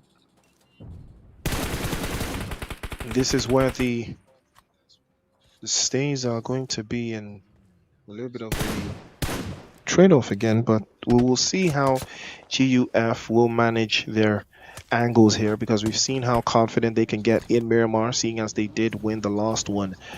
But again, this is where it's going to get very interesting, because the zone is closing up fast. You can see MVP sitting up in that hilltop side, central. Team Riz, same idea. GUF in the western side. As the play zone starts to shrink out, it will start to put these teams into a very unfortunate position for some of them who can't seem to find their way around there. But a couple more shots again ringing up through the central positions. And now UCA with a similar idea. MVP though, they have been very consistent as well, sitting quite in this middle spot. I don't think they have a lot to worry about. They do have a lot of teams around the position, but I think they can defend their angle, especially from those teams that are too far out to cause them immediate danger. And I think they should be able to lock this one down and then just hold the rest of this open space by themselves. Definitely, and Priest, as we can see, we've dropped down to 33 players remaining in 10 teams at 20 minutes into this game. Lots can still happen, lots can change. MVP keeping a very good position in this crater, but we see a lot of teams surrounding them at this moment in time. Jenna's got Umarax down, 223 just went down. Oh my word, there is a lot happening right at this moment in time.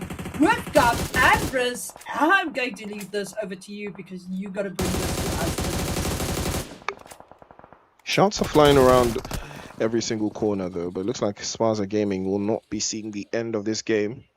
Or rather, they will be seeing the end of this game, but earlier than they would have liked. But Jin, wow, finally stepping up to the plate, adding some skin to the mix here, putting some meat on their bones. They drop some more bodies, and none other than SG3 taking the hit for it. But GUF now, they have a sight line onto Riz Esports, and Riz having to make a quick dash into the corner there. MG did take a little bit of a hit with that grenade launching over the top of Ragnar. Just peeking up over the hillside, does have an idea on GUF, trying to get as much intel as possible. You can see MG just playing in behind, and he might decide to wrap around that south side. Speed as well, similar concept. They are trying to squeeze the guys from Riz into open space and draw them out, making it very difficult for them to make something happen. But it looks like that one is going to be slid away there, and they will drop yet another one inside of the sequences.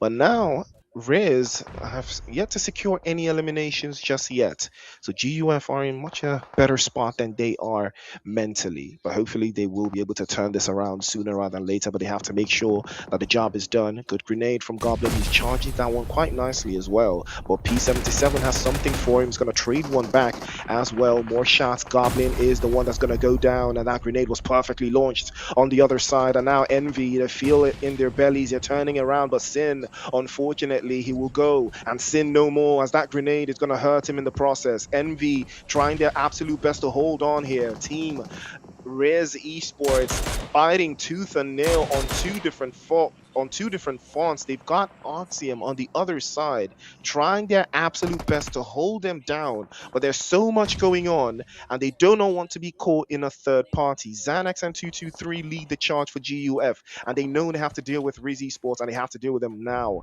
It cannot be later. They have to make sure that the play zone does not collapse on them. But Envy have every tool in the book now at their disposal. They launch another grenade. Does that one connect this time? But no dice. Envy still have Sin knocked away. Doesn't look like he's going to go for the pickup for his fallen comrade. And that will be the My end word. of the road as he's pulled out of his vehicle and put back into the lobby. And we're down to 8 now. And Mateo from Gin Demons has been on a tear right now. He's putting so much work in for Gin Demons, and hopefully he might be able to get them into that final third. Definitely, I told you to keep an eye on Mateo. Mateo is one of those players, when the energy and the adrenaline kicks in, he just comes to the party. And then he makes things happen. 223, once again, back up on his feet. Riz is going down exceptionally fast. Guff is having this fight. This is what it is. It is going to go wild for them. They are sitting now currently on 8 confirmations. MVP right in front of them as well, but they need to take that last player of Riz MG back to lobby. Will they be able to? Will they be able to secure him as a elimination? We do not know, but Xanax taking damage over here. Aspect down on his knees. Render coming in. He is getting everything done possible so that his teammate can get that res. But we've got Oxium also on the other side coming in right from the north as they push in on the team. We've got a nice panoramic view of where the teams are situated at this moment in time as we go up with the Faru is down as we go up with the drone, but now we'll see what is happening. 7 teams, 19 remaining. MVP now starting to shine, but so is Guff. Jin getting those raises up there, and MVP pushing around, coming up the side from the hill from the south. It is mad, Priest. It is absolutely ridiculous how SG is busy throwing those nades out to this poor team of Jin, but Jin Demons, will they be able to turn it around and get the kills or the eliminations on SG at this moment? And it is going to be an interesting dynamic to see how these teams will finish this game, because MVP, their strategy, is still paying dividends here. But how much time do they have before they have to reconcile their positions? Sparza Gaming, though, we've seen how pressured they can get themselves there, but we will see if they can manage to hold this down. But right now, Rez, Roshi, all moving in tandem to get into a better position into the zone here. And looks like Roshi has found a spot, but again, that spot kind of limits his vision. Can't necessarily see across the board there, but we'll put an eye across the lines there to make sure that there is no chance. But it looks like MVP, they will be trying to get revenge against the guys from GUF. They drop more bodies here. Trade-off there from Benji. If he can get the angles in, he might be able to see this one through, but no dice for him. Goblin has gone down in that sequence, and MVP could be in a world of hurt, and the trade-off again comes through. Is Xanax now with a grenade launched over the top. Oh, that's a fantastic grenade from Aspect, and they will learn that one the hard way, but Aspect has to fall all the way down. Xanax is not going to allow the pressure to build all the way through. We will press forward again, and more pressure, and more sprays, and another grenade getting charged up by Xanax. 2 seconds on the clock. Surely this one will do the job, but no dice. He missed that one through, and that will allow for a pickup to come through. Potion, if he gets picked up, this could be diabolical for them, but he goes down for the second time. Roll over to the right. Xanax fades over to the left-hand side. Jump shot is good, and now it's 2 versus 1. His grenade is in hand. He tries to wrap around through, but a jump shot's even better, as GUF will show how united they are, and the MVPs will be swept aside, put back in the lobby in 6th place. That is unfortunately for MVP, but I must say the gameplay coming through there from Guff, absolutely textbook. The way they work together, all sticking together and moving as one and shooting at one target. They knew they had the knocks and they need to get in it, and that is exactly what they did. SG keeping it up here, quite impressive. Lying in the top 5 teams, 10 people remaining. As Riz MG also still sticking around. Jin Umarax also still in the gameplay while he is facing off now. Scavy going around. He is going to try and get that elimination, and they did. Oxium Benji also going down to Riz MG. That man standing alone, fighting exceptionally hard. Guff still in the game. So it can go anywhere now. I mean, Riz MG is still here. Guff is here. SG is here. 3 teams remaining, 7 players remaining. Will Riz be able to stand up, or is Guff going to make this the second Miramar for them tonight? Berserk will have 2 Erangels and they will have 2 Miramars, showing their strength on this map. We're about to see how strong they can get as we're down to 7 players now. Sparza Gaming. This might be the opening that they have been looking for, but GUF, we've seen them win the Miramar before, and they're looking to want to do it again. Riz Esports down to just MG. Doesn't have a lot of time to navigate through the zone here. The moment he pops up, he will be spotted by either Sparza or GUF. It's all a matter of who's going to spot him first, but it looks like Fender's going to trade one off. And unfortunate scenes there. Skavy's going to be caught out and knocked away there. More pressure from Rez. And now can they hold on? The angles are not favorable. Fender actually gets the drop on Skavy, immediately puts him back into the lobby. And that goes another one. Another addition. 12 eliminations now for GUF. And they're not backing down. They're not stopping. Rez has to play a little bit forward. Fender peeks up again. Roshi gets the angle on him, gets him knocked away. And now there's trouble in paradise for GUF. They might be crumbling under the pressure, and the angles there are not looking too good because MG's also playing in from that eastern side. Aspect, can he spot him? Can Aspect do the job right now? More sprays coming through. MG's gonna phase it through. He misses all of his shots with that, but he swaps the gun and he drops him out there, and now SG can capitalize on the space denied on the open space and the angles there that they have been able to wrap through. Oh, what a grenade! Wow. What a grenade from Xanax as he wraps that one through. That grenade was special, and GUF will take the chicken dinner in Miramar again. Well, that was just gameplay. I mean, they knew they only had 2 players up against them, and those nades came in vital. The players were good, but those nades were amazing from their hands. Winner, chicken dinner, once again, 4 games. Well done to them. I think they are celebrating at this moment in time, as they also have, like I said, 2 chicken dinners for them here on Miramar and 2 for Berserk. Beautiful.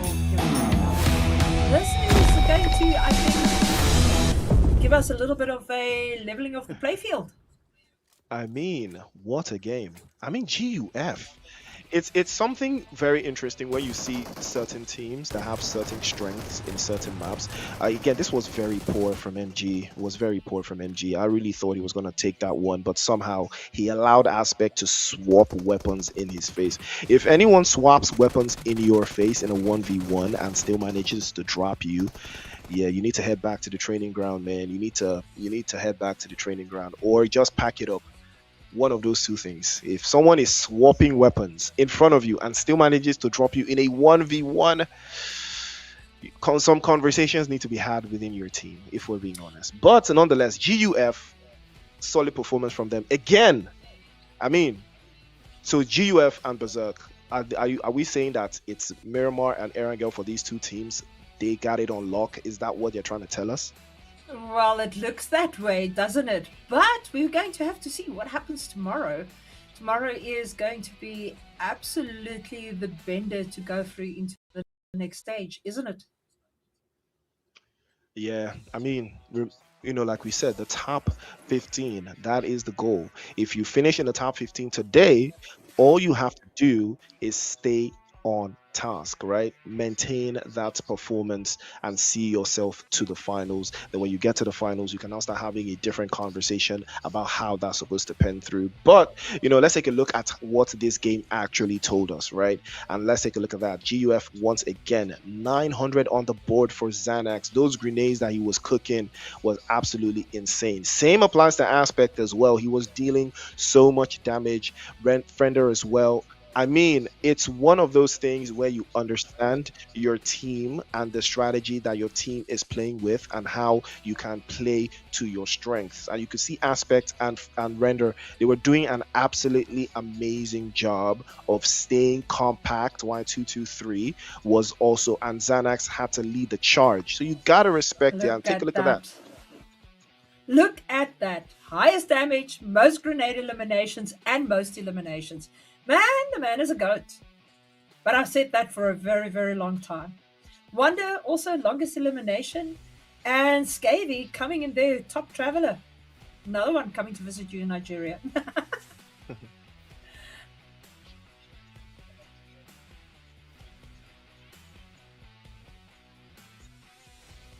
But the ride is And on nonetheless, though. 52 eliminations to 67 knocks. Again, it's always very different when you see the stats come out like this, right? Six grenade eliminations. And I think, like I said, in match number one, we had seven, and I said that no other match would beat that. And I was right, right? We've had every other match after that has been six eliminations or lower. And I knew that for a fact because of how I've understood majority of these teams play. definitely, I mean, six grenade eliminations. I think this is the record that we've seen for tonight. Only one airdrop loot. Only one. But it's brilliant to see how the gameplay changes as the night goes and how people go back to the drawing board and say, this is what we need to do. And the teams are performing. That is all that counts. The performance is there. They really, really, really want to make the top. And that's something that I'm starting to understand that is very, very important, right? 25 points for GUF. Surely with this performance, they should be in first place. Spaza Gaming, arguably one of their um, arguably one of their better performances, right? But even at that, right, Riz Esports have eight across the board for third, fourth, and fifth place, right? Oxium and Jane Demons. Jane Demons, I think this has been their best game so far. MVP, arguably their worst one so far. Team X, UCA, again, Nexus, NXG, arguably also their best performances so far. Flow State, same goes to them. But NV, Mad, UAE, still, I expect a whole lot more from them. 7mm, Carnage, SG3, and Ecstasy. I expect a whole lot more from them as well, but hopefully we will see more from them going into tomorrow's games. Definitely a good night's rest might be all they need, and tomorrow might be their day. We've seen this how many times players play a bad day and then suddenly they've got a brilliant day. It it also depends so much on what your situation is for that day, how much you did and how much you get out of your day. Absolutely, absolutely. But it is still the game, right? It is still PUBG Mobile at its finest. It is still the PUBG Mobile National Championship. And we've seen how these teams have come to compete. 15 teams will advance going tomorrow, and then they will now know that they've got one foot in the finals. All they have to do now is get through RJC. But remember, if you want to stay up to date, make sure you follow PUBG Mobile Africa on Instagram, TikTok, Facebook, YouTube, you name it, and make sure you stay up to date to all the action for the PUBG Mobile National Championship, the road to the PUBG Mobile Global Open. The action is going to kick off, and lest we forget, Kenya Finals is this weekend. So if you haven't gotten your way to lock in, always stay locked in. So if you're not gonna travel to Nairobi, might as well join us in the live stream, and we'll see how the action is going to pan out all the way there. But today we've had some amazing performances, if I'm not mistaken, Cooks. We've seen some amazing teams. We've seen the likes of MK4, Spaza, we've seen SG3, we've seen Envy, we've seen Berserk, right? We've seen GUF and MVP, and even Riz Esports show exactly how solid they are. But tomorrow, it is going to be more of the same, and we're going to see these teams go at it one more time to see who's going to make it to the finals. But, until then. But ladies and gentlemen, that is the show for us. So big shout out to every single one of you who tuned in to watch the action, and big shout out to Cougs for staying here locked in with me. She has been so amazing so far. We'll see you guys same time tomorrow. And again, shout out to the production team for standing on business and not allowing all of those intricacies to mix things up. So W Production, we'll see you guys same time tomorrow for the last day of the group stages for PMNC South Africa. But until then, it's good night. Good night.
The dream of competing on the global stage never died.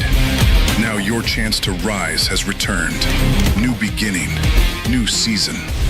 PMNC qualifiers, South Africa. 4 paths, 1 road, 1 goal. This is 2026 PMGO Africa Season 2.